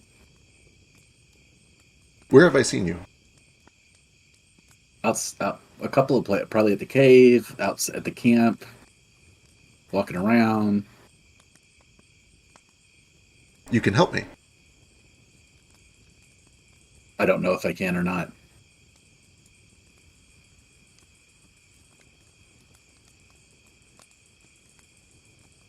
I will try. I It's my appreciate duty that. as a spirit weaver to try. You're a spirit weaver. That's right. This name is familiar. What do you do? Well, ultimately, my position is to revere and to help the balance of nature, and just be chill with spirits and stuff.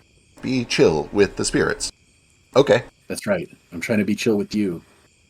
You I need to help you. chill If I with can, me. somehow. I'll get you out of that ugly body. Somehow. What happens After So that, it depends on what kind of spirit you are. okay. You are a spirit weaver. What kind of spirit am I? I don't know if there's any way to know. You've been corrupted. I see. But we'll figure it out together. Just hang in there. Okay. And don't trust anybody who says they know who you are or what you are. You have told me that you know who I am and what I am. Oh, yeah. Okay, except for me. I do not understand why, but I believe that that is true. I will trust you. Okay, great. Why do you keep asking if you've seen me? Do I look familiar to you? I do not know. Probably because you see my brother. I get that a lot. Okay, bye. Okay, bye. Okay, good boy. Oh, don't tell anybody what we talked about. I say as I walk out the door loudly. I guess I'm still listening in. I guess. Yeah, for the record, that conversation was not hushed at all. If you were spying on that, you heard it. Oh, it would have been pretty easy, yeah. I for sure didn't go far. I want to face palm as Fetch walks out. Jane breathes a sigh of relief, hearing that this is what the conversation was. Perfect. Does anyone have any immediate things that they do tonight, or can I fast forward us a little bit? Did the dog breathe fire on you? I wish, but no, it didn't. Okay. Can it breathe fire? Well, most of the ones that look like that can. That one maybe it breathes bubbles or something.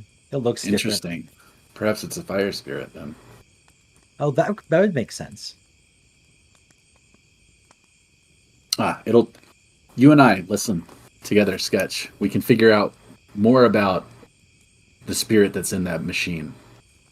We need to investigate, experiment, and figure out what exactly is going on with it. Okay. We have to do it when Jane's over looking, time. though. We can't make her mad. Jane should be on our side on this one. She should be, but the omen said we have an interest in similar things, so she might be connected to Mom, but also that we shouldn't trust her all the way. I'm afraid she may be responsible for his condition. For the spirit? Yeah. Oh, well, then we have to be super careful she doesn't see us doing it, right? Yeah. We'll be very subtle about it, okay? Okay. We'll just do some experiments. We'll see if he likes swimming, or we'll throw him dance with if you. if he really has a good time in the air or something. Okay. Can we if we get food in him, she'll know. Yeah, I think the throwing is good though. We could put him in a tree let's- and see if he stays Okay, up tomorrow there. afternoon, when Jane isn't looking, we'll pick him up and throw him. Okay. All right, high five. High five. You guys make your way to the tent. Continue your romp for the night. The night passes uneventfully. You guys are not attacked. You wake up. You have breakfast. You begin to set out for travel once again.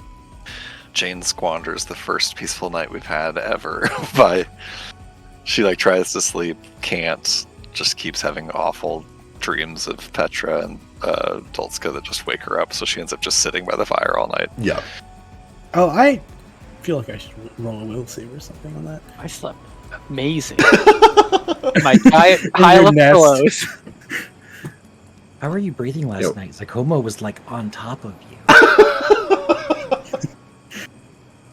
Are you okay? Fetch. God, he's dead. I'm not dead. I'm right here. Okay. But I don't accept that he was on top of me, okay? I'm the top. The last night, the night that just passed, was the 7th. The third day, you guys go into Lou Day. That day goes uneventfully. Styx Day goes uneventfully. Zion's Day goes uneventfully. Im's Day goes uneventfully, and that is about the time that you guys get to the Sleeping Pass, which is this valley between Eden and Zulukara. You guys know that you're very close. In fact, you'll probably get to Serchun in the morning, but night has fallen, and at the very border of Zulukara, you settle in one more time to sleep on the night of the 11th, Im's Day. So every day that I have a spell slot I don't use, at night I'm going to cast it to have Pocket Library set up Understood. for occultism by default. Perfect. So I will assume that that is the case until you say otherwise. word and word. Overnight, Same here. on the 11th, Jane, for the second time, and Fetch, for the 100th time, possibly, something in that ballpark, experience dreams. You experience nightmares once again. Jane, you have one that is very similar. You see Rita alone in a room that is very dark. It's very nondescript. It's like a box. Just a stone floor with black in all directions. Not terribly unlike the Upside Down from Stranger Things. Or, sorry, not the Upside Down, the projections, the 11 scenes. You know what I'm talking about. Yeah. In this scene, you can see that her tongue is cut out. You can see that she is trying to write in blood, and she does, again, all of these overlapping images at first, and occasionally throughout, just twitch or flinch in pain, like she's being subjected to pain the entire time. But she steels herself, and you watch as all of these overlapping thousands or tens of thousands of images lean forward and just write with their own blood, Jane, Bill was right, find help. Fetch, you experience the same nightmare that you have had over and over and over, of your mother in pain, calling out in various states of torture, essentially. She looks like she is being subjected to immense pain. You wake up in a sweat. I assume Jane probably also wakes up in a sweat at the end of this. Yes, absolutely. Jane and Fetch, where are you guys sleeping? So, since we have had Drifter, I'm just staying with Drifter. I would have, moved him out of the sex wagon and into my own tent at some point. Understood. But yeah, I'm just staying in my tent. Well, actually, you know what? That makes it, because then I have to do that basically every day without anybody seeing. So I guess I am just staying in the sex wagon with Drifter. Just get kind of let and branch, use my wagon, or use my tent for the time being. Understood. Jane, please give me a perception check.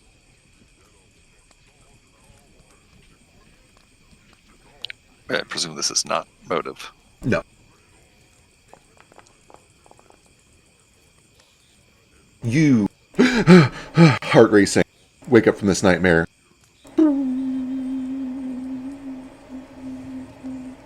There's just this metal, resonant whine coming from Drifter that over the course of about 10 or 11 seconds goes quiet. I want to see if I can. I want to rush to it before it goes quiet and try if I can find its source. Sure. With the 20 of perception, you just flip open the chassis. When you flip open the chassis, Drifter looks to you and says, "Can I help you find something?"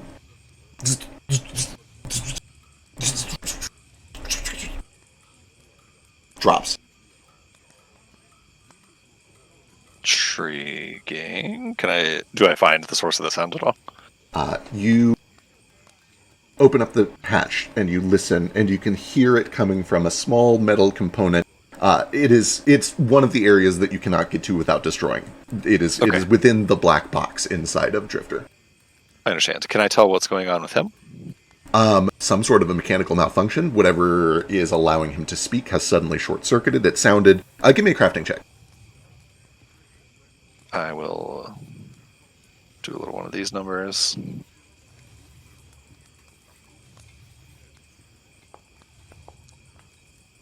And I'll just use that 16. Let's see. Which adds, let's see here. Plus 4, so 20. 20. Your first inclination is, a malfunction, a short circuit. But you listen quietly, and you think back to when they were calibrating your own ability to speak. And there was a moment where the technician supplied too much power up through your artificial voice box, and it came out as kind of like a high-pitched whine instead of normal noises. And you realize that he is speaking, but it's coming through as a high-pitched buzz instead of words. He is receiving too much power. Okay. And then, after about 5 or 6 seconds, Sorry, I don't know what that was. Can I help you?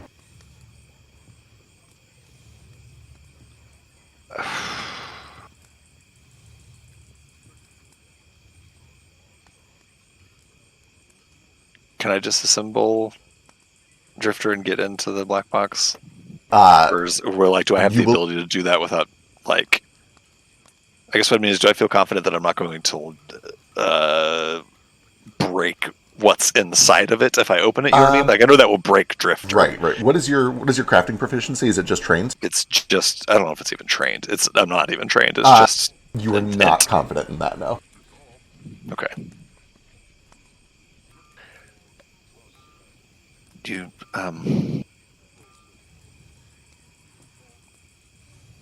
did you feel anything just now? Did you experience anything out of the ordinary?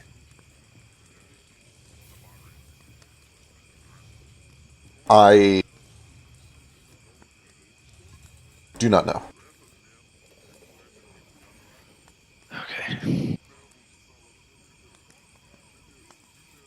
I am still learning what ordinary is. I feel as if I am functioning well.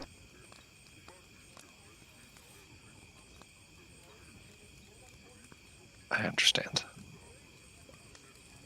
No, everything's fine. Everyone's safe. Where's your friend? Which one? The one who said I was a spirit. May I see him? She, it suddenly computes to her that the last time she had one of these dreams, Fetch had it too. Before she acts on that, she says, why do you want to see him right now? I do not know. But I know that I do. Oh, okay. Yeah, I actually just wanted to talk to him myself. Let's go find him. Before you guys get over there, Fetch, you wake up in a cold sweat from this nightmare. Presumably, Sketch and some of the others are roused by that a little bit. Aroused? Just roused. Just to rouse shame part. them. Oh, did you have a nightmare? A nightmare. Oh, I'm sorry. You My should have fetish woke is up when I waking did. up to next somebody that's having a nightmare. Did I find a new one? Almost certainly not, no. Found baby boys. You can hear footsteps that are kind of headed this way from the wagon. Do you do anything ahead of that? Sorry, Sketch.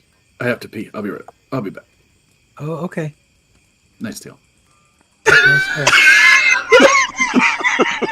Christ. Are the rest of us still asleep, I assume? Yeah. Hello. Howdy. You are well? You need to get this boy a token. Oh, he does have a token. There it is, right there. Sorry, just had a dream. I see. But you are well. Yes. Physically. Your dream, was it the one of your mother again? That's right. How did you know? The same as on the boat.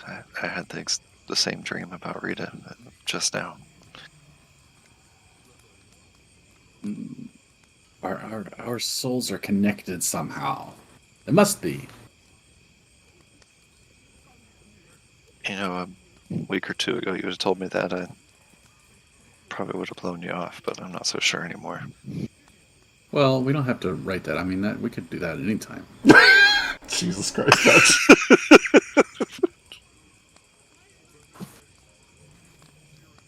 I'm glad you are well. I should return to the cart so that I am not seen. Wait, that Drifter hat. Yes. You sensed that something might be wrong with him? I do not know. I know that I wanted to see him. Let's give him a little pet. What is this? Can I help you? I'm petting you. Okay. This soothes you and makes you calmer. I do not know. Well, I'm telling you, that's what it does. Oh, I understand. Yes, I am very calm. I am very soothed. Yes. Yes. But you should wag your tail a little bit. It wags its tail a little bit. It looks very what? artificial. It's not made to do that. Earl? I do not know. The tail of an Nimeric Warhound is for balance. It's not for. You know what? Never mind. I'm gonna say you're a he, simply because you have the voice of a nerdy Midwestern gay. Rude, first of all.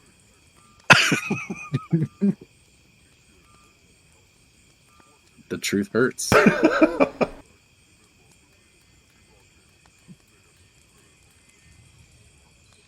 I do not wish to be seen. I do not wish to harm anyone. He is broken. I do think that is true. Something terrible has happened to him. His creation was some kind of abomination. It should never have happened. He's. I suppose I'd be kind of talking to a brick wall if I tried to convince you that that's not a spirit. He snitched on me? What the heck? Drifter! There's no way it's animated like that, with that kind of intelligence. I understand a water wheel moves because the water pushes the wheel. I understand that the clocks that I saw in Wexasas moved because there's something inside it that swings around, and you wind it to make it swing. I understand all that stuff. None of that is happening with Drifter. Okay, maybe it's a magic. Maybe he's magically animated in some way, but that wouldn't give it sentience, and that wouldn't give it life or the ability to dream, or since it wanted to see me, it didn't know why. This is a thing with a soul.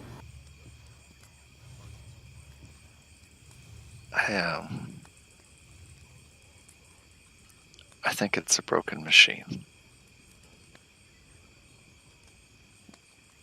But maybe you're right.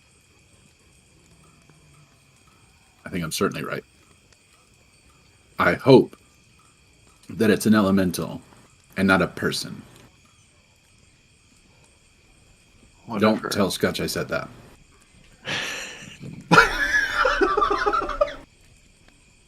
Why is that funny? I don't want him to know that part of me believes that it might be a person's soul in that machine. I'd rather he not worry about that. God, I wish Sure, you heard this I'll, conversation. I'll keep that a little bit between you and me. Whatever Drifter is, a soul or a spirit or a broken machine, it seems to be related to what's going on with your mom and with Rita. How do you think that? You remember I told you that some very dangerous people, Tesseract, were possibly responsible for what's going on with your mom and with Rita. You did mention that. You didn't tell me much more. I don't know much more about that, but what I do know is that I think Drifter might also be related somehow. I don't know for sure, but suffice it to say that it seems like a bit of a coincidence that he ended up here where he can keep an eye on you and me. And Jane, listen to me very carefully, and I don't mean this in a bad way. You're a wise and intelligent person. You're a wonderful woman, and I don't want anything bad to happen to you. But if Drifter contains the soul of either of my parents, I will kill everyone who's ever been associated with Tesseract. She doesn't laugh. That's me. I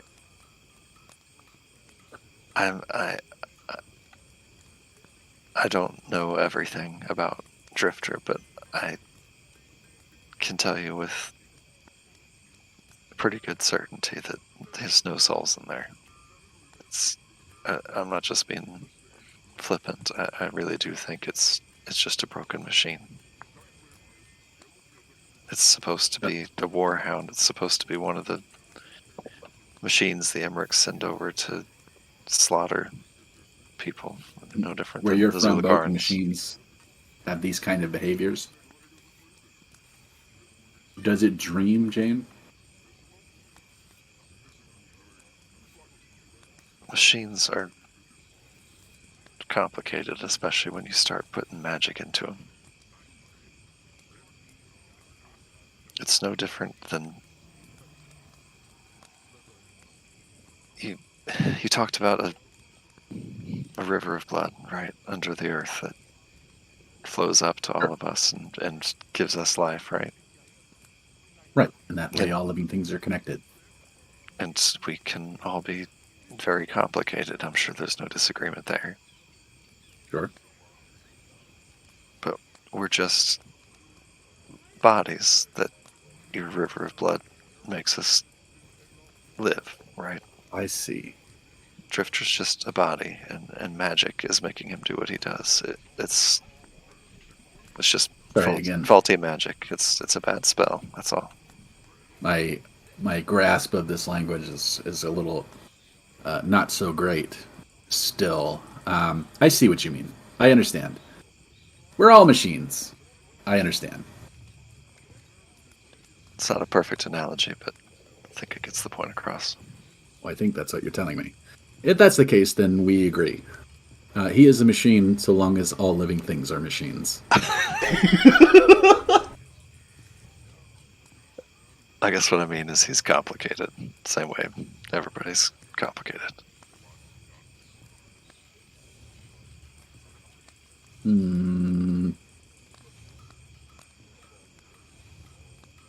Why does he want to see me? That I would love to find out. I hoped he would have Can I more have to say the on the sex matter. wagon tomorrow? Just the wagon or Drifter? No, I just want to stay in this. I mean, dude, that wagon is so sick. I think we should share. I think you can stay. That's fine. I think I could move Drifter out of the wagon tomorrow so you can have a go at it. Okay. And Thoko and Sketch. And you, of course. If you want. And Zikama. I am flattered, but I'll take the tent. Okay, perfect. Oh, sick. Sketch is gonna be so excited. I don't think he's seen the inside. The mirror is magically enchanted in case you get any seed on it. It prestidigitates it off. Oh, perfect. Jane, do you, and don't jump to conclusions here, okay? Just hear me out before you make a call. Do you want to get some black paint and draw stuff on Branch's face while he's sleeping? I have to answer that in two ways. The first is that I would very much love to do that. And the second is that I think that if Branch caught you or Sketch or Baby Boy doing that, he might laugh it off. And if he caught me doing it, he might break my arms off. Okay. It'll be our little confederation. I'll do the painting. Perfect. I got it. We'll work together and I'll do all the work. Your point. You better, yeah.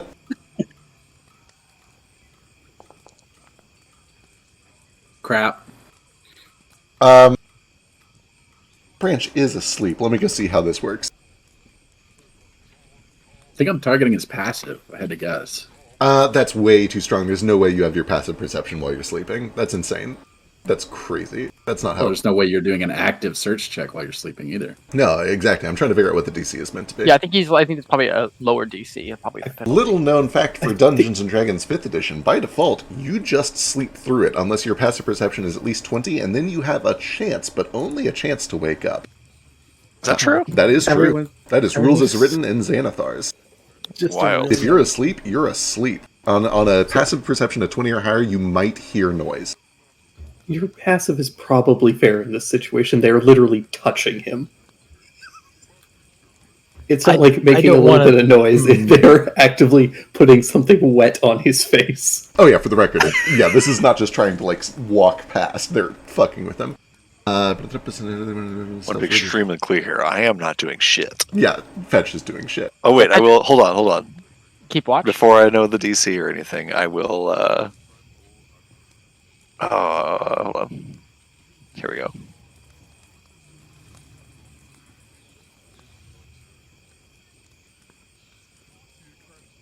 Okay, never mind. That would not have helped you. You're going into it. I was just gonna buff him before he did, and I'm not going in there. Yeah. Branch will murder my ass. He'll think this is some straight up like occult shit if you did it. Okay, excellent. Yes, Branch, you wake up to Fetch painting your face. Is this one of your sex things? I didn't consent beforehand. Go back to sleep.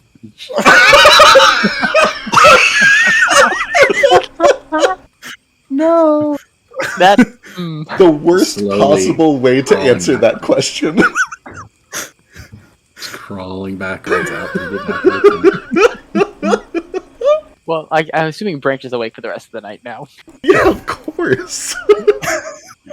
I want to go look at myself in the sex mirror. Yeah. How much? I'm going to say that you got like 10 seconds of work done before he woke up. What did you get done in 10 seconds of work? Oh, yeah, I'm doing a dick on his cheek first. First thing. Perfect. And that's what you see when you go look up. Priority. Amateurs. And then I'll just go back to sleep without even wiping it off. Amazing. Hey, Drifter. Howdy. The rest of the day goes uneventfully. And in the morning, Thoko says, well, we should be getting there today. Let's get out of this awful jungle. And the journey continues. Until, eventually, sometime around Combat. 4 o'clock in the afternoon or so, you guys are starting to get hungry for dinner. You come up over a crest, and those of you who have not seen it before, see for the first time. Search it off in the distance. This enormous, pretty. what appears to be a giraffe. Oh, I thought it was a camel. Yeah, kind of similar. They're hard. I mean, they're still kind of I related. think that's still the Jane that everyone else controls. Oh shit. Yeah, I'm gonna have to like do this for all of your tokens. Haha, that stupid Jane. Stupid Jane. Of Jane. Stupid robot. You can't even walk on your own. As you continue that direction, it becomes more and more apparent the closer you get how just truly massive this elemental is. And you do see that it moves on its own accord. It moves slowly. It moves like a titan, 1 foot at a time, one little bit at a time. But each footstep lands with a crash, a shaking of the earth. You can feel a misty spray from the waterfalls pouring from its eyes. You can smell the smoke that rises up into the sky from the horns of fire off of its back. And on its back, you see a jungle. And in that jungle, you see that there are sails, there are poles, there are buildings that are affixed to these poles. And as you approach from the north, you can see that one large building in particular is built near its hip that has essentially a crane with a lift. And as you approach, you see that a basket starts to drop down towards the ground, towards all of you. We can go shopping. Yo, dog, this is the wildest shit anyone's ever done with Incarnate. Yeah, this was a nightmare, and I'm real happy with how it turned out. Yeah. It looks so cool. Amazing. Wow. How tall is it? Here, Lush thought we were going to have combat. We don't get just like nice fights against monsters on this side of the party, gang. We only get moral Only fight conflicts. each other. We only get nice fights against each other. We never get just like, here come beasts that are mindless and want to kill you. Don't It's you like- worry, you guys will get some of that soon. The worst nightmares are your friends. Literally, our first fight was against wolves. I don't know what I'm talking about. Yeah, that is also true. It's true. As you guys make your way up and step into this crane, you can see that this thing towers. I didn't pick an exact number, but I'm guessing that this is at least 350, maybe 400 feet tall to the tip of its head.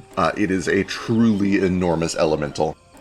Probably the largest creature that any of you guys have ever seen, but certainly the largest elemental that any of you guys have ever seen. It is actually like crying a waterfall. You see that out from its eyes are these two just constant streams of water that get caught by the wind and swept into sort of a mist.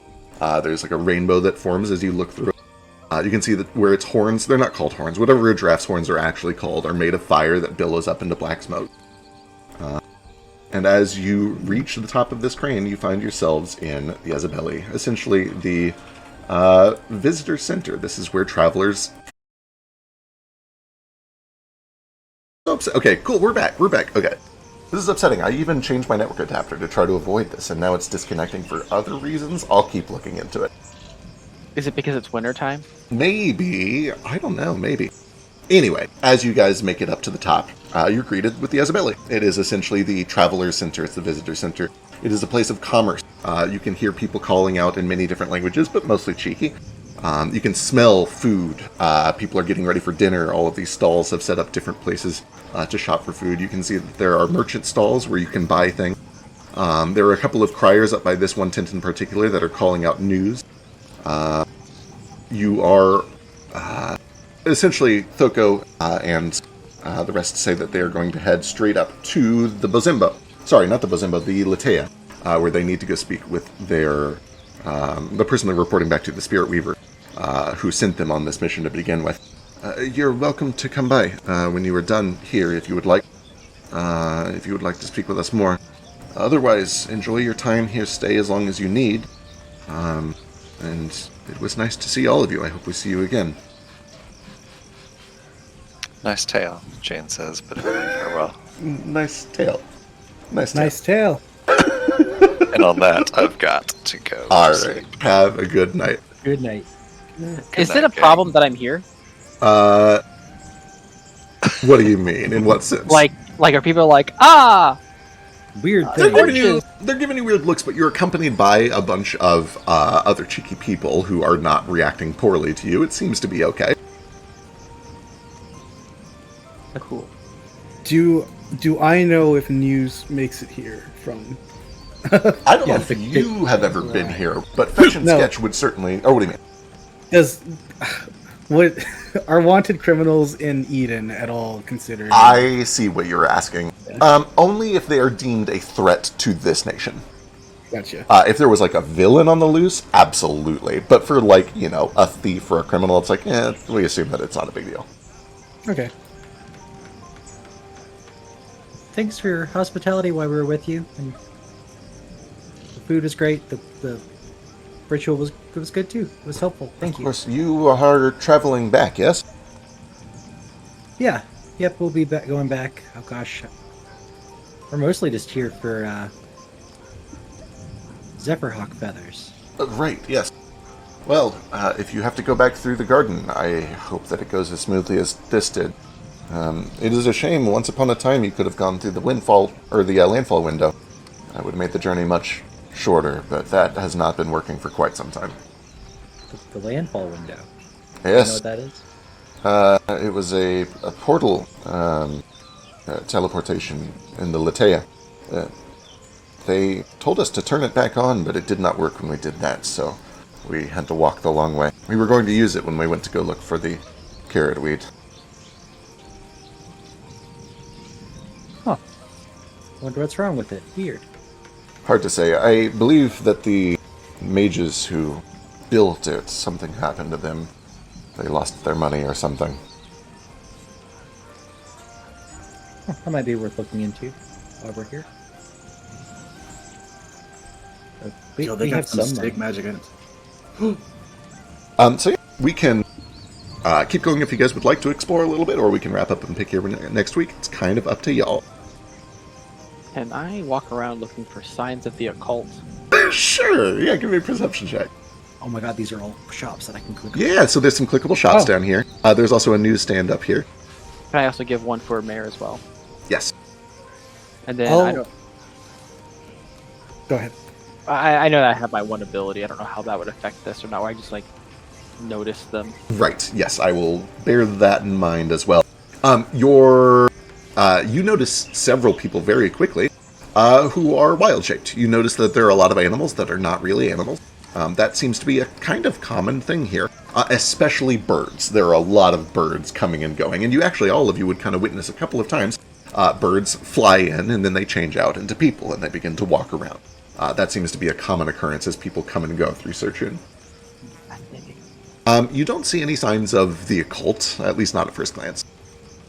You do find that there are a couple of dealers selling magical things, including reagents that would potentially be used for occult practices, but nobody bearing any like symbology of specific cults. I have questions about. This later. It's just more of like looking at equipment. I don't think there's anything that I can use, like weapon-wise. I think there's like one staff in there, and it's not something I could really use. Legit, and it's worth mentioning. They have a lot of mundane stuff too. This is kind of just like the bizarre stuff, the stuff that is a little unusual, mostly magical stuff. Bag of cats. Yeah, the bag of cats. I is love great. the bag of cats. I'll It's too high level. It is. For the record, it's also really expensive. Yeah, for the record, level requirements are not generally a thing in this game. If you can afford it, you can use it. With that said, they get expensive fast. I'll elbow Fetcher's sketch at some point and ask,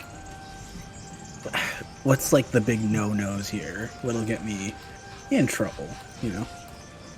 Oh, don't kill anyone or steal something. True. Yeah? I mean, it's a pretty casual kind of place. There aren't. So you're from a place that has a bunch of weird laws from 100 years of civilization piling onto itself in too small an area.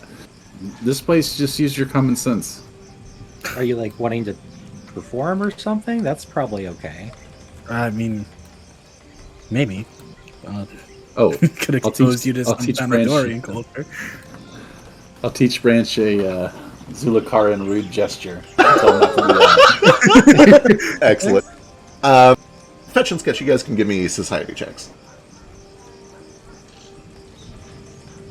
But it's my society. Oh yeah, it's an easy DC for you guys. I mean, if you have your society, can't Pachigia society? Could they roll that? If you have it. Those are both plenty. You guys know all the basics.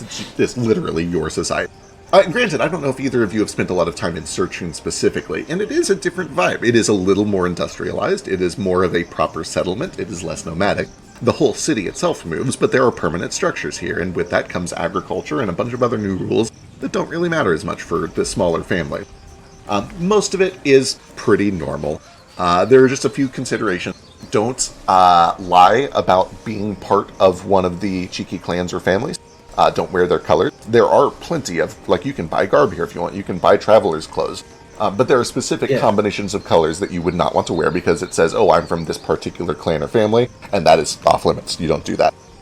You do not mess with the plants unless you know what you're doing. You're allowed to blow into them to hear what they say, but you don't want to accidentally, like, overwrite their message, so you don't mess with the plants unless you know exactly what you're doing. What else? What are the weird stuff? Be respectful of magic, especially. Be respectful of space. The place is very crowded. Be careful not to play or roughhouse near the edges, because it's a long way down. Keep the place clean. There are designated places where you can throw your garbage that eventually get burnt. It's all the usual stuff. It's normal society stuff. The most important thing, do not disrespect the ground that you stand on. Yes, true. It's a living thing. What does that mean? Don't spit? Don't leave my cigarette Don't butts spit there? on it. Don't dig a hole. Definitely don't put your cigarette butts on it. True. All right. By the way, here I bought you, and in fact, I have already bought everybody Zulakaran clothes. Excellent. Hooray. What does it look like? Because he's obviously like naked all the time, right? So like, what does Zulakaran clothes look like for Fetch? It's usually like what you see on the tokens, right? Usually like a shanty or a loincloth with lots of colorful beads and decorations. What does mine look like? Riddick, what a great question. Give me a second. Do you make tokens?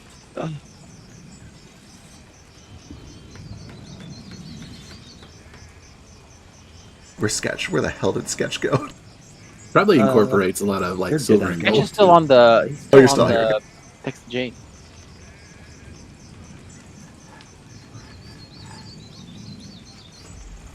I'll move him to where I'm actually Gotta looking. blend in. Gotta change our clothes so we can blend in.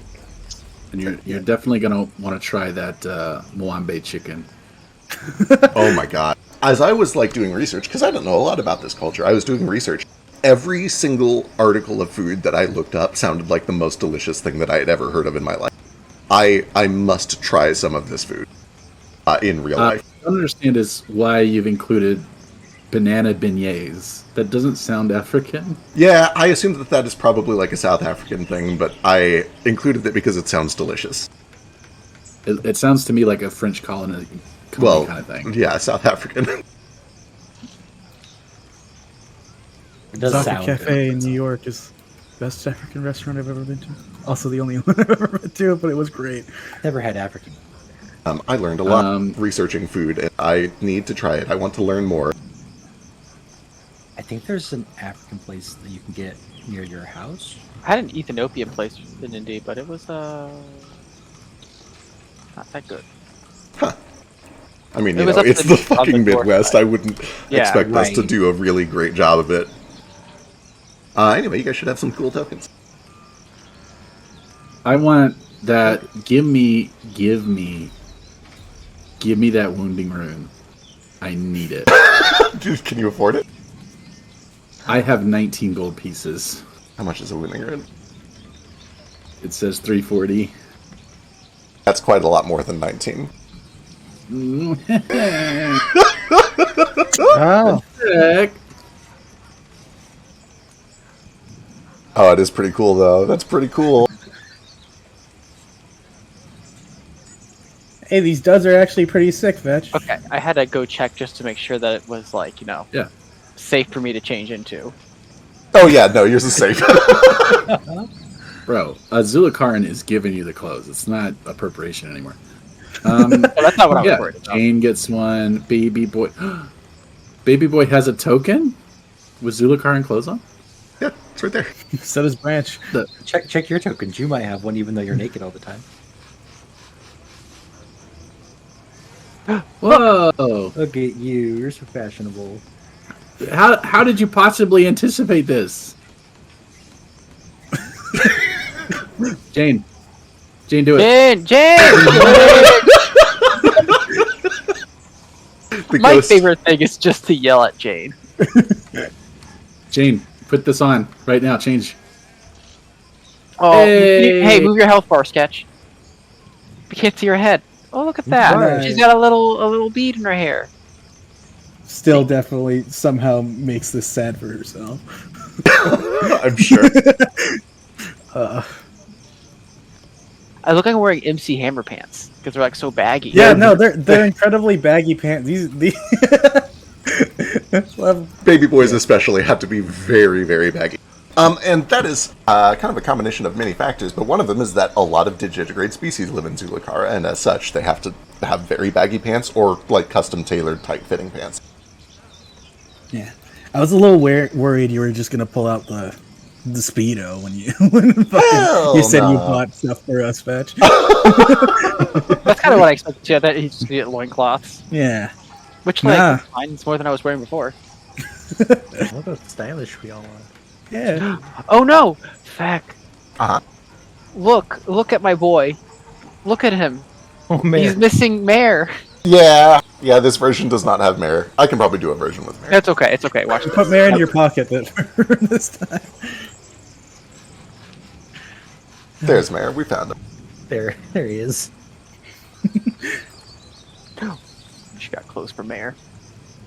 Anyway, we will probably wrap up here unless you guys would like to continue, but I know we've already gone pretty late. I think we should just start murdering some random people. No, pushing people off, Mr. Chun. There we go. Just be like, good luck. Woo. Later. Be free. These guys are prisoners, and we gotta set them free. How many wounding oils do they have? Oh, it's there's a quantity. I buy all 3. Wait, crap! It's 45 GP. Crap. I saw the name Wounding Oil and giggled. It's too expensive. I can even buy 1. It's literal bone hurt juice. Dagger's so pretty. I can't have it. It is bone hurt juice. Bone hurt. So, what I are love bone the benefits of having a staff? Does it do anything for spellcasting? Yeah, it does. So the main benefits of a staff in Pathfinder 2 is it gives you extra spells every day. It is a way to kind of expand your natural spell slots with additional spells that you get to cast every day. You can also make a custom staff, and we played with this a little bit in 2.5, but frankly, that was probably more than I should have overloaded onto all of you as we were learning the system. I believe there is a level requirement on making your own staff, and I believe that level is 4. So probably when you guys get back to Landfall, assuming that Gigi is able to help with some crafting, is when he would start teaching you guys about making your own staves. Gotcha. But this scroll staff is probably more useful for like someone who can actually make scrolls. Yeah, the scroll staff, also just above the board, the scroll staff is incredibly useful in vanilla Pathfinder where we don't have piddly action. In Modified Pathfinder, where you can pull a scroll out of your pouch as a piddly action, it's a little less useful. Then why'd you put it in here? For flavor, for fun. There are also still scenarios where it could be useful, like if you're using a staff and a shield, for instance, not having a hand free, this would allow you to cast a scroll from a staff even without a free hand. I don't think I can hold a shield. Yeah, so it depends on whether you have a hand free normally or not. Some of you like 2 hands, and I have a lot of tentacles. Yeah, I think you and Jane are very like, oh, I've got all the hands in the world. But like Kaz has to worry about hands. Branch obviously has to worry about his hands. Fetch has to worry about his hands a little bit. Can you imagine how dumb it would look if this monster is just carrying around a tiny little shield? You can't do it. Yeah, that's fair. Like, I can't afford anything. Do some things to get some money. Perhaps some jobs for a Yeah, quest giver. maybe stop having sex for free. That's not what I was getting at, but okay. I mean, Okay, he's a for pretty you, good. baby He's a boy? pretty good salesman. 5 gold. Why? Oh, no thanks. I have a boyfriend. But you also have to say the phrase "purple burglar alarm." Wait, what was that? Purple burglar alarm. Again? Not quite. I can afford the rhythm. You have a though. boyfriend, though. Did you hear that part? It's Do I have a the skeleton. Oh no, I'm not dating him. But yeah, I have a boyfriend. It's I have lots of my working out friends are so well. boys. No, like romantic partner. Hi. And then, and if Branch had another hand, he'd do the like fucking gesture, but he just does his finger, and then. I'm getting tired of this. Why am I always the only polyamorous dude? Listen, it's a fantasy. No, it's fine. I haven't picked this one. Because in the modern world, monogamy is the fantasy that we all aspire for. he. So let me. Are you cheating on him with your bone with Foster? I have not done anything with Foster. You're getting real friendly with him back in Unyo. I can be friendly. Mm. They're kind of perfect for each other. Neither of them have genitals, so Yeah.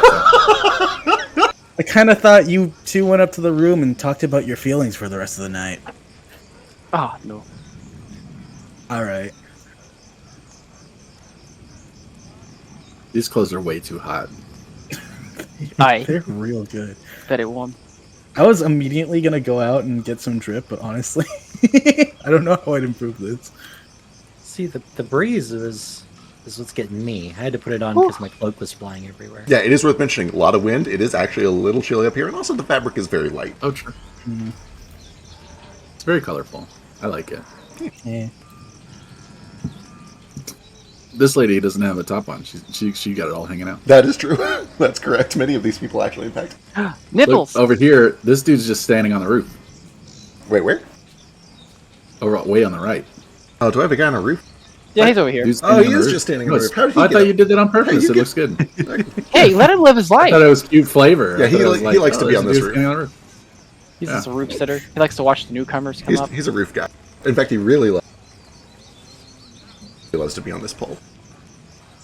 With a little That's the best telescope. spot. Yeah, it is the coolest spot in here for the record. Dude, Slash that's the low. dude that's reached max level already. Yeah. So all he does is hang around and jump. He's Yeah, jump he, puzzles. he is there with like 2 or 3 of his waypoints. friends, just running in circles, jumping for no reason as they like talk about the day. They're Assassin's Creed characters. Yeah, exactly. Okay. They're Final me and Fantasy 14 Lindsay characters. Yeah. Yeah, he's waiting for his cue to pop. He's got his leveling roulette. And he's trying to level a DPS that's taking 10 years. I was so tempted to just go back to sleep immediately when you said go to sleep. But then you slinked out of the tent like a coward. I was hoping that if you were tired enough and I hit you at just the right cycle in your REM sleep or whatever, that maybe you would go back to sleep and then you'd think it was a dream until you saw yourself in a mirror. No, all good. Fetch. Hmm. If I wanted to contact someone in the occult, would there be a branch here? Not that branch, but like, you know, like a... Someone in the occult? I need to get information. Define the occult. I mean, you know, they see me, they may, you know... Well, I'm sure most people who see you would just assume you're some kind of strange spirit or some race they'd never met before.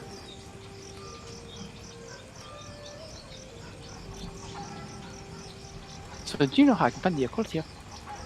Why is the clothing stand talking? I think it talks as whatever you have selected. Because I had it selected. You have to Oh, go who for what said color it is. I did. For what it's worth, there is a directory of the city over by the newsstand. And let me pull. What, you sketch? What about me? What? Oh, I need to find the occult. I don't know if there are any occults here. We're pretty primal over here. Would there be any place like that? Is there any weird, shady underbelly? Oh, I bet you literally? there's a witch doctor. Onto the somewhere. underbelly! We have to go to the belly! As you guys check out the directory, you suspect that the 2 most likely places are either going to be. Let me pull this up. By the way, what is the sex of the city? Elemental. They usually refer to her as she, though. Giant titties. And is she mostly an earth elemental, or is she just an elemental? By mass, she is mostly rock, but she has shown the ability to control all of the elements, and you do see that there is plenty of wood all over the place. There's fire on her horns, water coming out of her eyes. Wind, Yeah, not it's so hard. much.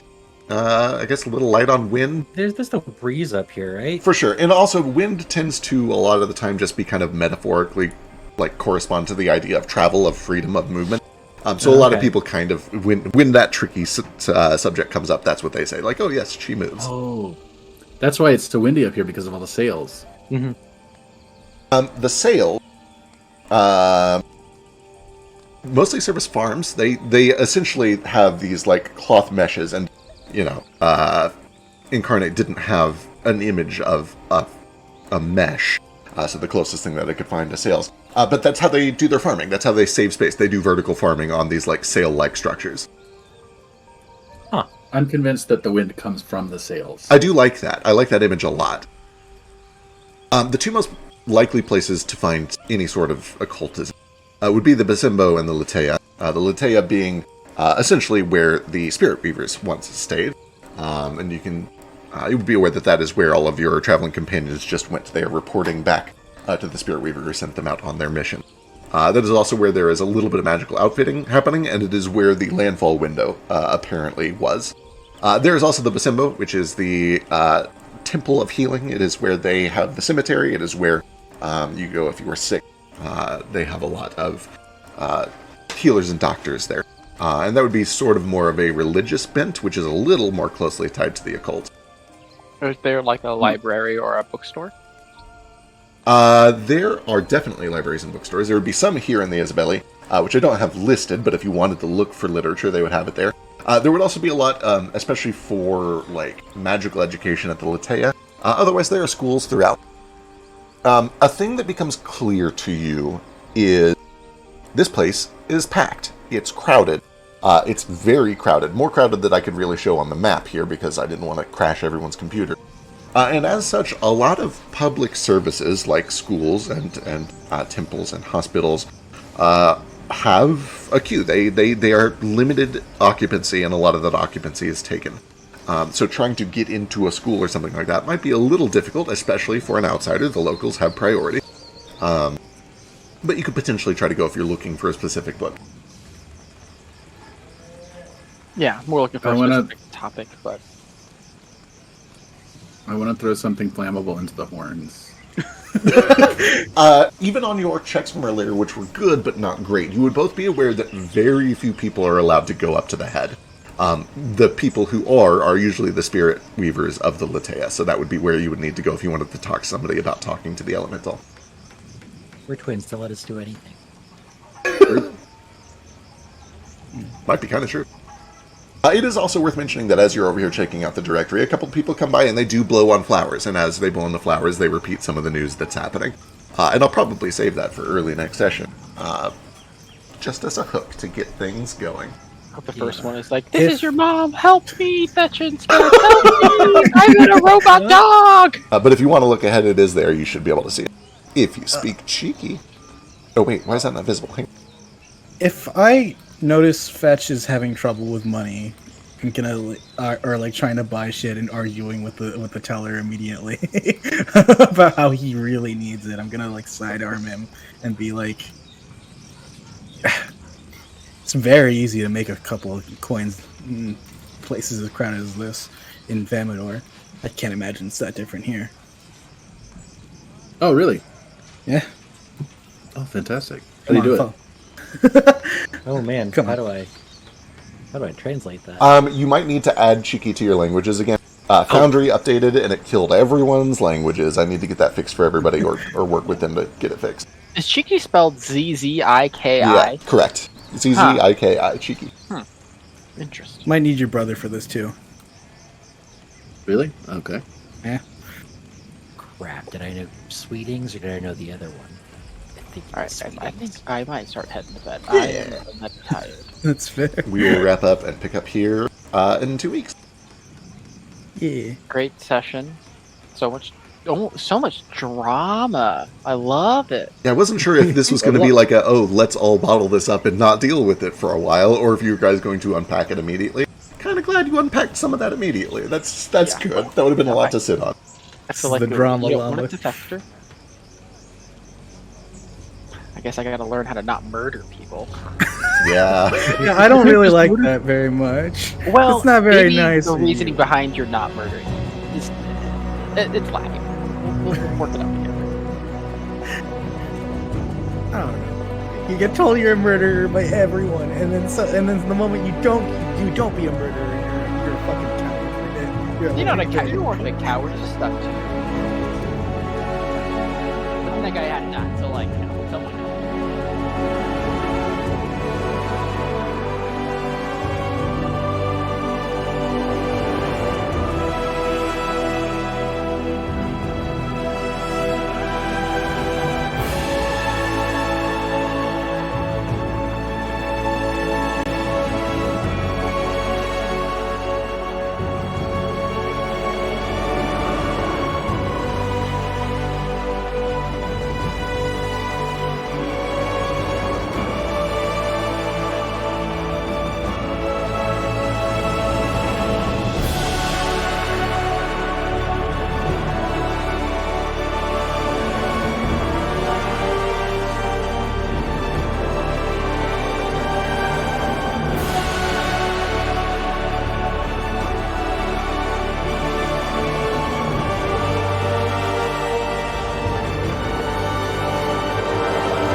where the clouds meet the dirt. We left our poor mother and seeded the earth.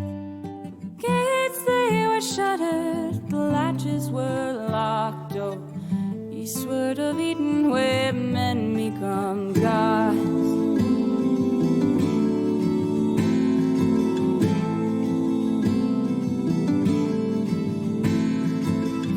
Though our people, we toiled as one, the fruits of our labors dry under the sun. Our children, they fed to outnumber the stars. So eastward of Eden, where day turns to dark.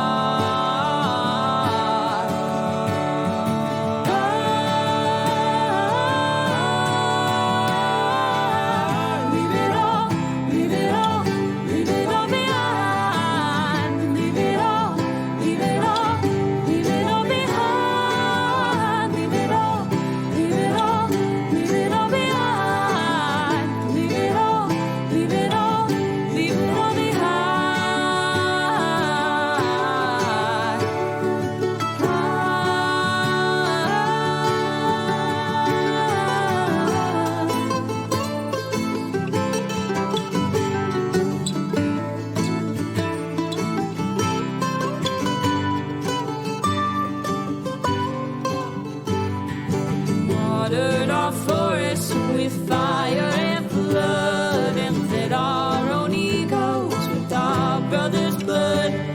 We starved every ocean till they ate up our shores. Eastward of Eden, where we always want more. Our towers, they rose up and set with the sun. Our servants, they burned us with fiery tongue. We run our wings of metal, surprised when we fell. Eastward of Eden, where heavens are hell.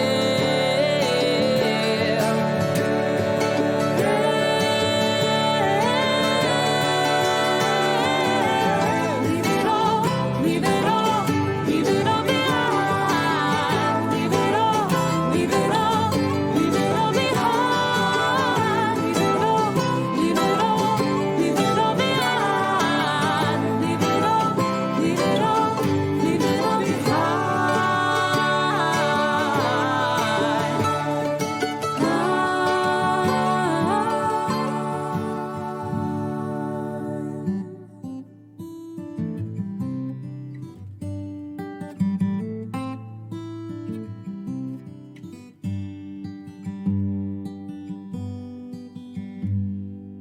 Eastward of Eden, where the dust meets the dirt, we murdered our mother and strangled the earth. Forgive us, oh mama, whose face we forgot. Oh, eastward of Eden, where men become gods.